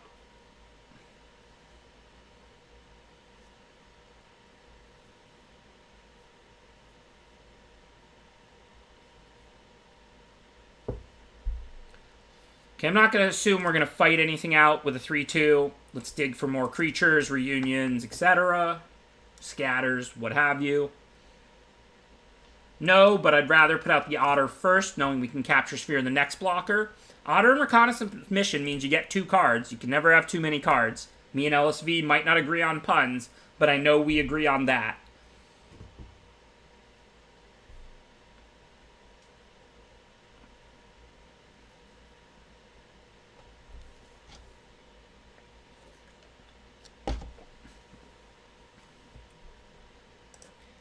So now we'll see if they have something or not.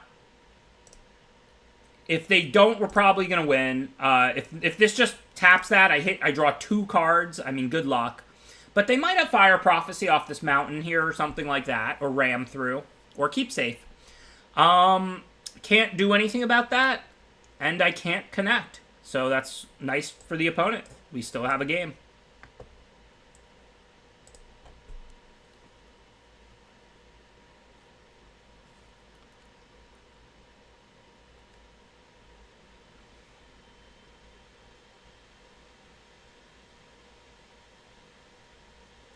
Subdual would blank this into a 1/4 so that, like, our creatures would bounce, but we wouldn't be eating them. So, yeah, it wouldn't get us cards off mission or anything. If they had a 3/4 verse both of these and nothing untapped, I'd attack and subdual the Greathorn because the other one would connect and then these 2 would bounce. But if I attack with 1 creature and subdual the Greathorn, it doesn't accomplish anything. They just bounce. Thank you, Cornball. Appreciate the subscription. I mean, like, now I'm going to subdual the Parcel Beast because I need to shut it off. Can't let them Parcel Beast every turn. We've been drawing a lot of lands. I mean, these games have been close and kind of ugly. I mean, it just is what it is. Hopefully we'll draw removal here or, you know, something powerful. Some removal. Cathartic Reunion. Hopefully not more lands.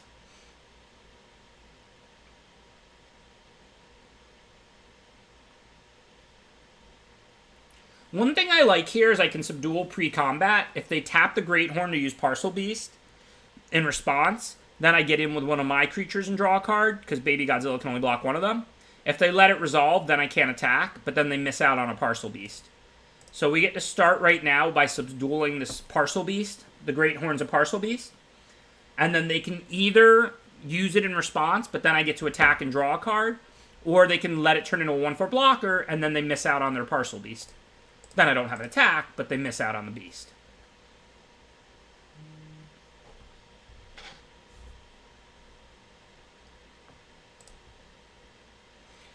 So we're going to play Glimmerbell. We can mutate the Cloudpiercer next turn. I'm not going to play this last mountain because I can rummage that away with the Cloudpiercer. So, and I might need to start hitting in the air or giving double strike to this Wolverine because they're almost at this 11/11 trample here. I'm not super scared. I have a bunch of Capture Spheres, 2 left in the deck. I have a Gust of Wind left in the deck. But I do want to be drawing cards and rummaging and pulling those up so that I can deal with this 11/11 when they play it. They're 1 land away now. I just explained why I didn't cast Cloudpiercer. I want the rummage. I need to get to one of my 2 Capture Spheres, my Essence Scatter, or my Gusts of Wind and stuff like that before they just beat me with an 11/11 trample. They shouldn't beat me with it. I have, like, plenty of cards to get into, but I don't want to miss out on the rummage. It's important that I find an answer to this.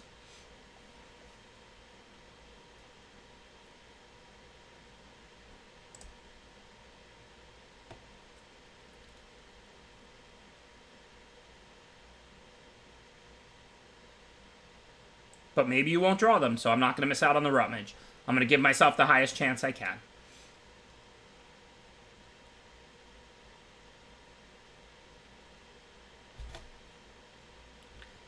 So let's see. This is just a 4/5. Whenever you cast a spell, mutate. So there's a baby Godzilla, whatever.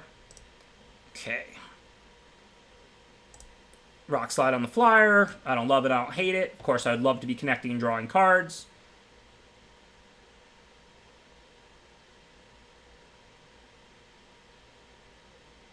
So like I said, we need this Rummage pretty bad. The Otter seems like the obvious target.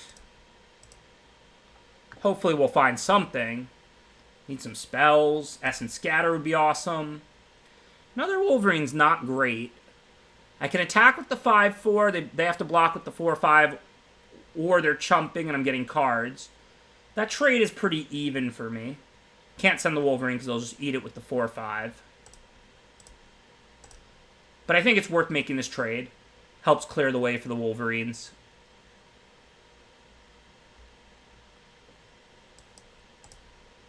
Also, they're getting a loot right now because that's a baby Godzilla. But yeah, we're not in great shape now. Like I said, I have to find an answer for that 11/11. I've got Gust. I've got 2 Capture Spheres. Got a lot of answers. Somehow I'm losing to big creatures with my deck with 3 Capture Spheres and Essence Scatter and Gust of Wind. Just in the nick of time. Right where I wanted you.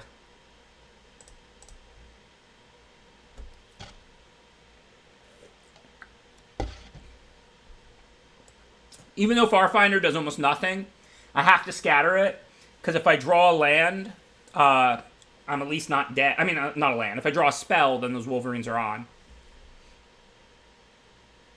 Oh, we lose. I don't even know if I have outs now. I guess, no, they have 2 11/11s. A Gust of Wind into Capture Sphere or something are my outs now. Does trading with the Symbiote change anything? So if I take 13, I do have Gust still, right? So if I take 13, I'm at 7. If I take 11, I'm at 9. No, I don't think I need to trade with Symbiote. I don't think that helps me.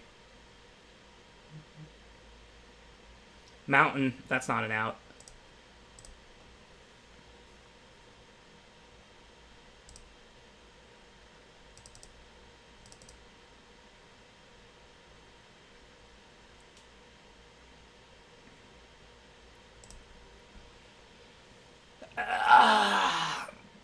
No, I mean, I'll play that. I'm going to play this one all the way out. If I lose this game, I'm calling it a night. I'll be back tomorrow. If it was Thursday, I'd consider another one, but I'll be back tomorrow. If I win, of course, I'm going to play this draft all the way out, regardless of how long it takes. I try and draft cycling when I can. We didn't see cycling at all this draft. I mean, the first draft, we saw, like, some cycling. We didn't get hit over the head with it, and I drafted a Jeskai cycling control deck. But this draft, we had no shot at cycling. We were either going to play some Grixis combination. I agree. I'm losing because of the Otter puns. I blame you. Okay, not a great hand. Not a hand I'd ever think about mulliganing. Cycle this card. Prophecy basically cycles 2. Hopefully we can find an island. I believe it, Ronald Ump. I believe it. Alright, here we can just start with our friendship. It may be forbidden, but it is pretty efficient. Attack for 1. It's a good trade if they block. If they take it, we still have a 1/1 back to block Brushwag.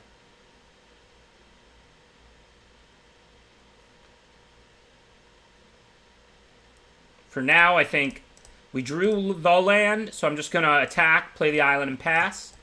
I really want to try and find another island and clear a blocker. So what I'll do is take the hit from Brushwag, and if they play a creature, I can, like, Fire Prophecy it, bottoming, like, Subdual, and then if I draw an island, I can go Mission, hit for 2, draw 2. And it looks like that's how this will line up.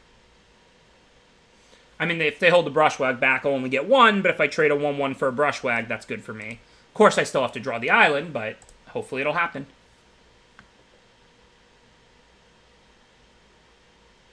No such luck. Life is not good.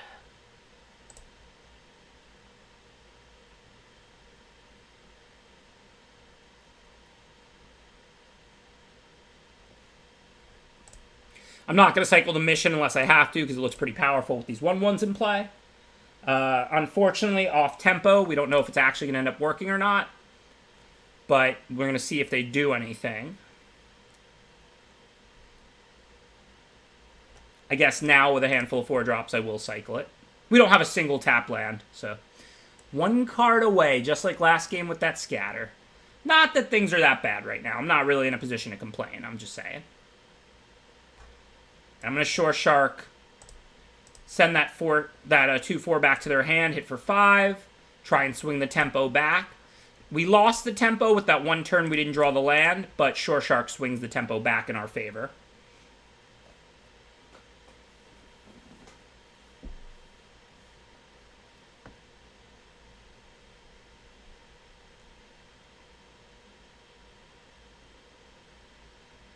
I guess I could have attacked, but the problem is I can't mutate onto the 1/1 human. So I miss a point of damage. So it's not a free roll. If it was a free roll, I would attack because I would rather eat their creature than bounce it. But the problem is if they block the 1/1 human, I give up a point. Hey, thanks for the raid, Legend. One of my favorite limited streamers, except every time I click these days, he's playing Historic. Legend, limited, that's what's up. Thank you, though. Really appreciate the support. Anybody currently not following Legend, check him out. Okay, no real decisions here. We don't need to rummage this game. For once, we were screwed, not flooded. So, cast a 5/4, see what's up. I know you already follow Legend. All of us limited streamers got to stick together. We're trying to overtake the standard world and show everybody the light. But it's hard, you know? Legend does draft a lot. I'm only teasing because me and Voxy pretty much only play draft, except when we have standard to play, like for a tournament. Legend's about 80-20.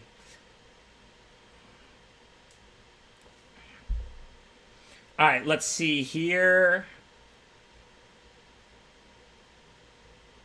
I want to get the Otter out, but I can't use 3 mana instead of 5.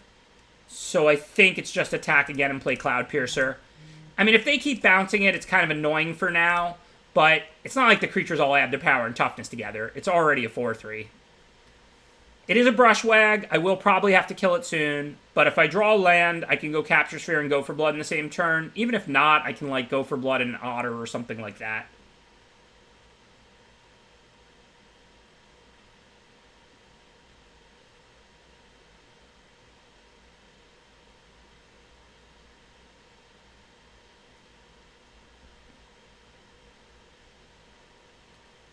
Okay, so that works out okay.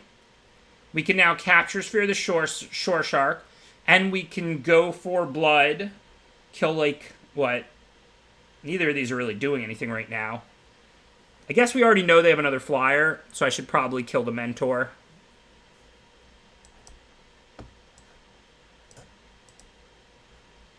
But I like doing this now, because Go for Blood is, you know, it's 2 mana. It's efficient removal when it works, but it's always risky. You always run the risk of them bouncing or killing it in response, and you get blown out. Oh yeah, I'm only teasing. Your Historic Brews and stuff are pretty cool. I mean, you know me. There's 10,000 people promoting Standard for every one promoting Limited, so... I gotta stay on brand and do my job.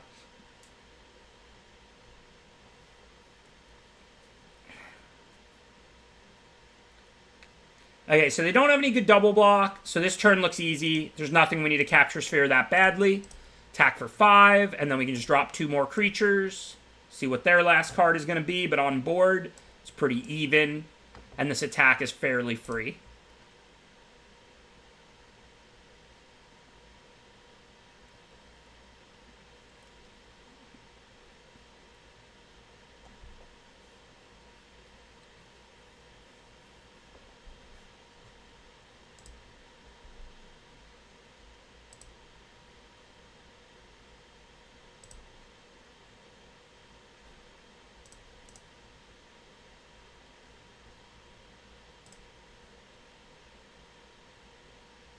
Oh. Thanks, Libel. Appreciate it.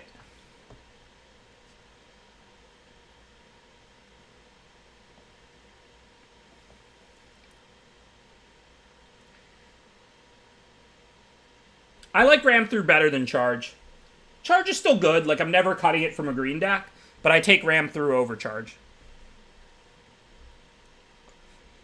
All right, now we got our Capture Sphere target. That's a nice big flyer.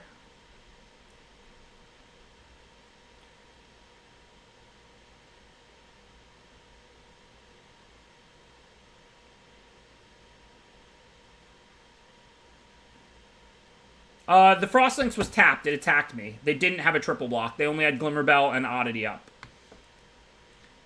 So, we can Gust for 2.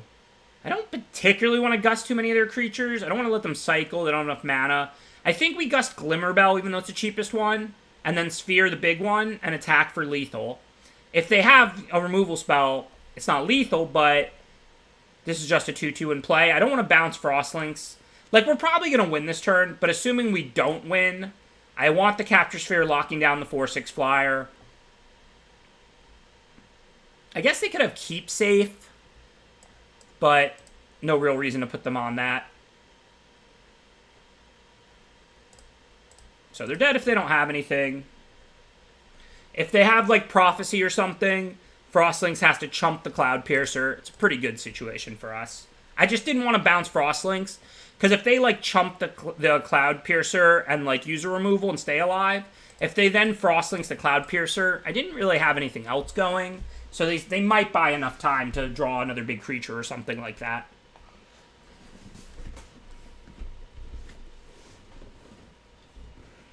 Oh, I'm always going to cast Gust plus Capture there. The only question is which ones, right?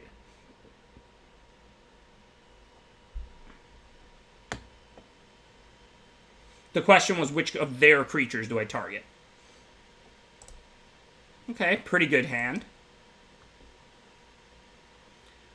Not going to leave Scatter up on turn 2. We've got 2-drop, 3-drop, and then after that, we can try and scatter the good creatures. I mean, it definitely changes their value. It makes them worse. It has to. They have to pay a whole extra 3 mana. The only question is how much worse, and I have no idea. Okay, I'm going to attack. Even though it looks like it's trading 1 for 2, it's clearing the way for Wolverine to hit. If they attack with Boot Nipper, Wolverine can attack back. So that's why I'm attacking for 1 here.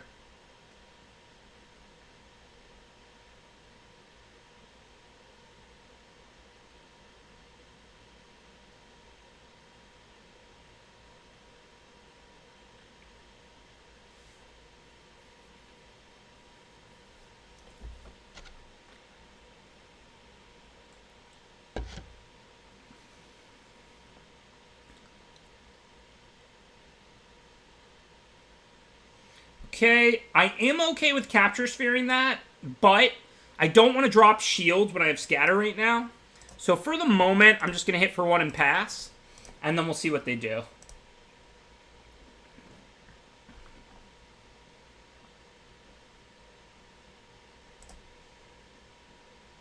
Cool, it doesn't have lifelink, just Death Touch, it doesn't draw cards. I'll take my 3. Again, see what they do. It's not really a great creature to subdual, because it can still block Wolverine. Obviously, I don't need to counter a 1-1 at this point. If they just pass the turn, I just Capture Sphere the Greathorn, attack for 4. Still have Scatter and Subdual. Because they would just bounce. I didn't want to subdual a 3-4 into a 1-4. It doesn't really help me.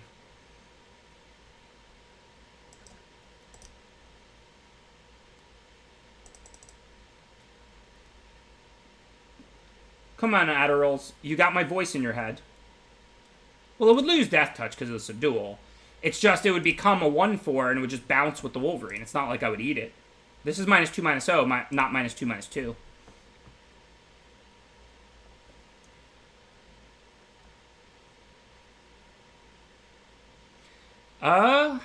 Can't do anything about that. I can't Essence Scatter it. It's kind of ugly for me, the combo. I'll subdual that so it takes away lifelink at least. And then I can also untap the Bell to eat the Farfinder. It's kind of a weird attack with Farfinder. Maybe they just didn't even think about the Bell untapping. I'm going to hold the 2 lands because of Cathartic Reunion. So we're hitting for 4 and taking 3, so it's a close race for now. Yeah, but I didn't want it to lose haste because it could have blocked Wolverine. So we traded 3 for 3 and I'm winning the race. Stop playing creatures I can't scatter. This is so obnoxious.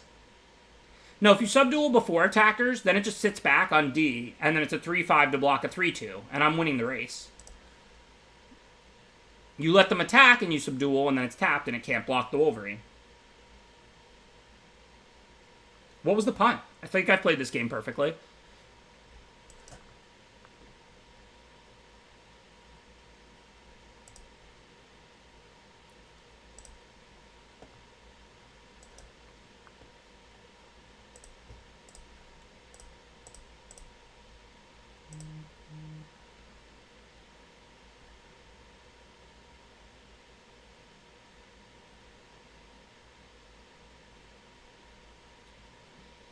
Yuck.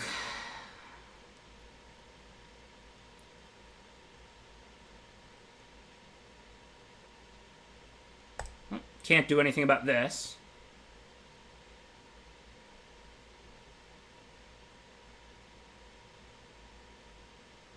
I need to draw like Reunion or Prophecy. I mean, I'm playing a 16-land deck. I can't just keep getting super flooded all the time.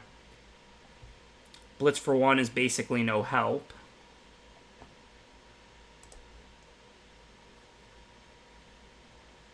You're not required to draw 7 of 16 lands every game. I have like Cloud Piercer and Baby Godzilla and Prophecy and Reunion. It's not even like I don't have flood mitigation.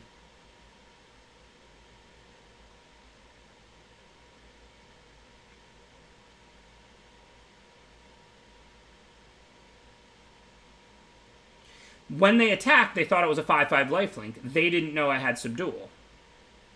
PV's theory doesn't apply there.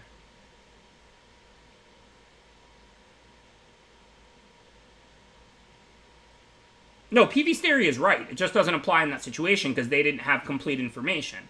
They didn't know I had Subdual in hand and choose to attack anyway. They have no idea I have Subdual. They think they're hitting for 5 and gaining 5. Not hitting for 3 and gaining 0. So I could double block and then blitz. It's pretty ugly. I lose 1 of my 2 in blitz. Save 3 damage. Think I just have to take this. I mean, obviously now I regret it, but I was winning handily at the time. I didn't know Dirge Bat was coming. Need to draw Shore Shark. I mean, any spells, really. Okay, that's decent. I'm going to cycle it. Hopefully we'll find another spell, but at least it gives Blitz for 2, which turns on Double Strike, because that'll be my 3rd spell. Wait, maybe I can just kill them or something. What happens if I attack with Wolverine? If I make it a 4/4 Double Strike, and then they don't block, they go to 1. No, I'm a point short, obviously, because it'll be a 4/4 Double Strike. But a 3/2 Double Strike and a 4/4, that does work. So what happens if I go Startling Development on Baby Godzilla, Blitz for 2 on Fertilid, and then I attack with both? Then they have to trade for the Baby Godzilla and take 6. That looks really good. So I shouldn't cycle.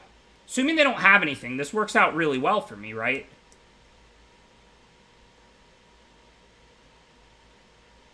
Yeah, their Death Touch kills my Baby Godzilla, but who cares? Their Death Touch doesn't even kill Wolverine because of Double Strike. So assuming they don't have Blood Curdle or Prophecy, this works out really well. If they do have Blood Curdle or Prophecy, I lose, but who cares? I mean, I'm behind on board anyway. Hopefully they don't have anything. Them not getting land means they probably have something, but again, what are you going to do? Wasn't beating a removal spell here anyway.